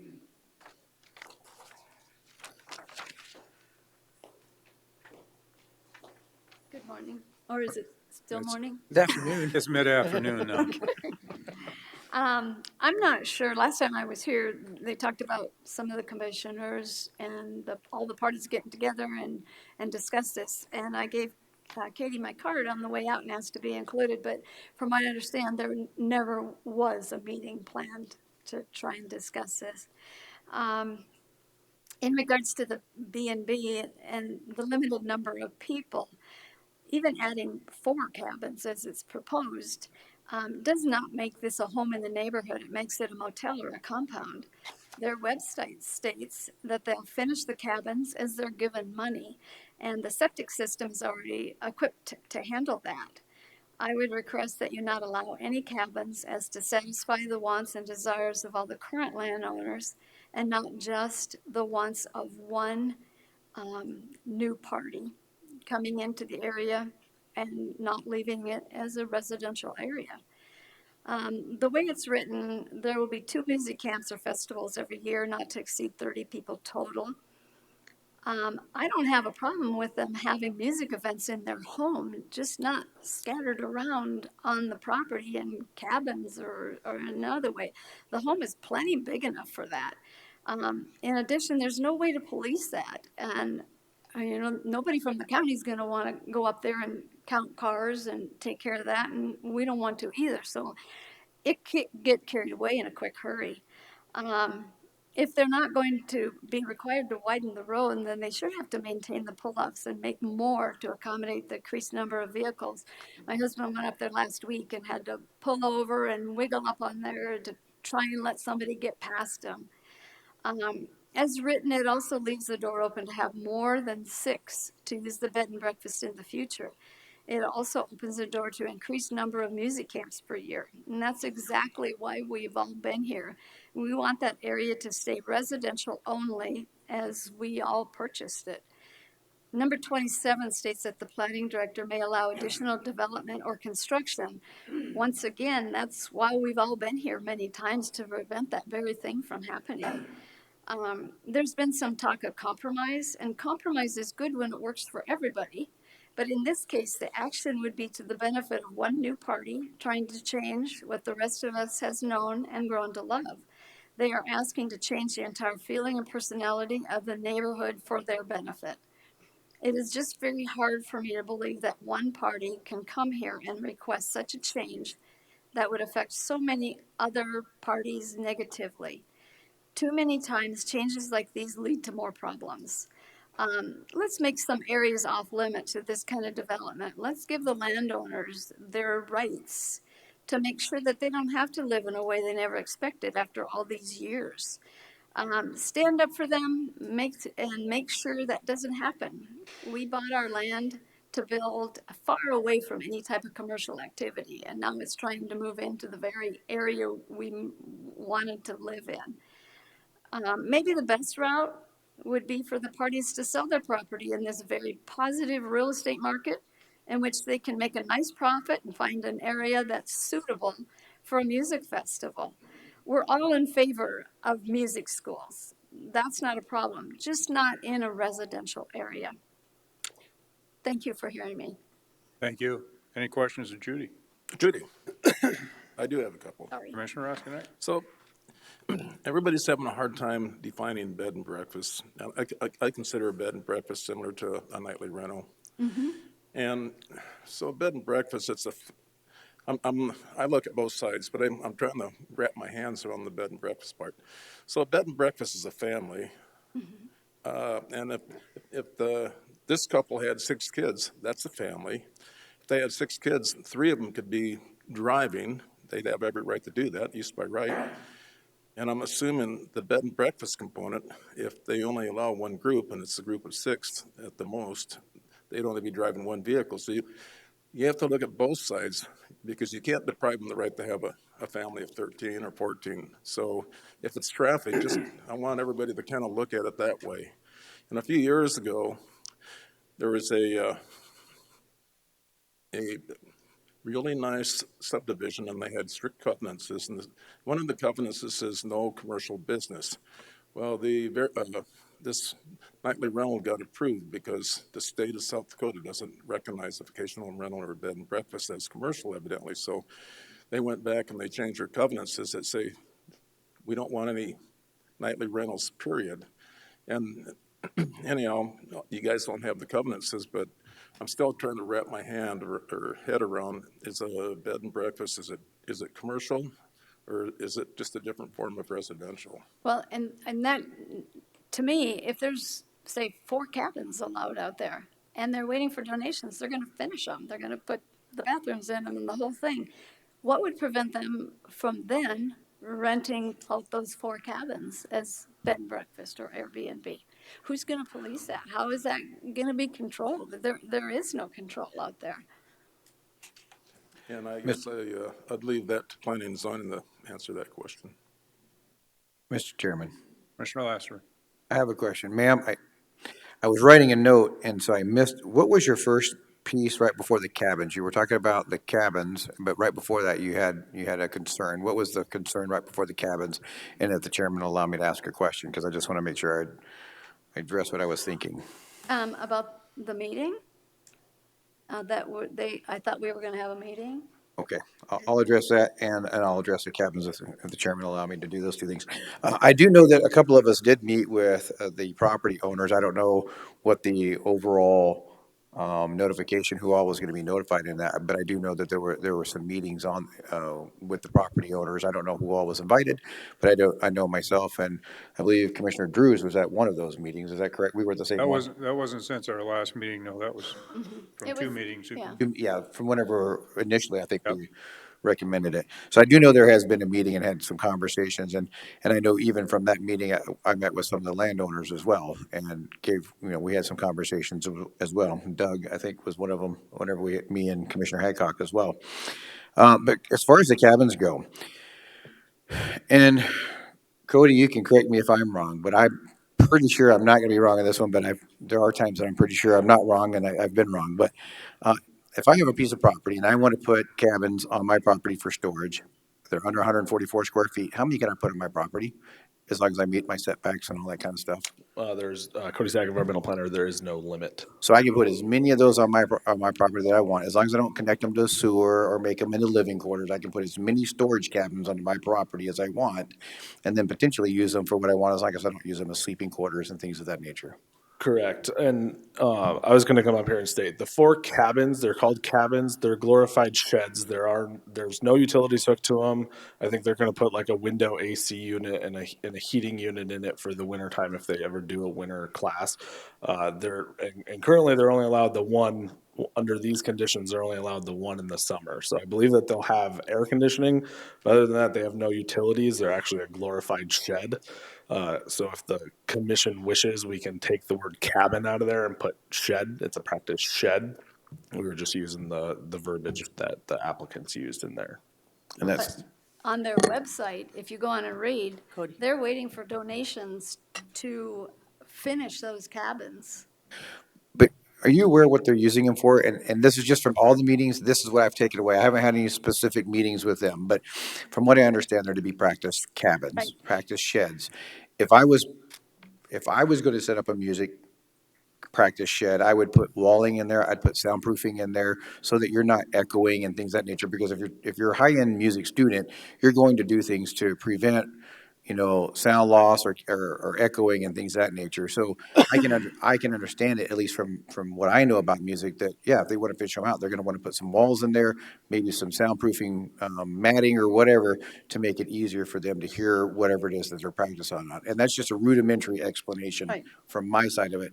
Now, there may be more intricacies to it from a music side, but that's just my understanding from what I've heard in the conversations. But according to their website, they're waiting to finish them. It says that the people that can pay to have their name on the front of the cabin can pay up to $10,000 to have their name on there, and then they can also finish the cabins to make them livable. So at that point, what keeps them from using those cabins for bed and breakfast as well, and who's going to police that? So I'll have to double check on the wording. I don't remember making them livable. I do understand finishing them, like if it costs money to put matting and things in there, I can see that. Septic system is set up already to accommodate the cabins.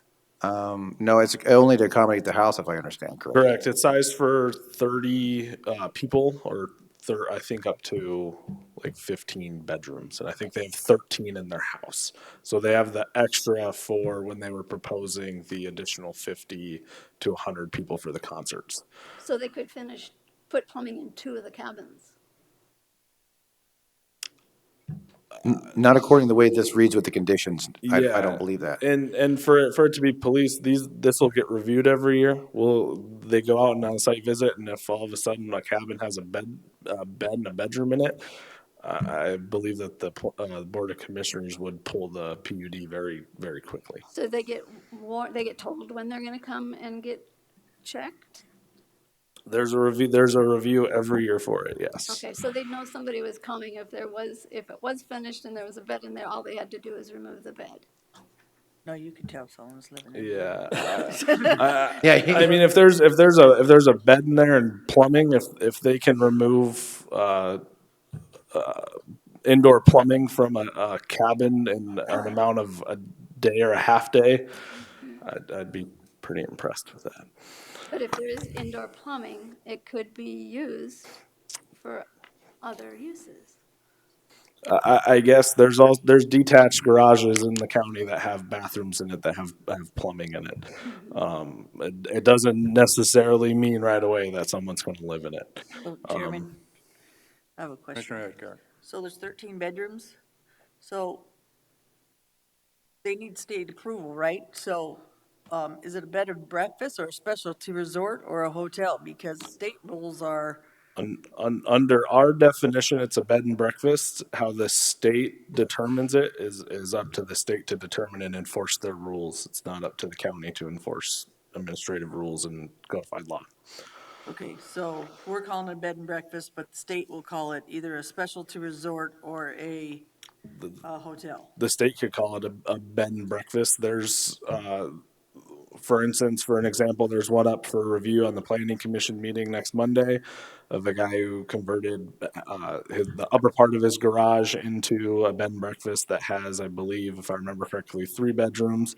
His house has 3 bedrooms, so if you're talking about the over 5 rule, the bed and breakfast is specifically for the structure with the 3 bedrooms. It's not for the entire property. So how the state will determine that is up to the state. If the state doesn't give them a license for a bed and breakfast or a specialty resort or however they do it, they can't operate. This PUD just allows them from the county's perspective to do it. If the state doesn't allow them, that's up to the state. In special resorts or hotels, they would treat it differently as a business. They wouldn't treat it as a bed and breakfast. They wouldn't treat it as a VHR. They would actually have specialty resort rules and regulations. It would be up to the state to determine it. It's not up for, we're just allowing them to have a bed and breakfast from Pennington County's perspective. If the state doesn't allow them to have a bed and breakfast, then they can't operate a bed and breakfast. So if they were cabins instead of sheds, they would have to have setbacks and things like that, right? If So- it exceeds a certain amount. So all structures have to maintain the 25-foot setback. Okay, so they could build, we don't have a precedent on what size the sheds need to be. No. I think that's what their lawyer was trying to get at, is what is the size of these cabins? If they're practice cabins, a practice cabin or a practice shed is a lot different. If you're telling me a shed, I've seen a shed. If you're talking to me a practice cabin, I'm not thinking like a little shed that we store our stuff in. To me, that turns it more into a business. So I guess the size and what you're doing, it wouldn't make sense to me to make a bunch of 4 sheds on your thing just to go practice. You're gonna make cabins, you're gonna make something that, to me, that sounds crazy to say you're gonna put 4 practice sheds on your property, okay? Because you're calling them sheds because you want them to be that size, maybe, I don't know, but, some of this just doesn't make sense to me, I guess. To me, it's more of what it's defined as is a specialty resort, more than it is just a bed and breakfast for me. That's what I'm seeing as, if I owned the business, if I did it by your rules and regs, they can do bed and breakfast, they can do sheds, but for me, it looks, and it sounds like more, if it was my business and I was gonna buy it, it looks more to me like a specialty resort, to do a music festival, to have some practice sheds, to have some bed and breakfast and people staying there.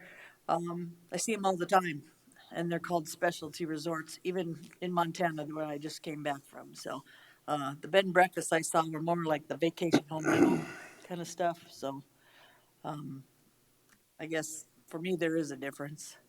Any further questions of Judy? Sorry. Mr. Chair. Commissioner LaCroy. Judy, I just wanted to, I talked to your husband Ross, I think it was on Thursday night or Friday night. And this item has been probably one of the toughest ones I've ever faced as far as dealing with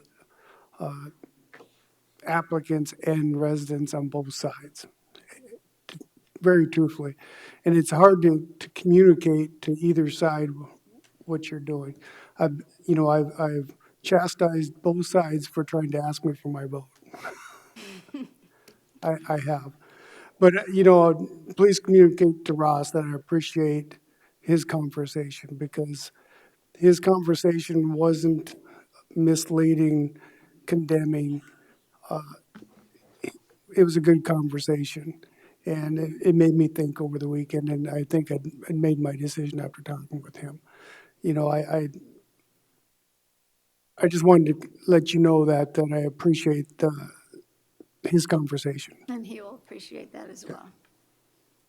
Thank you, Judy. Thank you. Next one is Doug Zog.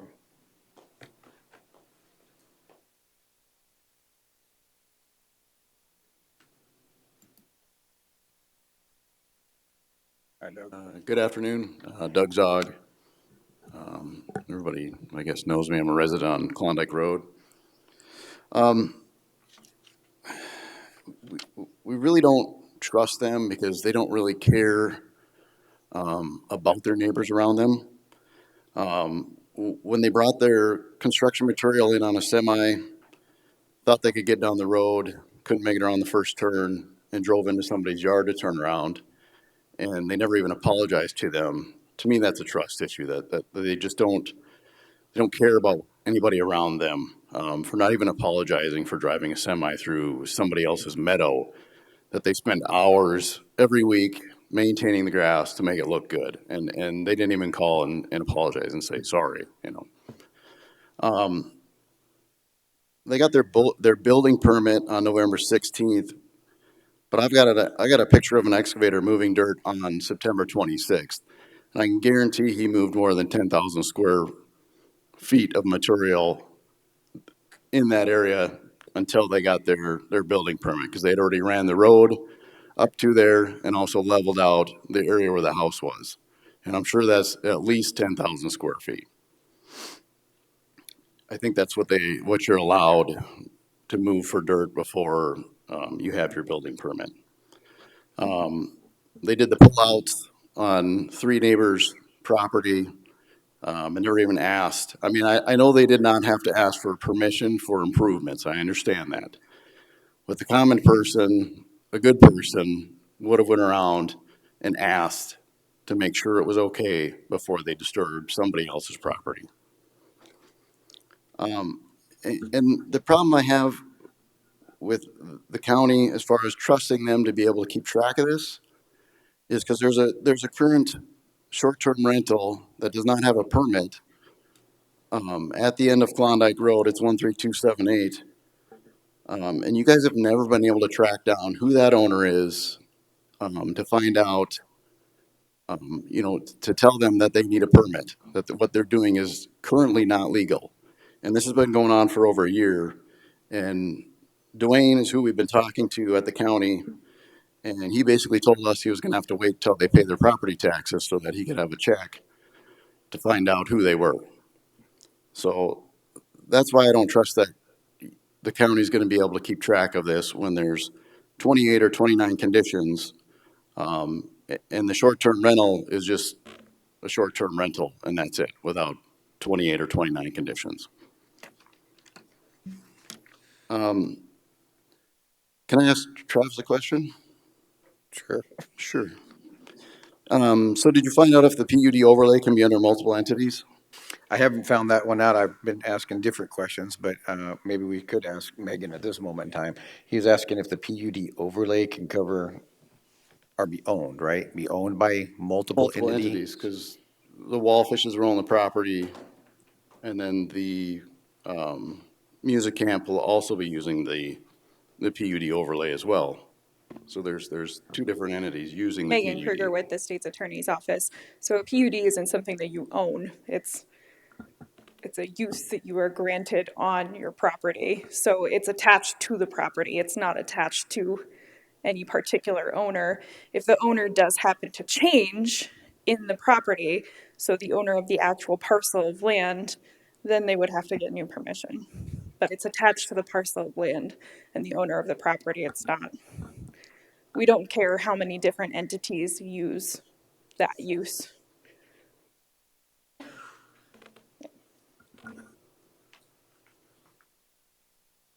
So the main concern that everybody has back there is we do not want a commercial business in our residential area.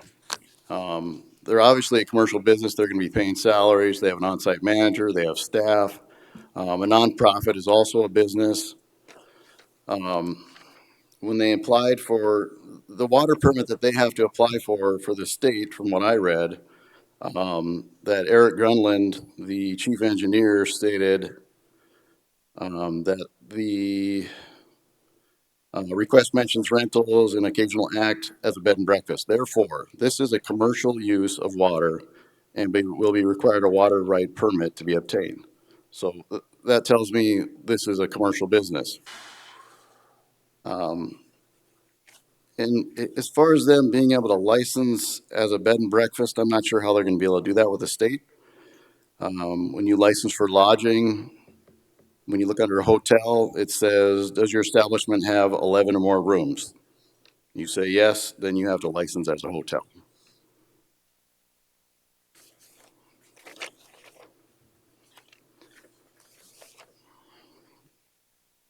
And when you look at the criteria that staff has for the uses, value, and enjoyment of their other property in the neighborhood for purposes already permitted may be in any foreseeable manner substantially impaired or diminished by the establishment. This is an 8,000 square foot footprint that is going to be there compared to, you know, the largest house that is out there is probably 3,000 square feet. So to me, it does not flow with what is currently existing in that neighborhood. There's just no other properties out there that would even compare to this. And then the other one, that the establishment of the conditional use will not impede the normal and orderly development and improvement of the surrounding properties for uses permitted in the district. I don't know if some people are gonna wanna develop their properties that they have out there when they see this go up. I think some people are probably gonna change their minds, because they don't want that in their neighborhood. So I would say it does, cause an issue with other landowners, you know, not wanting to develop in that area now.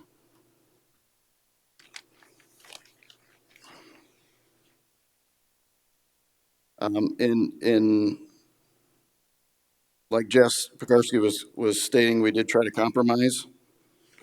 And that's what you guys wanted us to try to do, and we did do that.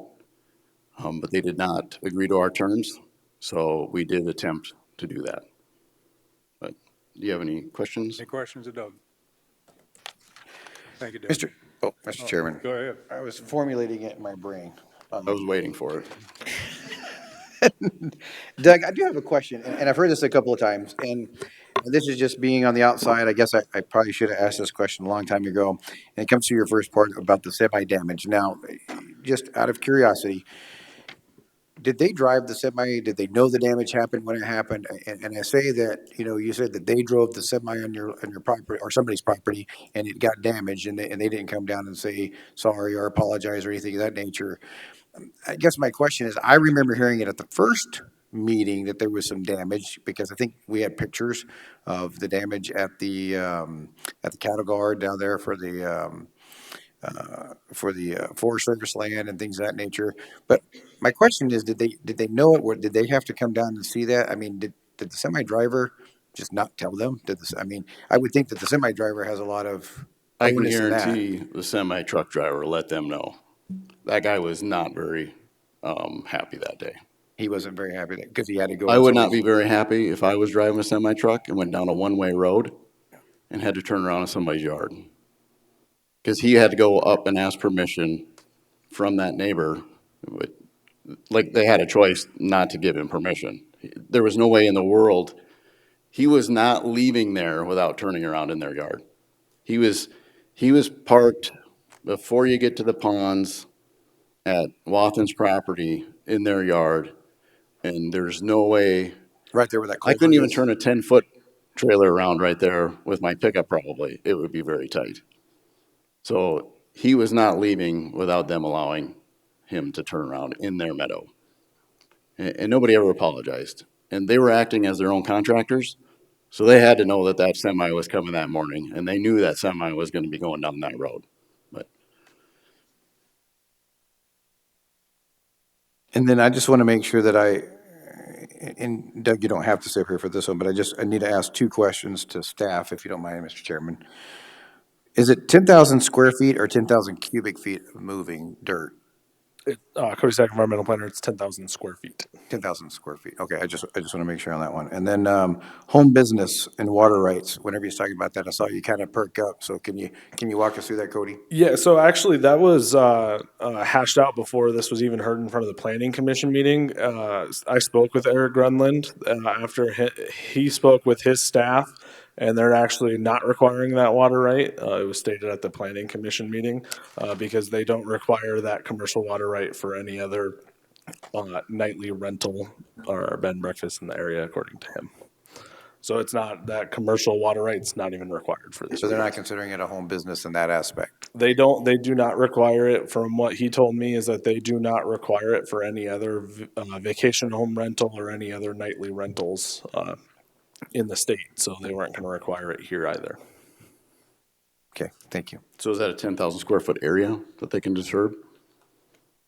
I'll let Cody answer that one. Cody Sack, environmental planner, 100 by 100 is, or any sort of, correct, that they can disturb without a permit. And I do believe that they have a approved stormwater permit for their disturbance. And they received a permit for that disturbance before doing a 100 by 100 disturbance, or was that something found in the process? I believe they applied for it at the time of their building permit. I guess if they had dirt work done that was prior to that, I am not aware of. Okay. Anything else for Doug? Thank you, Doug. Thanks. Appreciate it. Next one I have is Trudy Brassfield.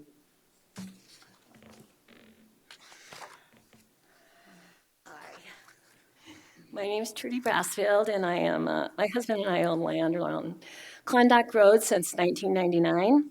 And I'd also just like to interject right here. Kim and Zach Haig are also owners, and they've been to everything, and they can't. They are healthcare workers. She's a RN, and he's an anesthesiologist, and she came down with COVID. So anyway, for anybody in the audience, thank you, healthcare workers. And I think he sent you an email. I'm not sure, but anyway, he would be here. So we are requesting denial of proposed PUD for Wallfish Smirnoff and for the 3-week music camp and the bed and breakfast. And it just goes back to the original denial. And so on September 27th, we were in here for a conditional use. At that time, they withdrew it, and we didn't hear anything else. They went ahead, they applied for their permit 2 days before that meeting. They got their permit in November. And as Doug said, there was a lot of stuff going on, and you can find it on their blog. She does a lot of blogs, so you can see all of the stuff that was going on even before the permit was issued. Doug talked about a trust issue, and it's always been that. The wording in everything has been growth. This wording of significant, which I'll deal with later, is something that we're really, really concerned about. Item number 27. So we say this has commercial overtones. The first meeting with Charlie, he said, he's not for it. This has too many commercial overtones. So what's a commercial? What's a commercial business? It is an entity engaged in the sale, lease, or engaged in exchange of goods, services, or any other item of value. First of all, Rushmore Music Festival charges students $495 for a meal plan for their 3-week school. I don't know if they're going to bring somebody in. They've been asked that. I don't know if they dealt with that, but they are charging for food. They provide services. There are instructions of music, and they provide paid instructors. Now we're talking about a commercial business. Number C, provide something of value, and they do. They provide lessons and school in music, and everybody's agreed, and nobody has said anything about that. Yes, it's very valuable, part of a commercial business. They were asked, Katie was asked one time why they didn't find a commercial business, a commercial lot for this venture. She said, we couldn't find one. We looked and we couldn't find a commercial business. They knew this had commercial overtones. They came, they found this lot, and they're trying to make it a commercial. This is a private residential area down Forest Service Road into a private road maintained by private residents. The PUD, which is, I think it's too broad. I think it allows for all the growth that they want to do. And when they talk about they made all these concessions, of course they can make all these concessions because they added all of them. The only thing they asked for in the beginning was a 3-week music course. Then we come back and we have this overlay, and they asked for another 3 to 6 weeks. We were in June, July, August, off season, December, and January. So they all kept adding. So of course they had a lot of room to compromise, but they'll come back. They have significant changes. They can add on. Can we bring the picture up of their property?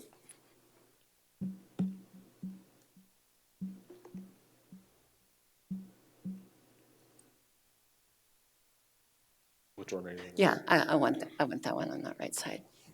Yeah, okay. This is their home. It has 2 breezeways. And so let's talk about these 2 different entities. I just don't understand how Brett and Katie can apply for a PUD, then they can donate. Donate means you voluntarily give up anything of value, right? So for 3 weeks, they're not gonna own they'll own their property, but they're not gonna do anything with their property. They'll still own it, but they donate it to a nonprofit that they're executive director of for 3 weeks, and they can still use that permit. Rushmore Music Festival can still use that permit because it's donated to them. So I can have anybody come into my home, and if I have a daycare, I can donate my license to them to run that daycare for a while. Is that true? Shouldn't they have had to apply for a conditional use permit for their bed and breakfast? But shouldn't Rushmore Music Festival have had to apply for a conditional use permit for a 3-week camp?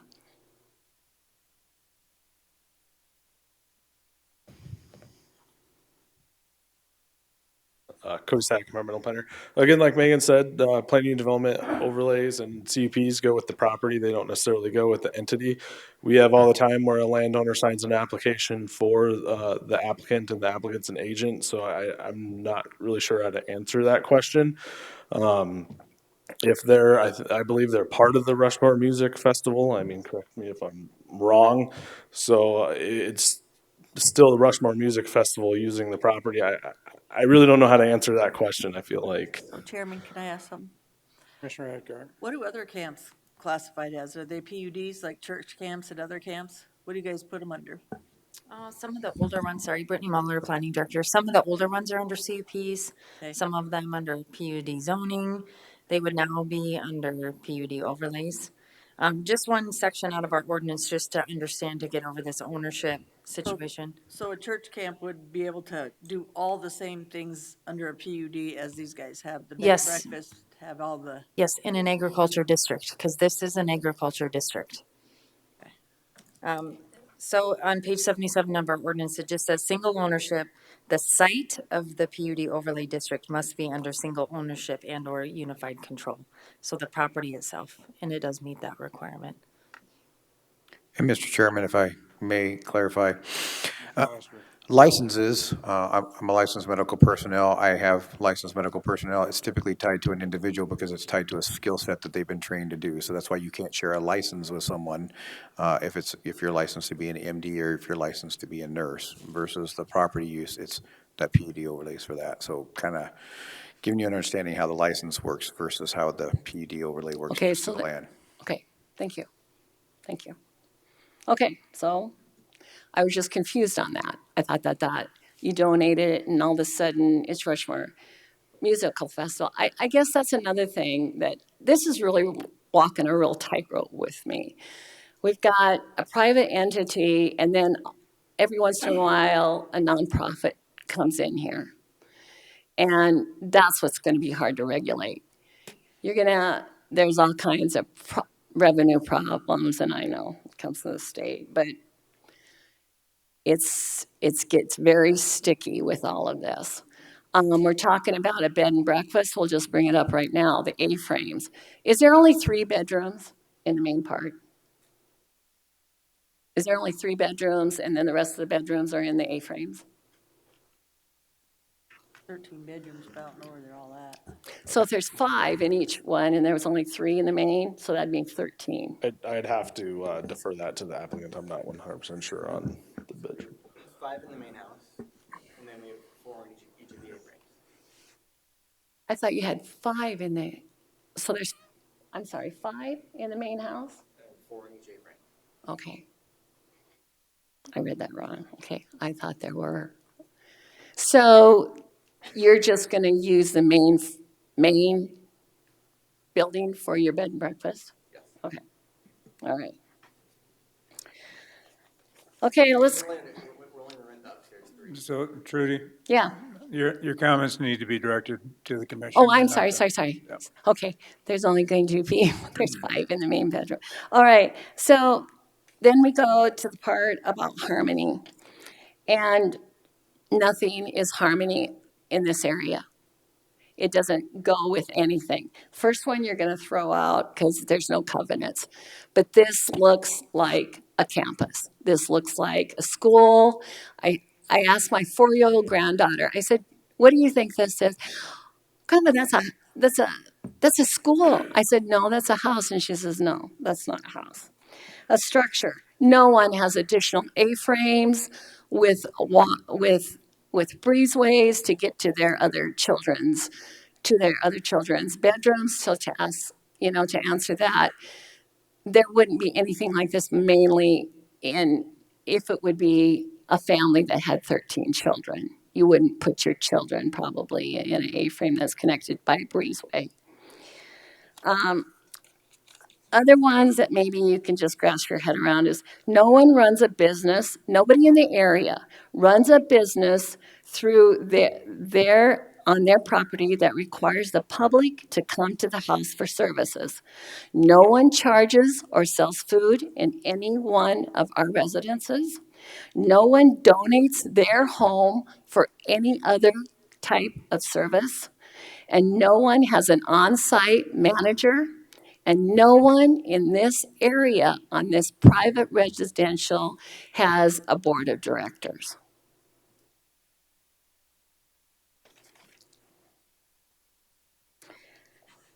We all are also really, really concerned about the resale of this. This looks very commercial, and we've been told by realtors if they listed this, it certainly wouldn't be as a single-family residence of what they have the permit to build.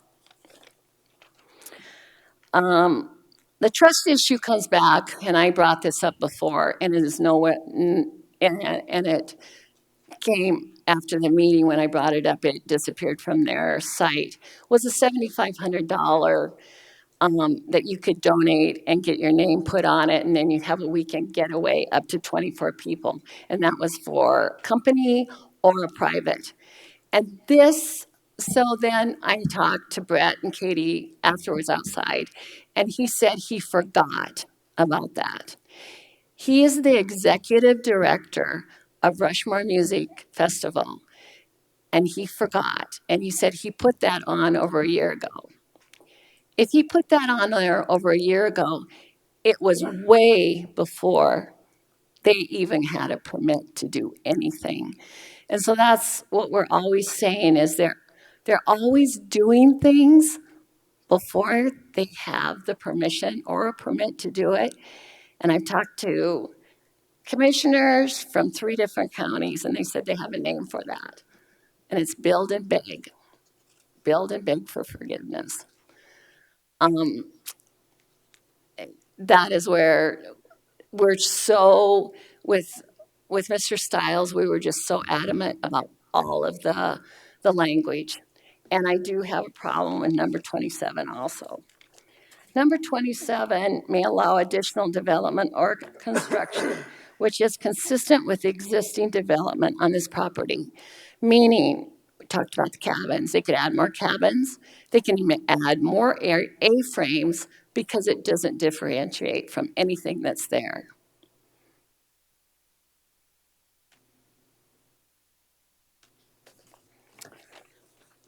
So, in closing, I just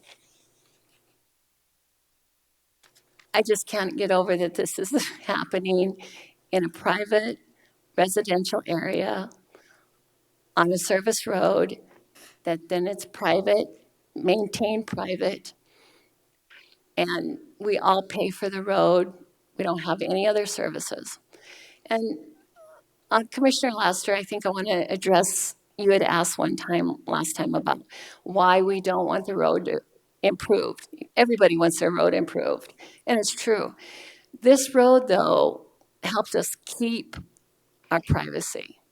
People would come down the National Forest Service, curiosity or whatever, and they would turn around at Gwen and Lindsay Wathans because they'd see that road, and they didn't even know if there was a way out, and they didn't know how they were going to turn around. So the more, we don't think they're going to be there that long, and if that road is improved, it just It just invites the public more. So that's one of the reasons. And it was another reason that that's where we can, keep the property looking at like it does, the isolation, the beauty, and the remoteness of it. So that's why we thought like that. So in closing, I just ask that the PUD has too much wiggle room for them, and they will use the wiggle room. There will be more cabins. I feel like there will be asking for more. We're going to be back here, and they'll be back to another 3-week course. They will be back to more concerts. There will be more and more added. That's why the concessions were made, and then they can add them. I think they're just waiting in the wings to come on. Any further questions of Trudy? Mr. Chair, I just got one for Commissioner Cody. Roskinek. I just got one for Cody. Okay, One for so Cody? Okay. I've heard a lot of maybes, could be, assume, what if, feel like. My question is, Cody, if they put the property on the market and I bought it, hypothetical, I bought it, then I would, and I'm in a area zoned egg, then I join a motorcycle club. And I have 25 people, my friends come over every Saturday during the summer, and we play guitars and party. Am I violating anything there if I don't make the noise? I'm just thinking hypothetically. If you invite 25 friends over to your house, It is that was what just, you're saying? you know, sometimes 20 would come, you know, they'd bring their motorcycles and. There's nothing in our ordinance that says you can't invite friends to your property. So there's another, you know, I'm just being the devil's advocate here. I see both sides, but I just want to make sure that I'm trying to be fair to both sides. Oh, Chairman, Mr. Chair. if I could. Commissioner Eckhart. If you did, that would be okay, but you wouldn't have your classes and your schools and everything advertised, and you wouldn't be having directors, and you wouldn't have other people. You'd have it all organized into a business. Right. That's a little bit different than if I could have 25 people. No, I'm just. But I don't mean that facetious. I mean, to me, there's a difference. I'll keep saying it. It's a camp. Do you put PUDs in your covenants? Not that I know of, but I'm going to tell people now from now on, if they don't want this, you got to put BHR, you got to put PUD, you got to put 3 different things in there to make sure that you don't have people that want to do camps or things in their area. My problem here is that, to me, it's not, PUD is good in one sense, but I never liked PUDs because they're kind of like conditional use permits. You can put 50, or you can put 5, or you can put 6 conditions on it, and everything's different. I understand things are different, but it starts turning businesses and PUDs are turning things into stuff that I haven't liked before because it makes exceptions, which sometimes is really good. But it also goes the other way where the exceptions are just extreme to the point where it's a PUD. We're allowed to do it. So since I've been in here, PUDs, CUPs have always, and I think you guys have heard that before when we started talking about changes in PUDs, and Brittany knows that, and CUPs, and 11.619s from the city. It's the craziest things I've ever seen for conditions because everyone could be different just depending on who the applicant is. Again, call it what you want. It's a specialty resort. It's a camp. It's not music classes once in a while. It's not performances once in a while. This is a camp for music. I think it's amazing. I think it's great. I think music is awesome. On a residential road with this size is crazy. I don't think the people that made the road were saying that we want camps and we don't want BHRs and we don't want PUDs and we don't want all that stuff on there. I think they made it for residential. For the size it's at, it tells me what it's made for. Having this many people, if you have 25 people at once, at least the neighbors will probably know because you probably know them by now because you'd be respectful enough to tell them. But these are classes, this is a music camp, and these are performances. If that doesn't sound like someone that created a business for music, I can appreciate that. It's just that on this property, and I'm all about property rights, but I'm also looking at the neighbors as well. A VHR, yeah, I'm gonna build my intention is 13 bedrooms is to make it a VHR. No, these people knew 13 bedrooms, that they didn't switch that from the beginning. They only switched what they were gonna do in those 13 bedroom to A-frame house establishment. So they knew what they were building in the first place. They knew what they were gonna do in the first place. Because the staff had to establish, it wasn't the staff's fault, what their whole thing was gonna be in the end, I understood that. But they built that big house from the beginning and they knew what they were gonna do. Okay? And then to add it and say, oh, you know, staff had to do that because they had to add more stipulations because that, I don't buy that. I also don't buy the development part of it. I'm with the neighbors, the trust. I probably would approve this if this wasn't a private road. If you weren't affecting anybody else, private road, you undercut people, you didn't put your wattles down, you didn't do, that's up to the planning department. I probably wouldn't have cared. But to me, it's a music camp, and you're affecting not just yourselves but other people by how many people you're having on the property, what you're doing on the property. And to me, a PUD, call it a PUD or commercial business. You're being able to operate a commercial business on a PUD. So call it what you want, you guys. That's my bottom line. And they just have a different word for it, so you can do a bed and breakfast with a camp calling it a PUD. Commissioner Lassiter.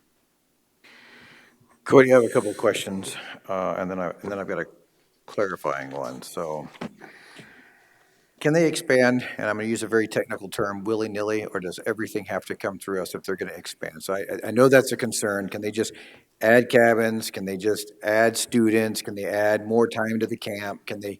Because that's what I'm hearing is the big concern, that once they get it passed, they can just continue to grow and add whatever they want. There is a process, if I understand, and if you don't mind just giving a brief version of what that process is.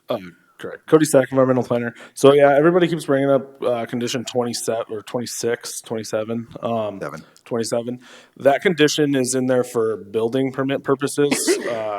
So for instance, this is, everybody calls it residential. This is an agriculture area. There's houses there, but it's agriculture. So they're allowed to have a greenhouse by use of right. So if they came in for a building permit for a greenhouse, it wouldn't have to come in front of planning commission or in front of the board of commissioners. That's the discretion that they're talking about with the planning director on approving those permits, or a deck.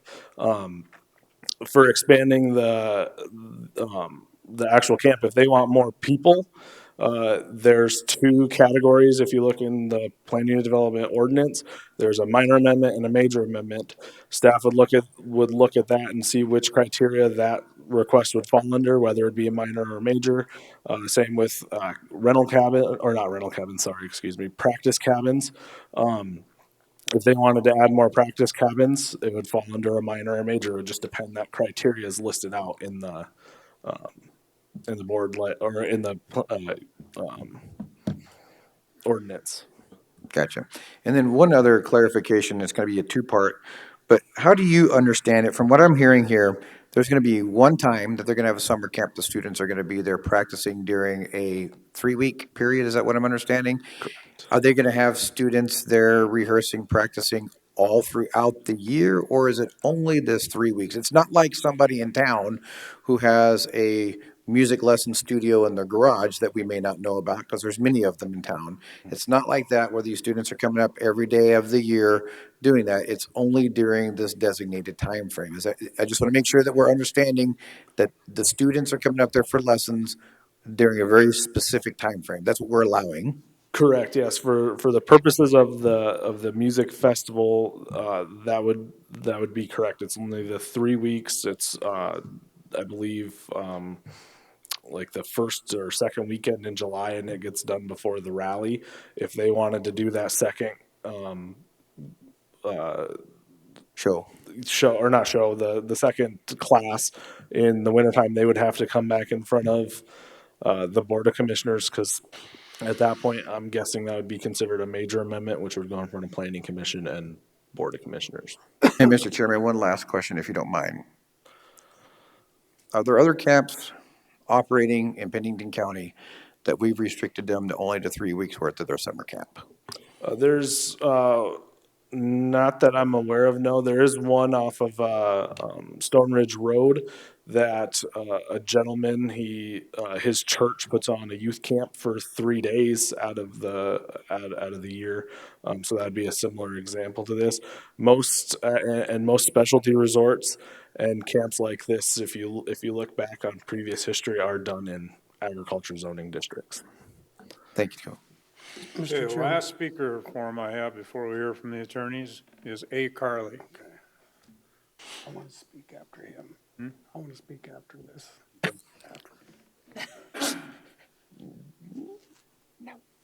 Hi, I'm Anya Carly, Concerned Citizen. I don't have a lot to say, except that for the bed and breakfast, I'm a little disappointed to hear it restricted to 6 people. That means my family wouldn't be able to come. I have 5 kids, and we travel a lot with my parents, so we wouldn't actually even be able to be there. As regarding performances all over the property, I think that's a misconception. The performance would be in the main building, and the sheds are practicing one person, or maybe like a trio practicing for an hour or 2 or something. It's not meant, like, there's no performances going on in these sheds.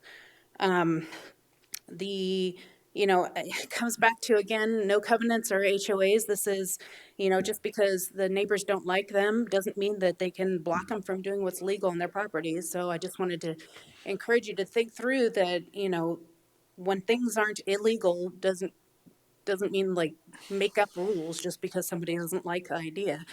And the neighbors can create HOAs and covenants. That's what it's for. And when they're not there, people have more of a right to do things on their property that maybe their neighbor would like.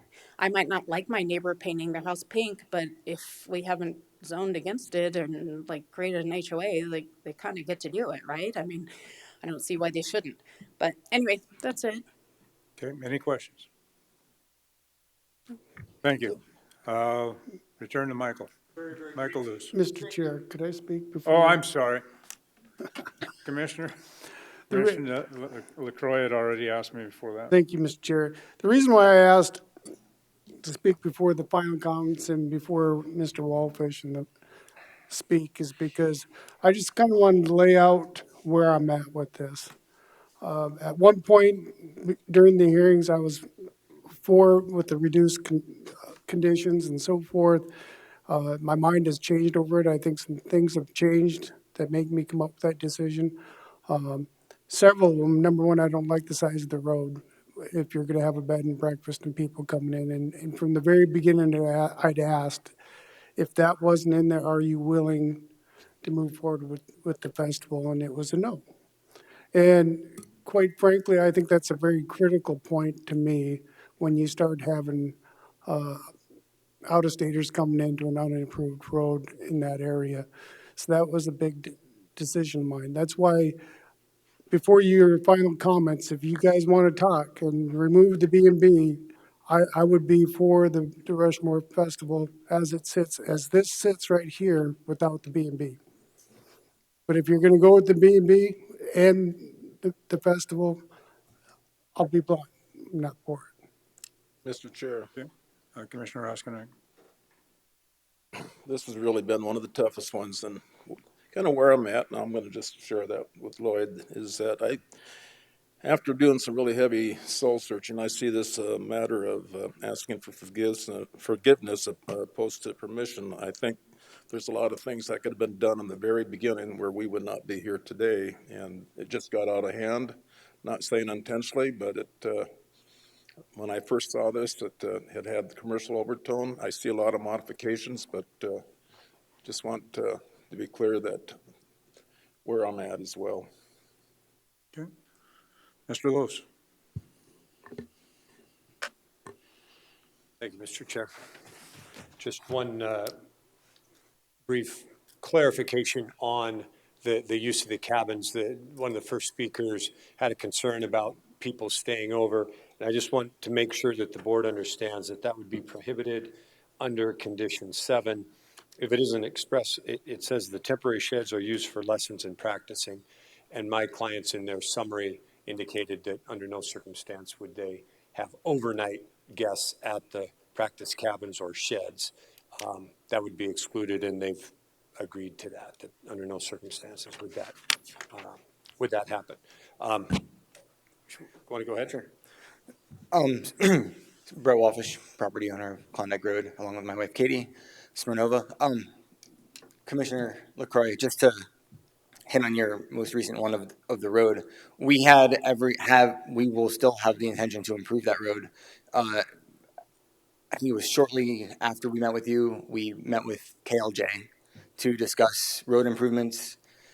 What we found out was, based on the timeline that we had for them to even get the survey done, it probably will be getting done this week because that was their timeline. And then by the time the engineers look at the road, we're looking at 2 to 3 weeks on plans. There was just no time before July 9th of this year to have the road improvements be completed. We referenced a while back, and it's come up today, even the South Dakota Supreme Court's ruling of bed and breakfast, vacation home rentals being a non-commercial residential use of the land. If we have 4 kids, that would be 6 people in the house. If we have family, friends come over, that's, again, it's no different than having just friends coming over for the house. And therefore, if we are going to do these road improvements in the future, which, yes, the amendments are a possibility, and, I'm not going to say that we aren't considering one in the future.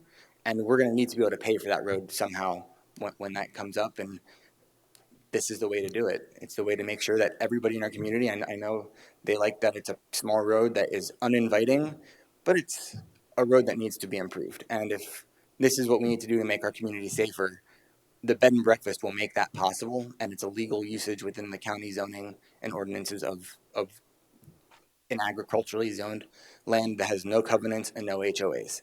We purchased land that was advertised as ag zoning, no covenants, no HOAs. It's the most lenient of all of the residential zonings that exists because it allows you to come here, get conditional use permits, get PUD overlays, do what we need to do in order to make our community better together. So that's what we're doing. Mr. Chair, can I respond? Sure. Commissioner LaCroix. Thank you for your response. I mean, it's a little bit more than that. I'm an avid, if you ask this commission, spokesman for vacation rentals and helping people support their property and so forth. But in this instance, I think there was some very poor business planning done. I mean, to go as far as you've gone with building this building without doing the research and knowing, you just can't say it's being young or not knowing that you build a facility like that and then all of a sudden decide this is what we're going to do and ask for permission. You took a risk. You took a hefty risk and started building before you got approval for what's going on. I get what they're saying by build and ask for forgiveness later. That happens out here. And quite frankly, I was on board with that. I was thinking, you're this far, and I'm believing in property owners' rights and so forth. But after careful consideration and thoughts, it's a poor business decision to do what you did. And I hear that. When we were first purchasing the land, we went to the zoning department. We said, what are the rights that we would have as property owners? We never expected to be at this point. It's not that we never asked the questions. We didn't know that this would be even an issue. And we figured when you buy land that has certain rights attached to that land and certain ordinances that are spelled out that you can apply for permits, we figured if we check all the boxes, we didn't believe that we were living. Well, we believe that if we follow the ordinances and go through the proper process of working with the county staff and commission, then we could have this come through. So, all I can, we never saw it as a build first, ask permission later. We didn't think we needed to even ask for forgiveness because we thought we were doing everything legally and under the proper processes. Mr. Chairman. Commissioner Lassiter. I have a question for you, Brett. When you first came in and applied, what did you come in and apply for? We first came in for a conditional use permit, oh, first for a building permit along with a conditional use permit And what was that conditional use permit for? for the Rushmore Music Festival to operate for the 3-week festival that we were going to have this summer and that we foresaw ourselves having going forward. Why did you change it?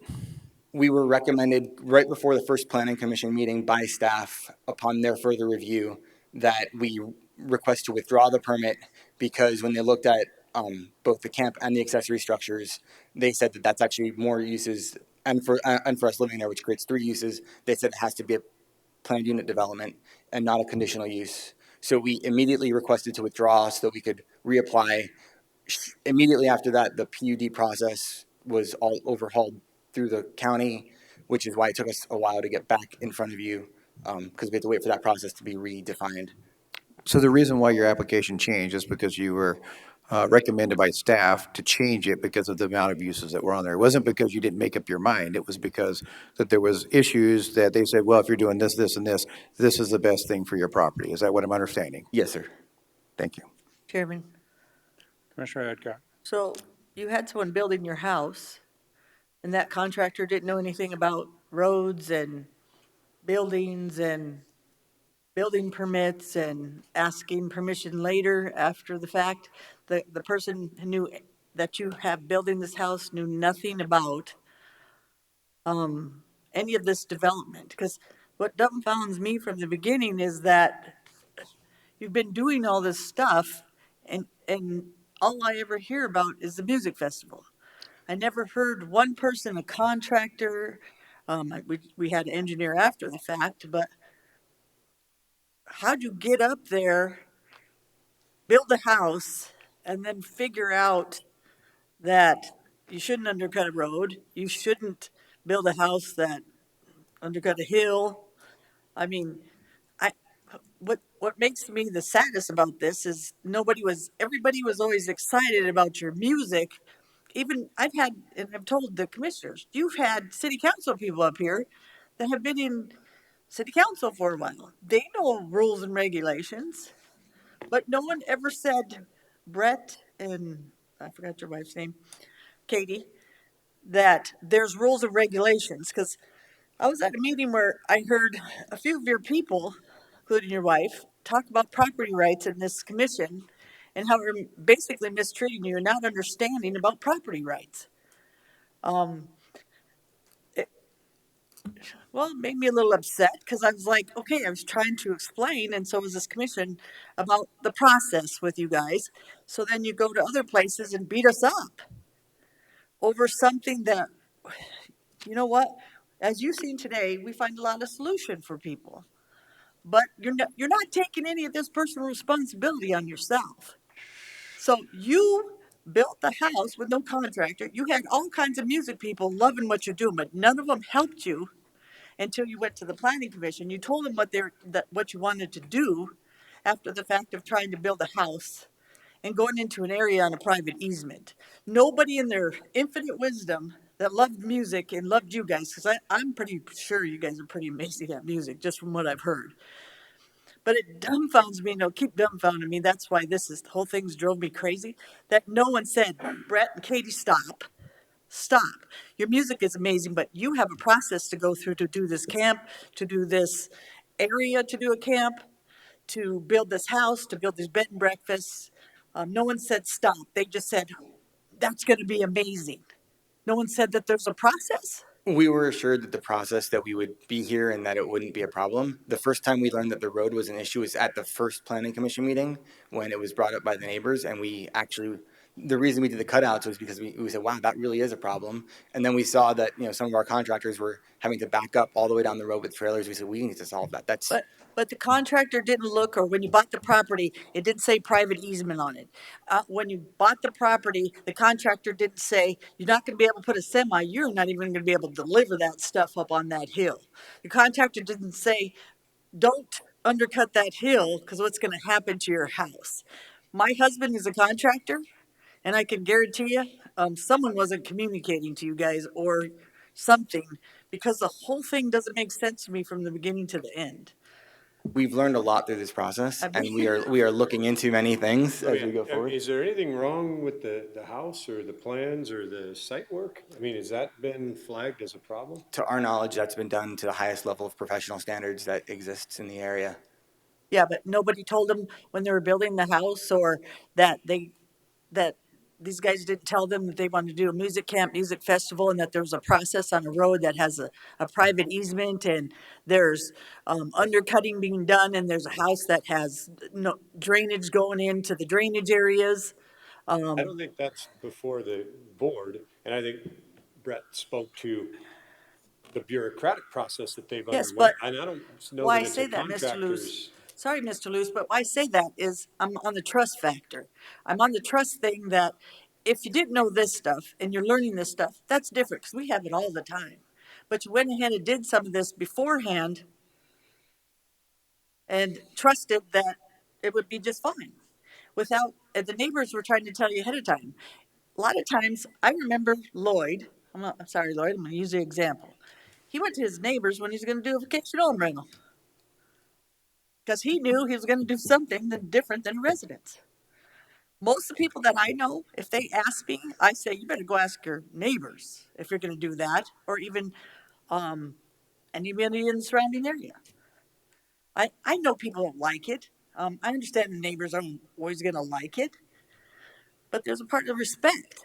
And some of that stuff makes a difference for me. So you might say it's not on here, but it makes a difference for me to trust that the next steps of the things that they're going to do now, that they're just going to follow through with.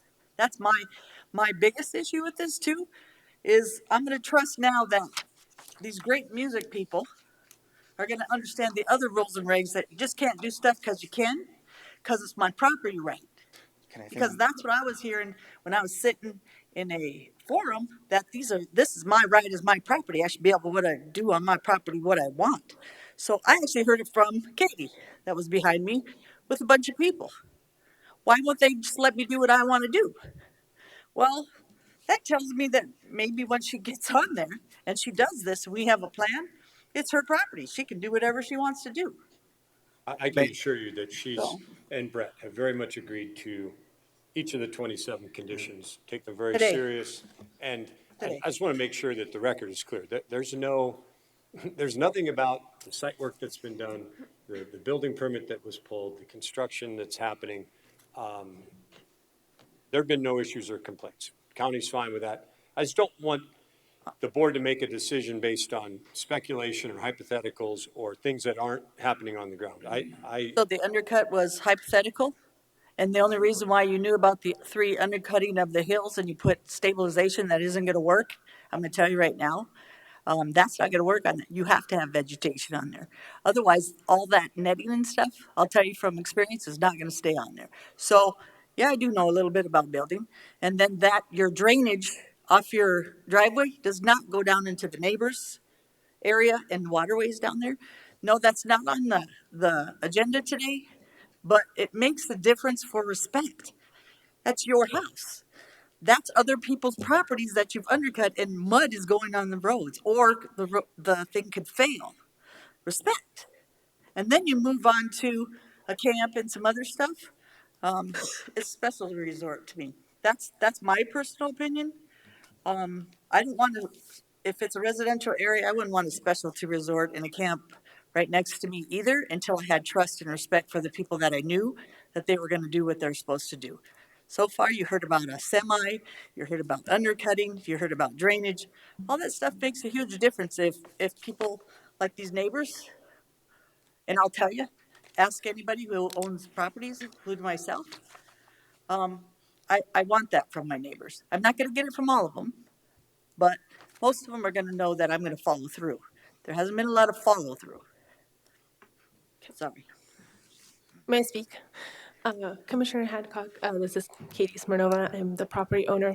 I just wanted to address the respect and trust factor. And this hasn't been brought up before, but when my husband and I were looking at buying this property, we spoke with the owners of the property, and we mentioned to them that we want to run a music camp.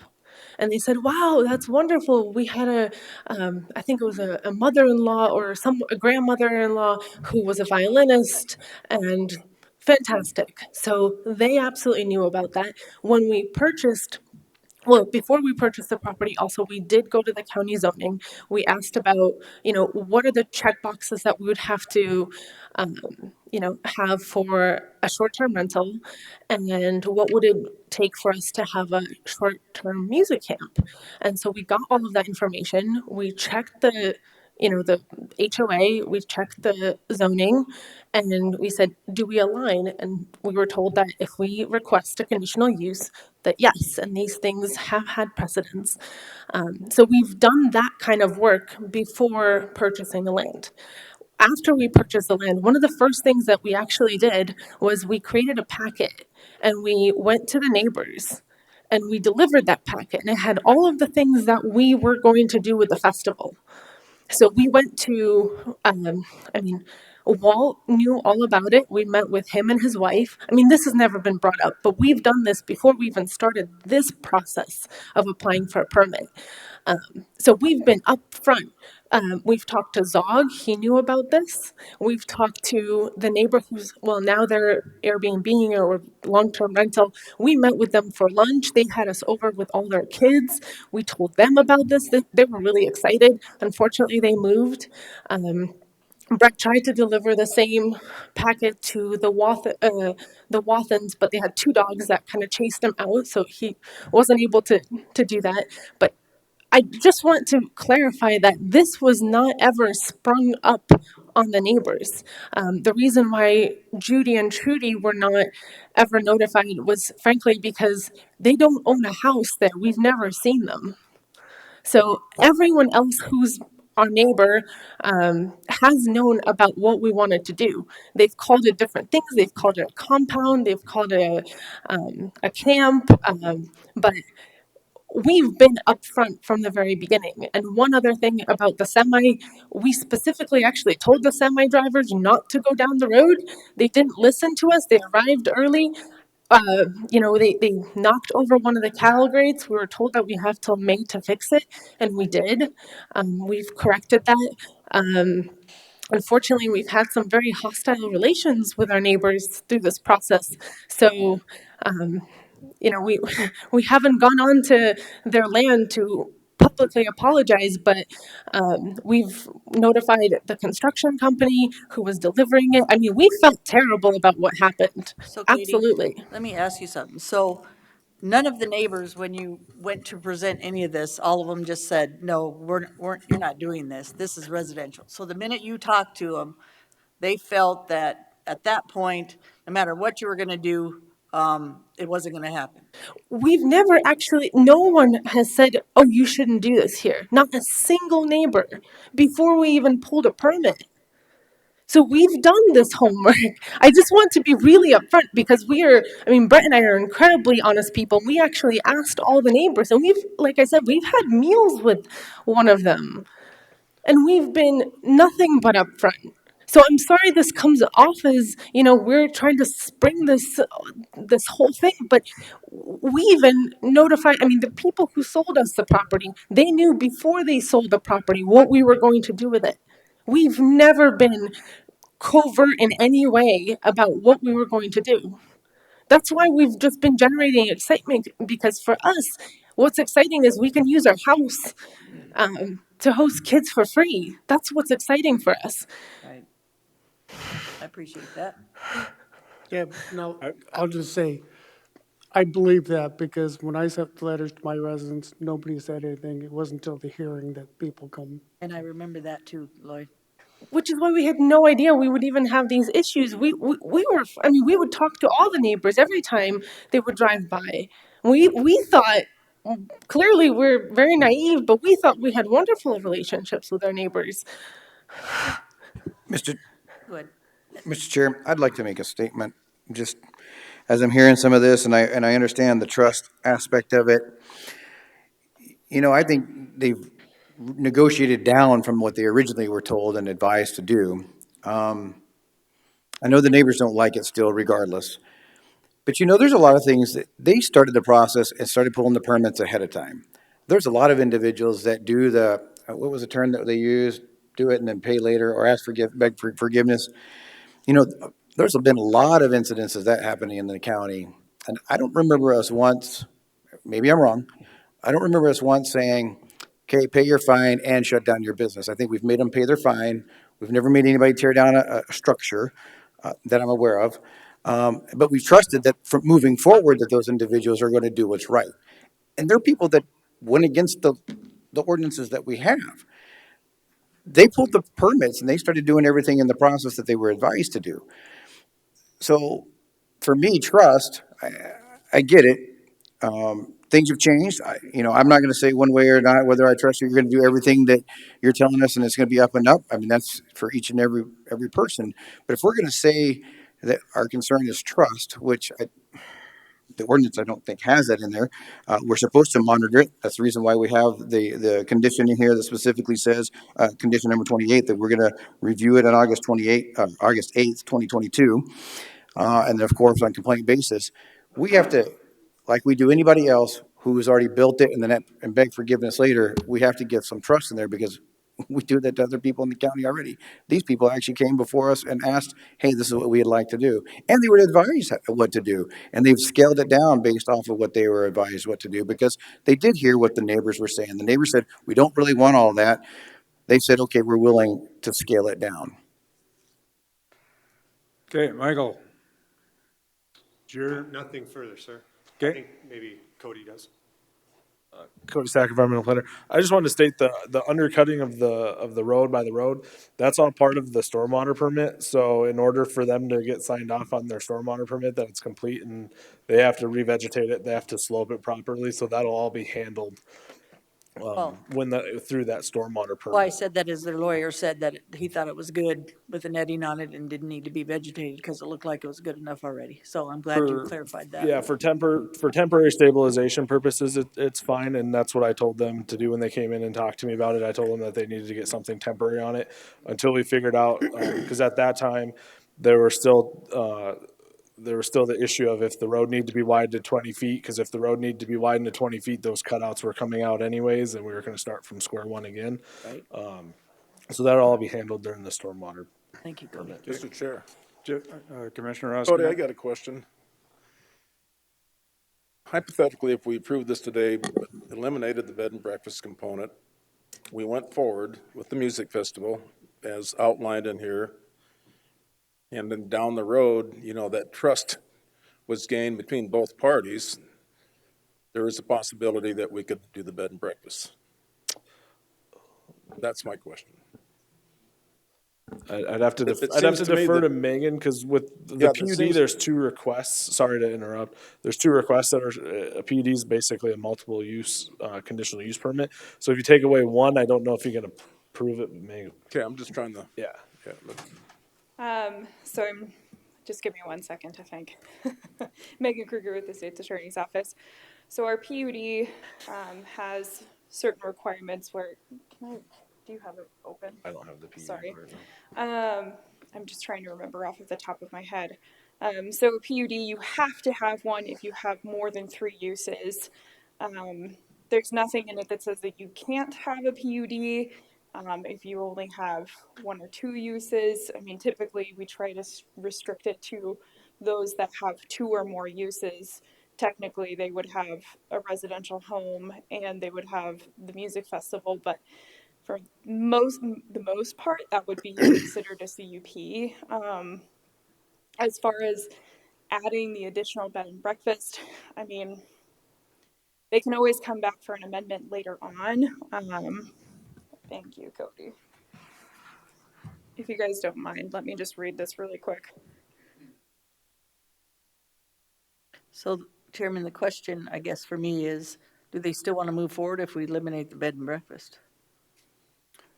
I don't know. We haven't heard from Mr. Pekarsky yet, so. We might not have to if these guys want to eliminate the bed and breakfast and then they don't want to move forward on it. I would make a comment, Mr. Chair.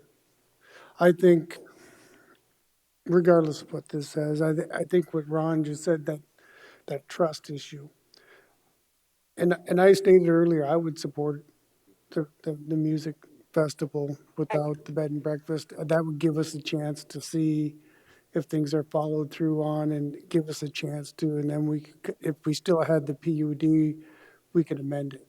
That's just my thought process. And I have an answer, actually. Under the planned unit development overlay, that's sub B1 under the purpose, it says a development that would require multiple conditional uses on one lot. So if you got rid of the bed and breakfast, then it wouldn't qualify for a PUD overlay anymore. It would just be a CUP, so they would have to reapply. It says multiple if they're doing a shed that's over 20, they were talking about two sheds over 144 square feet, that'd be. Camp performances. I think all four of them are over. They're all part, so the use of the shed is part of the music school. So it's one conditional use. They could technically have the music school and the sheds, and that would be, it's considered one use because it's for the same thing. You'd have to deny without prejudice, like the planning commission did. Do whatever. So I got a new speaker request for him, but I don't know if it's for this item. Jackie, is it for this item or is it? Okay, come forward. I'm Jackie Baker. I'm a member of the board of the Rushmore Music Festival, and I've talked to all of you on the phone at various times, and it's been clear throughout this entire sequence, which has gone on for 4 or 5 meetings, whatever, that you are very sensitive to the needs of the neighbors, and as well as to the needs of the festival itself.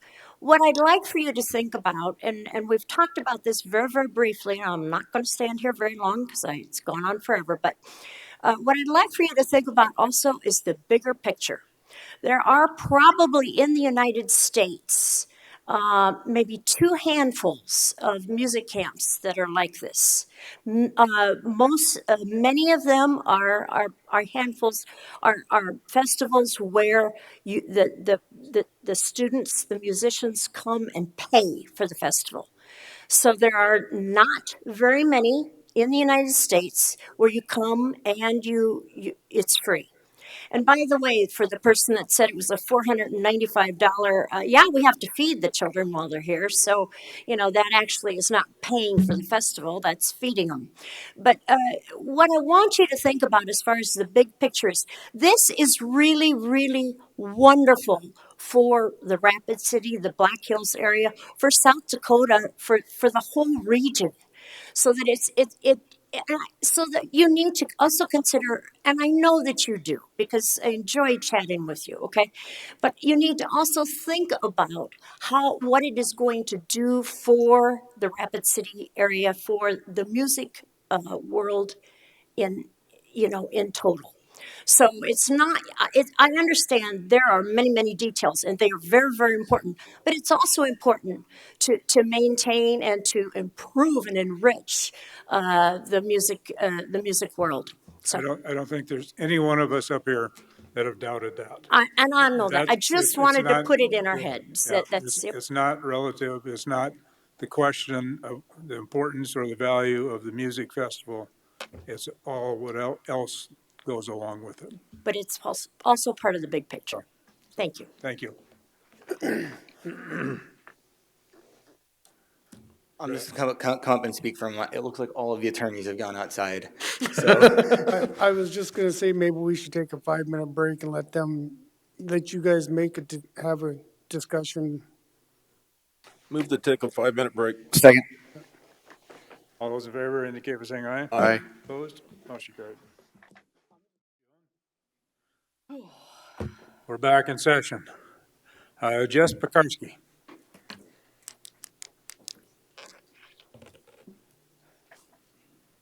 Hello, Commissioners. Well, we've heard a lot today, I guess, and I won't take much of your time, but the first thing I'll say is I think when I read the definition of B&B under your guys' ordinances. It says that it's a charge to the public. When I look at a charge to the public, to me, that's a commercial use. It's not me inviting friends over. It's not any other use. When I'm out there with a bread and breakfast, I understand there's a case out there that says VRBOs are not a commercial use, that they stay with the residential use. But in my mind, there's a difference. And the difference is you're selling them food. It's a different licensure and it's a different definition. The case, and I think Mr. Stiles did, so I'll be just quick, but the case actually excludes from that definition bread and breakfasts. The reason it does is because it was specifically allowed under the covenants, so they never had to get to it. So there is no definition yet, other than your guys' definitions, of what's a VBRO, what's a residential use for a bread and breakfast that we're talking about here today. When I read your statute, to me, it looks very clear, or your ordinance, sorry, not statute, that this is a commercial use. This is a commercial use that my clients don't want in their private residential area. And we just respectfully ask that you guys consider them, their property rights, and their needs also as you make your decision today. I just have a second because there's a couple I would like to ask for your permission to bring up a couple of my people to respond to some of the comments that we got about what they received, when they received it, and how the actual relationship started. Because if that's going to affect your decision today, I think it's only fair that we get a chance to respond to that as well. Okay, fair enough.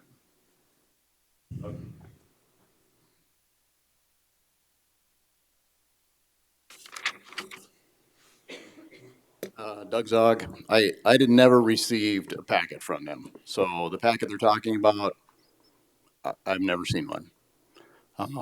Met them on the road maybe once or twice, and they'd spoken about it, but never once did I give anybody the idea that I was for it. I just heard their suggestions, didn't get a packet, so I didn't even know what it was going to look like or consist of. So no, that's not true. Okay, thank you, Doug. Anybody else, Jess? Nope, that's all, Your Honor. Okay, thank you.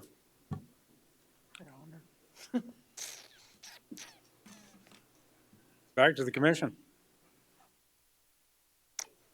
Do you have further questions of the staff? I'd like to ask Megan a question. Megan? Commissioner LaCroix?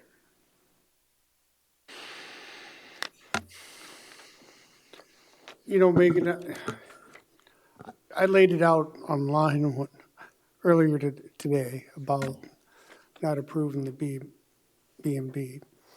And this attorney has just made reference of how he feels it's different from a VRBO, and really, I don't see where there is a difference. I mean, bed and breakfast, your residents are still living there. So my comment earlier probably put the county as a risk if we tried to pass that. Am I correct? If we decided to try to say move forward with the music festival as you're laid out in this plan, but not approve the B&B, or we could have a potential lawsuit and probably lose because we've approved more.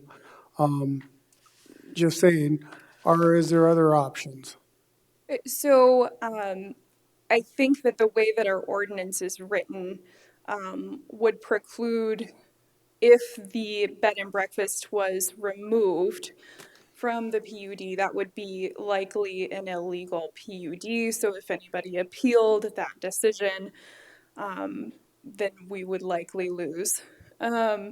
An alternative option that I had discussed with counsel for both the petitioner, I guess the applicant, and the neighbors was the option of including a condition that states that the bed and breakfast cannot be utilized in any manner until after the August review, at which time this body can make a determination on whether it decides that that is appropriate based on how the music festival goes. I think that that would be appropriate. At that point, you would be approving 2 conditional uses.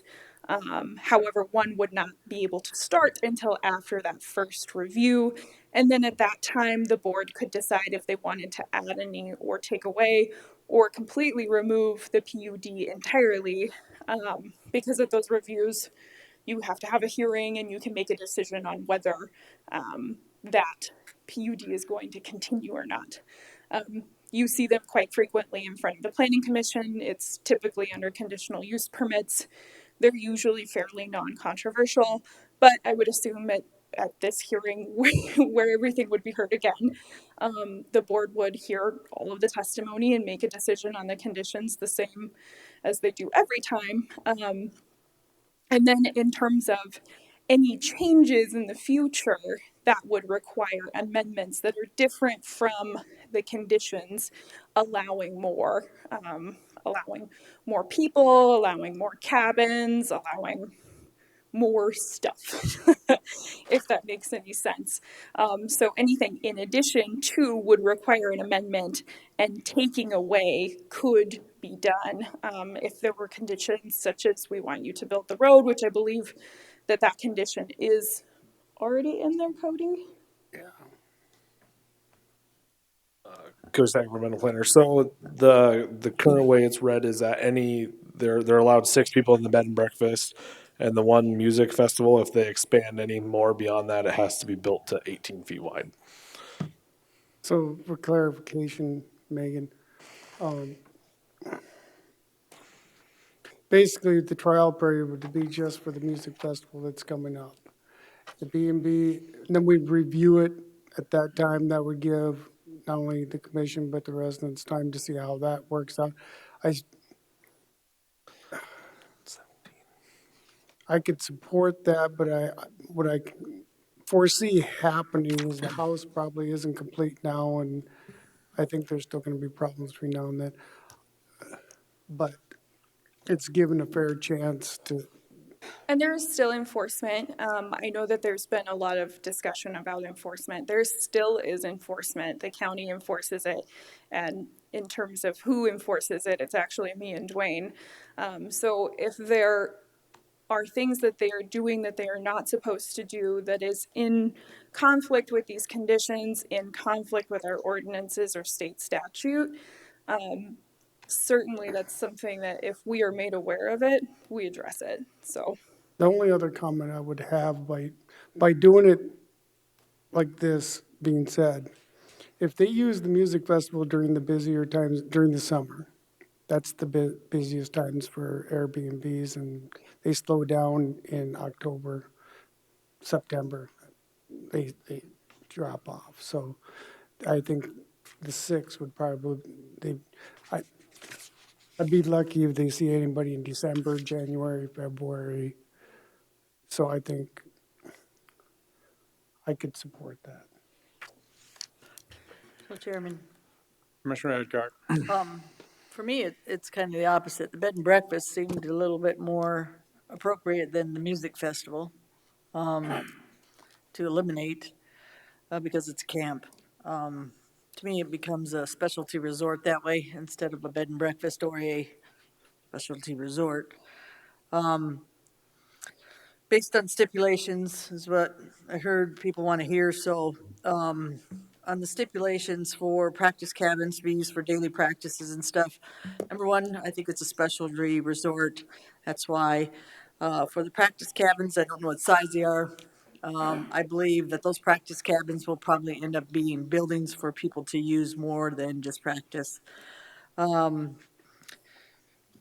Let's see, bed and breakfast not to exceed 6 guests. There's not going to be any enforcement on that. The neighbors shouldn't have to be the people that have to require and guess and count cars for that situation. Again, trust factor. You haven't followed through with a lot of the issues already. We have already heard they have not.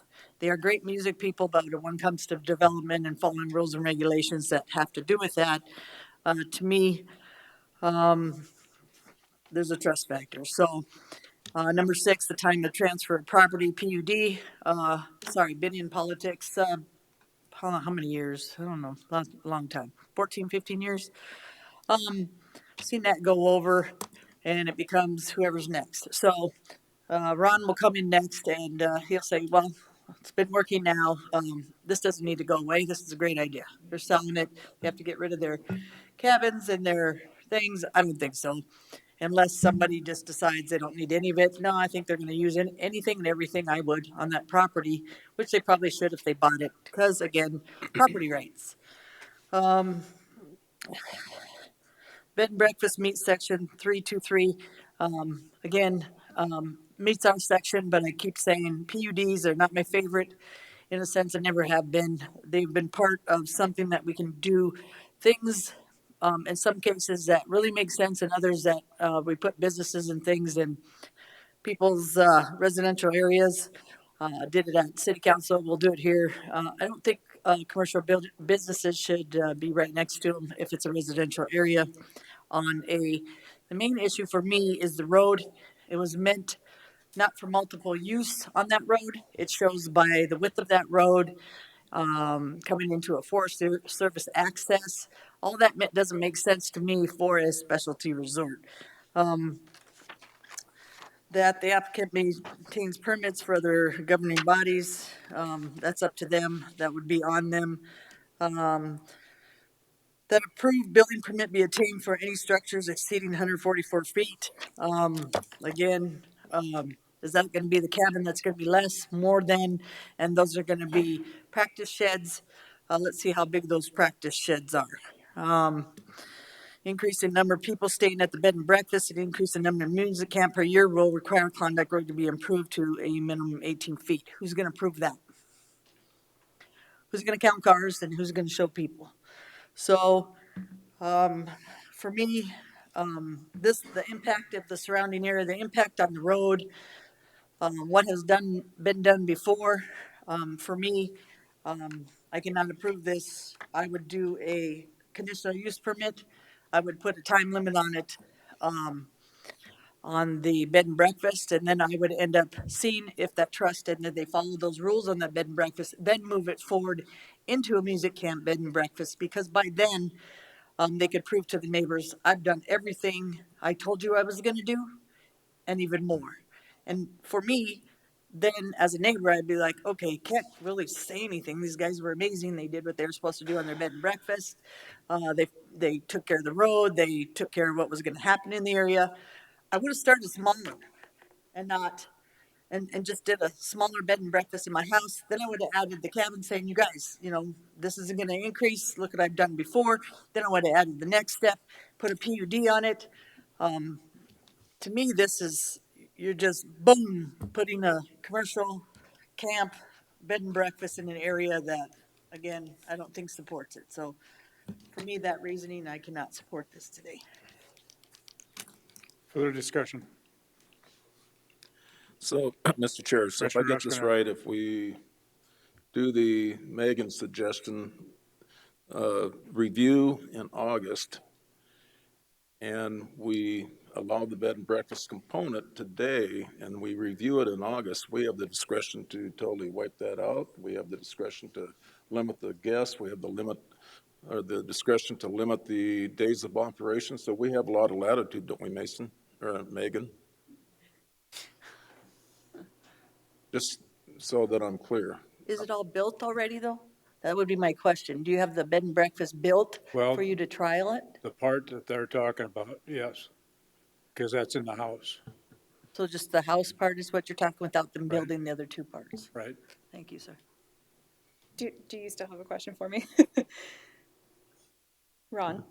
Oh, my question was, when we do the review in August, if we go that route, and we permit the bed and breakfast today, and then nothing can happen relative to the bed and breakfast until the August review, and at that time, we have the discretion to modify that component any way we want to. We can eliminate it, we can adjust the number of guests, we can just the hours of or days of operation. I just wanted to see what latitude we'll have. And if we do that, it's my understanding that they can build the other two A-frames, but they're only going to be allowed if we go that route.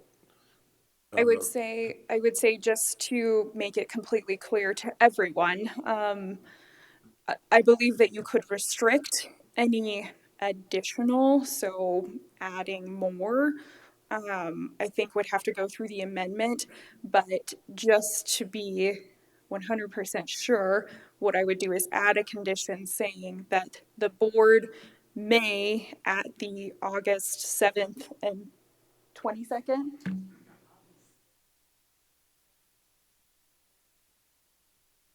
I understand, but what are the two meeting dates? The review's August 8th, and when does it come up to the board? The 22nd? Probably August 16th. Because the first meeting's August 2nd, and then the second meeting's the 16th.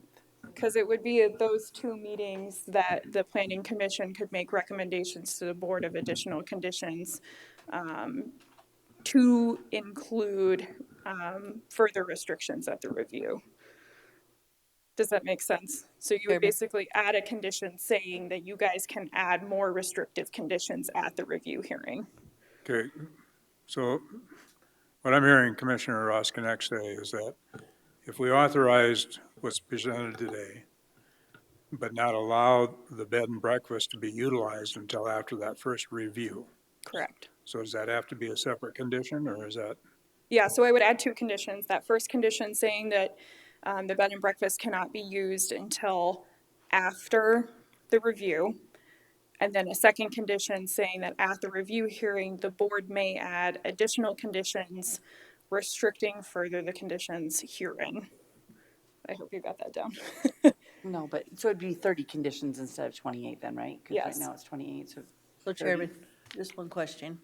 Yes. If it's in a lawsuit, none of this gets moved forward and you don't know what's gonna happen because it's still in a lawsuit, are you gonna change all those things?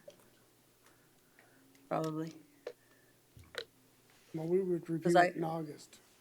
The That's what I'm review saying. the review would come back, as I understand it, to the planning commission, Yes, and then it would come up to the board. August, and then it would come back to us. But legally, if they took them to court over their bed and breakfast, using their road and some other stuff, and they couldn't do anything, how are you gonna, we're just gonna change the conditions accordingly?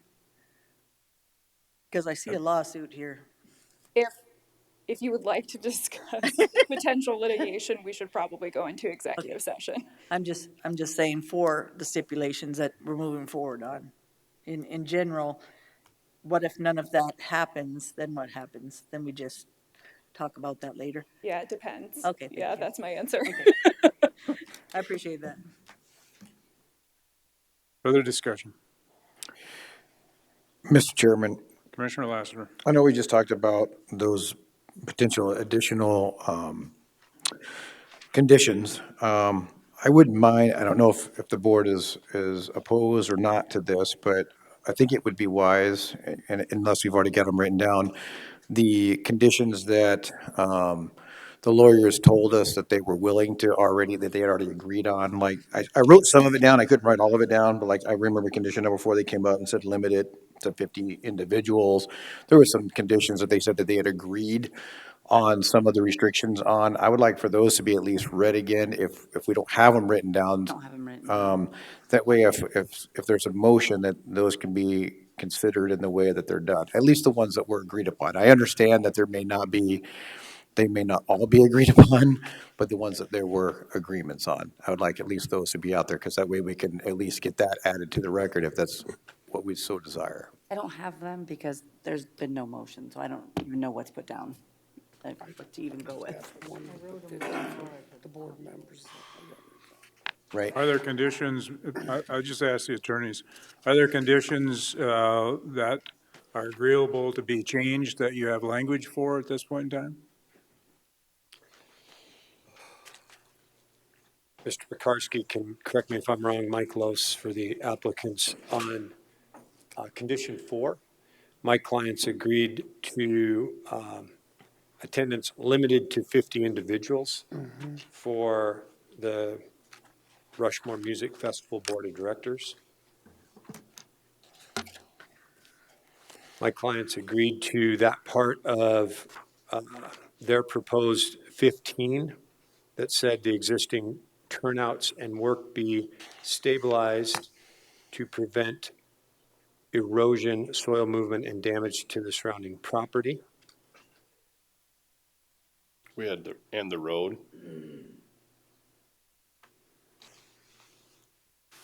Yeah, and the road.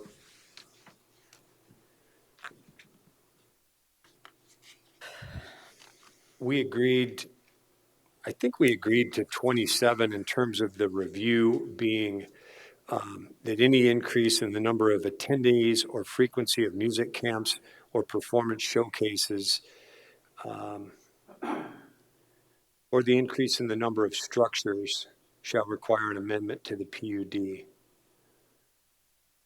That was, My understanding that was that's additional language to number 27. correct. Okay. That was implicit in staff's recommendation, but we would confirm that those increases in use would trigger an amendment. Increase in the number or frequency of the music camps or performances / showcases. I believe those were the items, Commissioner, that I referenced. Were there any that, on your side, that y'all agreed to, or were all yours non-agreed to? Just Some of those were ours that were agreed to by him. Obviously, the rest of ours were not agreed to. fair enough. Okay, I just wanted to make sure that we had at least what we agreed to out there. And just so the record's clear, my clients would be agreeable to additional conditions that that the bed and breakfast would not be, that use would not ripen at all until after the review, and that this board would have the further ability to further restrict any of the conditions granted. Mr. Chair. Commissioner Oskinen. And so I would also suggest if we go that route, when we do the review in August, that we will, at least going forward, if that's the direction we go, that there's a review on an annual basis, anniversary. So this is, August isn't the end of it. There will be additional reviews if that's the route we decide to go. I think you can actually select a time period. If you wanted to review every 6 months, you could do that, or a year, you could do that. So I think that's up to the board. Okay. Is there a motion? Well, since I asked for the clarification, I would go ahead and make the motion that we approve the PUD PU 2206 with all the stated conditions with the edits that we made that were just clarified here. So is that 30 conditions then, with 4 of them being amended? I do believe it was a Correct. total of 30. Correct, yes. With the 4 amendments? With the 4 amendments, yep. Okay, I've got a motion. Is there a second? I'll second. Okay. Got a motion and a second. Further discussion?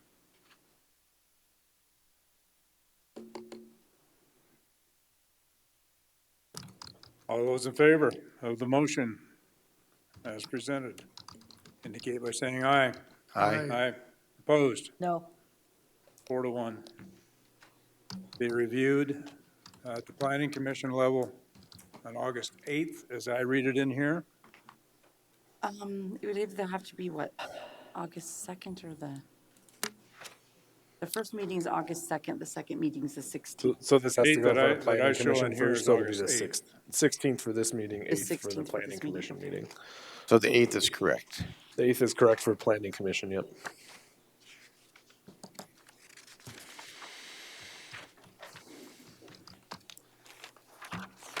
Okay, item P. Can't wait until August. I'll make this one quick. Brittany Molitor, Planning Director. Item P is public hearing of ordinance amendment 0822-07, Pennington County, to amend the subdivision regulations of the Pennington County subdivision regulations. Planning Commission recommended approval of this ordinance amendment. This was continued from the last hearing in order to stay on track with ordinance 14. We did make a couple minor changes. I did speak with a consultant and surveyor, and we just made some minor changes. Staff agreed. She made some suggestions. Staff agreed that they were reasonable suggestions. So staff is recommending approval, and Planning Commission recommended approval. So moved. Second. Got a motion and a second. Further discussion? Is there any public discussion? Don't see anybody. Any commission discussion? All those in favor of the motion indicate by saying aye. Aye. Opposed? Motion carried. Thank you. Okay, items from the commission. Let's do both. If you have separate items or committee reports, let's do them all in one. Start with Commissioner Lassiter. All right, well, I've got a couple of things here. I'm going to just try to go quick. First and foremost, if you don't mind, one of the nonprofits I work with, Freshman Impact, they're holding their appreciation day, and it's a fundraiser day. It's they go into the schools, they help reduce teen death with education, hands-on education, so that they teach them about distracted driving, drinking and driving, a whole bunch of that kind of stuff. I'll pass that around if you guys are interested to know about it, but it's something that's very impactful in the community, and I support them. My kids support them, and we travel different states. There's 4 states that they operate in to do these courses throughout this area. So if y'all would like more information on that, they're having an awareness day that they're inviting everyone out to. I've been kind of busy the last couple of weeks. I went to the New Underwood Fire Protection meeting and was out there for some of those discussions. I also was at the Fire Service Board meeting, and I'm just going to kind of run those two together just because they're in a similar mindset there. The Fire Service Board meeting was a pretty interesting meeting, but one of their biggest things is they were talking budget. And of course, everyone kind of wants to know what we're thinking on budget and what we're looking at. So I know they're going to be coming with some budget conversations. I'm supportive of them due to what they're how they're going to impact for the community and for the county. But that was probably the biggest piece of that conversation there. And then I'll let them give that presentation instead of spoiling it. Outside of that, I went to the Rapid City, or not the public library meeting. Basically, they're on track with their budget, and their study room policy has been updated, and mainly for some clarification, and some of their lending fees has also been updated. And outside of that, there was nothing major to report from there. I was in the planning and zoning meeting. You know, obviously we saw some of those things here. There was 2 conversations that I think happened during that meeting. We obviously talked about the hard rock mining ordinance, had a lot of conversation about that. I believe we passed that forward to us to review. But there was also conversation about the 40 unit rule. And, you know, there was some questions about that in conversation. So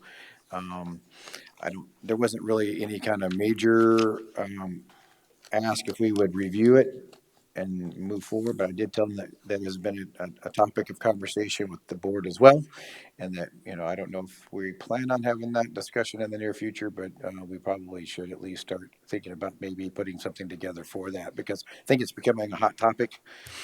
What else did I have? Fire Service Board, Public Library, Planning Commission, and then, I also went to, Brittany and I went to the West Dakota Water meeting, and I was only there for a part of it, so she probably could give you a better overview than what I could. Most of what I was there for was all the initial presentations, but I did hear that there was a lot of good conversation after the presentations when they did the open roundtable, but I wasn't there for that because I ended up going to another meeting. I also was at the Public Defender's Office. Oh, you're going to do that one, right, Lloyd? Public Defender's Office meeting. Oh, yeah. And because that was my first one, so I was kind of learning. And outside of that, I think, Good thing you said something. Gary would have got after me. I think that covers everything that I was a part of. Just, there was a lot of it, that's for sure. Commissioner LaCroix. Okay, I had the air quality board meeting. There were 8 concerns that have come forward since the last meeting. One was from, of course, the quarry over off of Sturgis Road. There was also one report of, the biggest one that stuck out was a resident had turned in a report of ash on their vehicle. And they couldn't figure out what it was. So, but it was a report, so that came up. Otherwise, it was pretty typical air quality board meeting, nothing exciting. The PDO, the Public Defender's Office, Travis and I were there and the full board, and there was some deep discussion on, I think we talked to Eric about the satellite property. We talked about the budget that's coming forward. Another discussion at budget time is, I think at one point, if you guys remember last year, in order to recruit some of these lawyers coming out of the schools to come in, we gave them the authority of a half-time employee in order to get them. With the way things are going, he's going to request one full-time, but it will be covered in his budget by by understaffing. So basically what it is, he can offer that person a job right away to have confidence it'll be there. So you'll be hearing that. We also discussed, had big discussions over indigent clients and collections.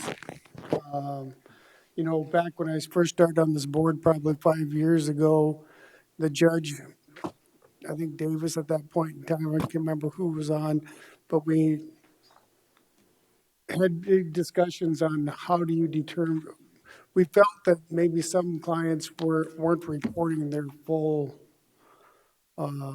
assets or incomes when they apply for a public defender. And so I think they scrutinized them a little more, started going through them a little bit more. Currently, Pennington County is collecting approximately 200,000 is what number we got a year. And usually what happens with that is, with a lot of these cases with these people, you usually don't find out that they've got these liens on them until they go to buy a home. Then all of a sudden it pops up for some reason. That's usually how it gets easily caught. For somehow, time period wise or whatnot, that's how it is. But it was discussed that it's about $200,000 a year. And they're having some discussions with the judges on how they want to work with it, whether is it worth holding on to some of these for 15, 20 years, 5 years, case by case, I think. So they're having discussions, just so you're aware of that. Otherwise, that was it for the meeting. Some of the other things I did is I attended the MOA and Human Relation Commission meeting we had. We hired a new director. Gosh, I can't remember her last name. LaFawn. It'll come to me. But we hired a new one, and she'll be starting next week. We think she'll fit in the community and help us out quite a bit. And we've got quite a bit of work for her to do. Another thing that I told them I'd ask, did everybody get that copy of the immersion program that they're going to start this year on an all-day tour? I think I had Joan put it in your box last week, so you probably got left 2 weeks ago. But I can have that sent back out. We'd like to have commissioners on it. What it is you're gonna go up to Suzanne and start learning some of Native American culture or what happened in our area. So the first stop would be Oyate, Susan, learn about that, go over to the burial site, learn about that. Then you go over to no, not YFS. I get these brain deals and working with the Native youth over off of South Valley Drive. Rural American Initiatives. There you go. You'd be stopping over there, visiting with them and seeing what they do. You go out to Lakota Homes, see what's happening out there, and it's basically there's going to be 4 different tours throughout the year to kind of tie in what's happening in our community for the Native Americans. I'm also signed up to do the Lakota Travel Seminar through Monument. That's going to be July 11th, 12th, and 13th. So I'll be able to report on that. Quite a few people went on that and they say it's just amazing. They talk about the Lakota culture and what happened in our area and in the country, and it's in a it's just a factual based. I've heard a lot of good things, and Monuments hosting this, and that's where I got my invite from, was from Monument Health. So I'll give a report on that. Last week, the Youth City Council, that was great. They were a little nervous here today because this was a whole new leadership team. Tuesday at their council meeting was election day for chair, vice chair, treasurer, and everything. And there were 4 people interested in chair. So everybody, and the way they operated it was, oh, you got your nomination, and then all of a sudden they stopped and they said, okay,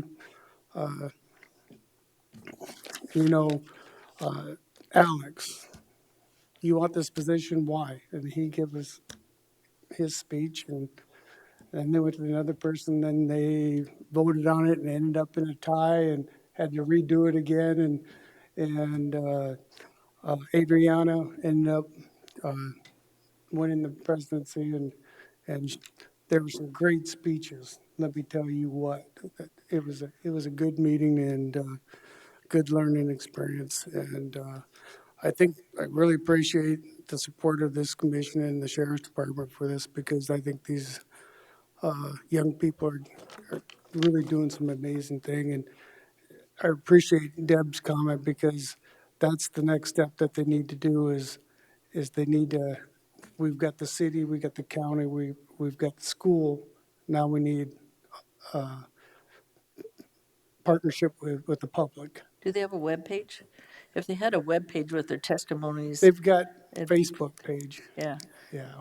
because I don't do Facebook, but some kind of thing where you could put it out there and then they could start probably raising money that way. Yeah, we can mention that.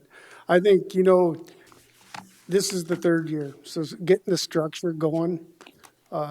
And the very first year was tough, but I can tell you the second president learned from the first one, how she ran the meeting, and it's going to be interesting how this third one, because she's seen them both, so she may come in and do a little bit different. And what was great is they kind of seen the start of our meeting, and so maybe that'll spark some ideas, because they went with the moment of silence. There was great discussion over prayer or moment of silence.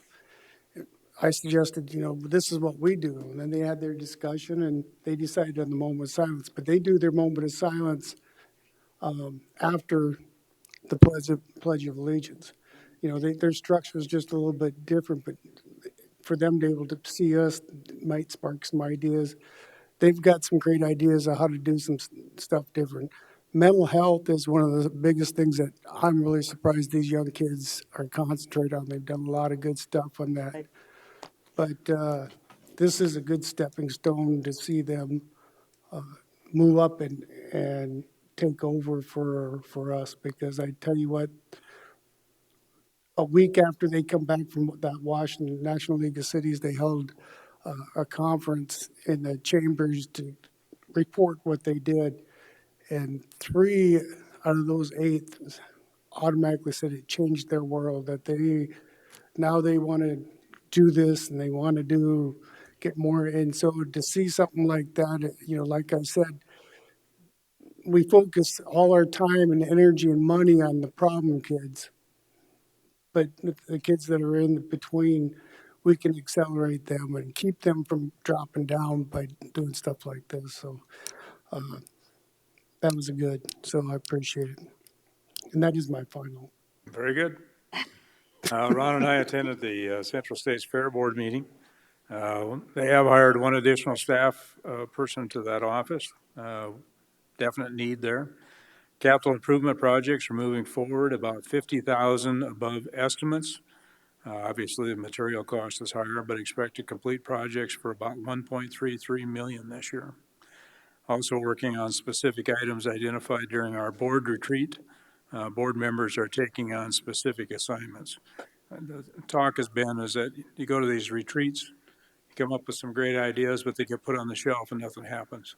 And so board members are taking items from that, being assigned items from that, and making sure that something happens, gets done with it. So 2022, and I didn't bring them, 2022 ticket prices for the Central States Fair have been adjusted, and sponsors for the events are still being identified.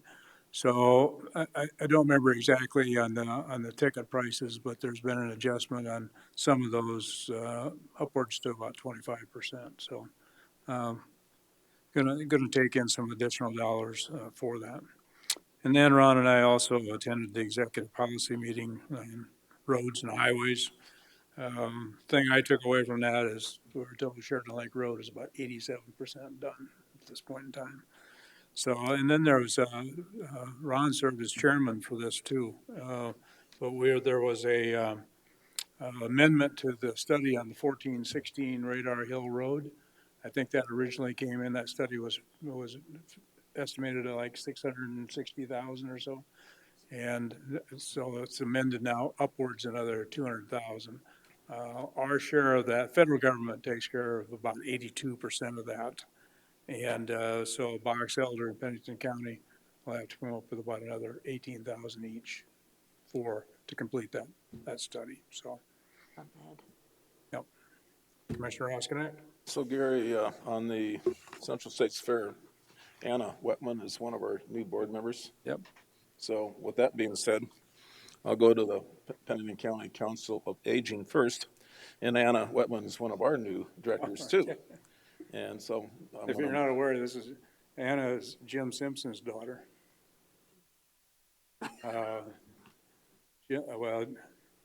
Jim is one of the speakers last night at the National Guard.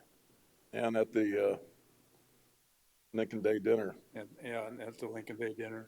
His father was Frank Simpson, left-handed printer. It kind of kickstarted the Republican Party again back in 1974, I believe. Yep.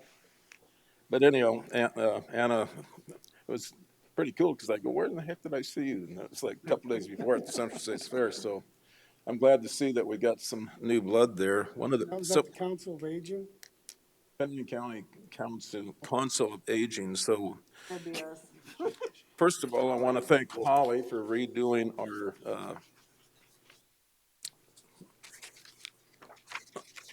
bylaws. She took some bylaws that were really outdated and put them together, and it's in a draft form, but at least now we have some guidance. And I asked if we had a mission statement because, we sit there, what do we do? And so what we're going to do is we're going to send the director one sentence of what we think we should be doing, and then he's got to take all those sentences and make a mission statement. And then I'll read this letter. This is Meals on Wheels from George Larson. He said, from the bottom of my heart, I want to express our gratitude for enabling Meals on Wheels to provide mileage reimbursement to our volunteers, providing meal deliveries and community connection to seniors in Pennington County. Without this, many have told me that they would not be able to afford continuing to serve our community. At the time of this letter, I've just been informed that the IRS reimbursement rate is rising to 62 cents per mile effective July 1st, 2022. This, plus the almost doubling in fuel costs, are creating a forecast increase in need of about 175% throughout the remainder of 2022 calendar year. In addition to this, we're getting more volunteers asking for help with mileage reimbursement every week. So we wrote them a check for $3,596.07 at that meeting to George Larson to reimburse those folks for their mileage.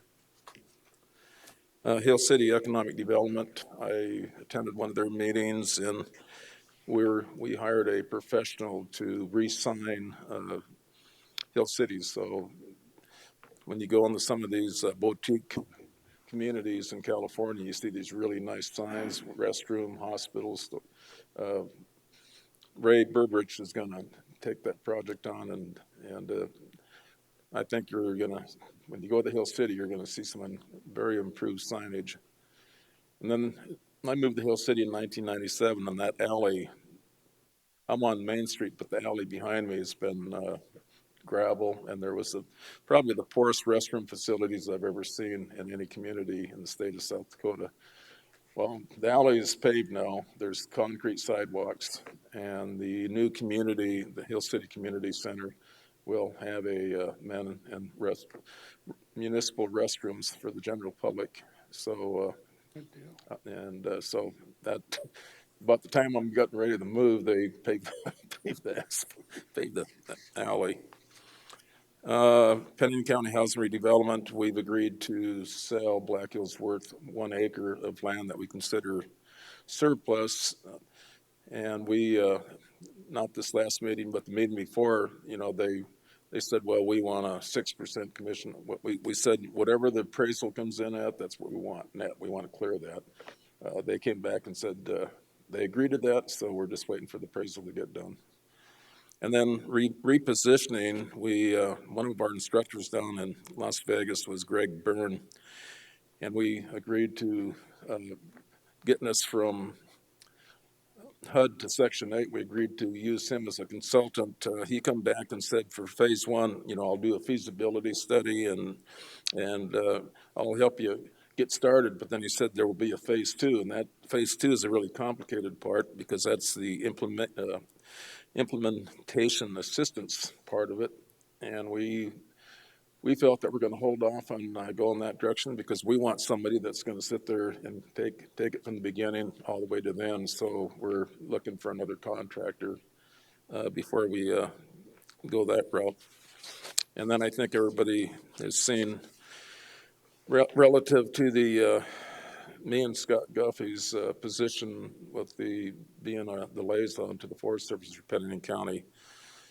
For 2 weeks, we had the ability to get on that portal to look at the assessments and provide comments. Well, as of last June the 17th, 2022, it's supposed to be a press release, and this is going to give the general public a 45-day period to look at what we reviewed, and then when that window's closed, and then I guess it's a missed opportunity. So those assessments, I think there's 16 of them. Some of them are fairly lengthy, and the one that I thought I'd participate in it's called Recreation and Scenery.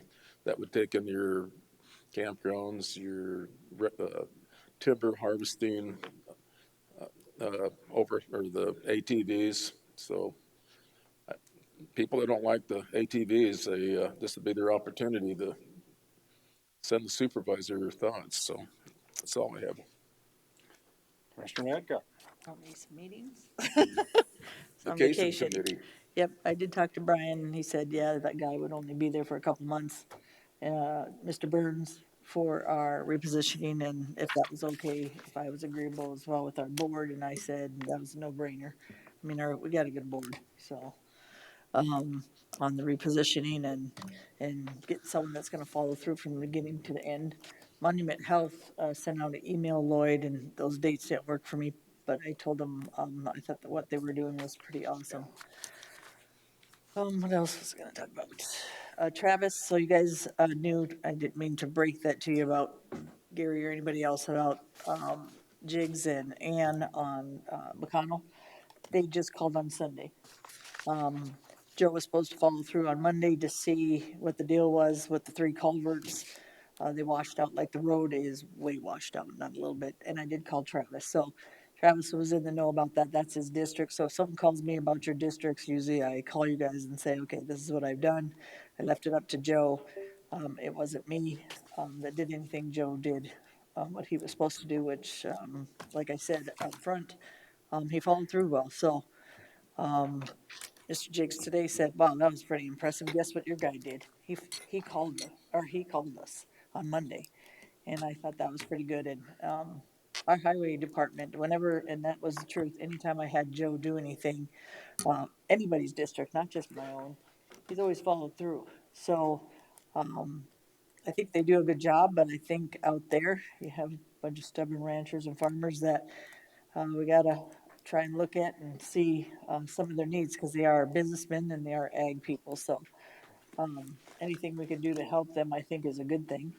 I mean, we are Pennington County, we are ag. We're all about ag, so not just Travis's, but anybody's district. So they work pretty hard, and they're not ones to just sit there and complain because they have nothing else to do. Maybe there's always a couple like that, but most of them are pretty straightforward and would tell you like it is, not because they're, excuse my language, white ass people. They're actually people that we already know. They're going to come up and say they need some help. And I guess for us, our board has always been amazing for that, for finding solutions for people. And I truly meant that. I feel that we will be as a board, be able to find a way with Joe to find those solutions. So we've done it in the past. So that's pretty awesome how everybody just kind of listened and wanted to make a difference with them. So I was pretty proud of our board today. I thought you were holding out on us. Mr. Chair, On the backside. Poor Gary, stop it. Commissioner Roskinek. so our county highway department, they're taking 8 miles of our, what I call the Rochford Road. So that'd be where you go to Trout Haven and you go to Rochford. And Travis and I met with Joe last year and explaining this treatment where they inject the concrete in there. And so the other day, Sunday, I drove to Rochford. I drove the 385, went to Trout Haven. Once you cross the Lawrence-Pennington County line, it looks like you're going to paved asphalt. Now, they're not all done. They're going to start again on July the 15th. But when they're done, this is going to look like paved asphalt. It's not going to be paved asphalt. It's just going to be this process that they did. But very little dust. It's not a dust abatement, but that's just one of the byproducts is that there's very little dust, and it's just going to be totally different. I'm going to have to put some speed limit signs on there, but anyhow, I just wanted to let you know. Washboards? What's that? No washboards? No. Will it make it more? And I think they're doing the same thing with Creighton Road, but they just Need some time. Will they make it more slippery? Is what? Because one thing I like about gravel is that on snow, it's not as slippery to me anyway. That when you make something in a county road that's more slick, meaning I'd like to know the data on the ice and the snow and if it's better to have a gravel road that would, you could drive on, or like I said, sometimes I like the gravel road better than the. Yeah, I think this would be a good test, I think to it's, see. Yeah, that's what I thought it would be, because I did drive on some of it, that Lawrence County and stuff had, and that's why I said it was awesome. But then that was no ice or snow then. But I was thinking once I was driving on it, that's why I brought it up, Ron, is that if that was snow or ice, I think I'd rather, then I like the other. yeah, this isn't Megwater. It's a lot better than Megwater, a lot more expensive than Megwater, and Megwater, you normally work, each year you got to go back and work. Right. This one here, it's going to be maybe 10 years before they have to do anything. That's super. But can they do a cost share on people that maybe want to, kind of like they do the Megwater? On this particular road, there's no private there's not. That's probably all forest service, so, and Forest Service not gonna, maybe, You see what I'm saying? yeah. When they have all Yeah. those residents that have Yeah. like 10 or 15 people and they're like, well, I hate that, does hate that, maybe they could. But they would probably all have to agree to it in order to do it, because be hard to piecemeal it together, so. Yes, it would. Need a motion to go to executive session unless you want to stay here until Move to midnight. go into executive session. So moved. Got a motion. Is there a second? All those in favor indicate by saying aye. Aye. Opposed? Motion carried. Executive session, we weren't on. There we are. Now we're on. Move to come out of executive session. Second. All those in favor of the motion indicate by saying aye. Aye. Opposed? Motion carried. Chair, I may move to place Mark DeSanto, I thought it said at age, at grade A12, step 10, for an hourly rate of $15.23 effective May 29th, 2022. Second. Got a motion and a sec. All those in favor of the motion indicate by saying aye. Aye. Opposed? Motion carried. Mr. Chair, Commissioner LaCroy. I'd move to grant the exception to the April 5th, 2022 board motion regarding compensation adjustment steps and place Barry Tice at a grade D62, step 8, $4,002.40 per pay period effective June 26th of 2022. Second. And a second. All those in favor of the motion indicate by saying aye. Aye. Opposed? Motion carried. Mr. Chair, Commissioner Lassiter. move to grant one compression step and place Christina runs against at DBM C42, step 6, 34.48 an hour, effective June 26, 2022. Second. Got a motion and a second. All those in favor indicate by saying aye. Aye. Opposed? Motion carried. Next one. Move to honor the annual step, grant one compression step, and place Alicia Smith at DVM 25, step 10, 31.33 an hour, effective June 26, 2022. Second. Got a motion and a second. All those in favor of the motion indicate by saying aye. Aye. Opposed? Motion carried. Move to adjourn. Got a motion Second. and a second. All those in favor indicate by saying aye. Aye. Opposed? Motion carried. Official, the longest meeting we've ever been at. Well, no, we did the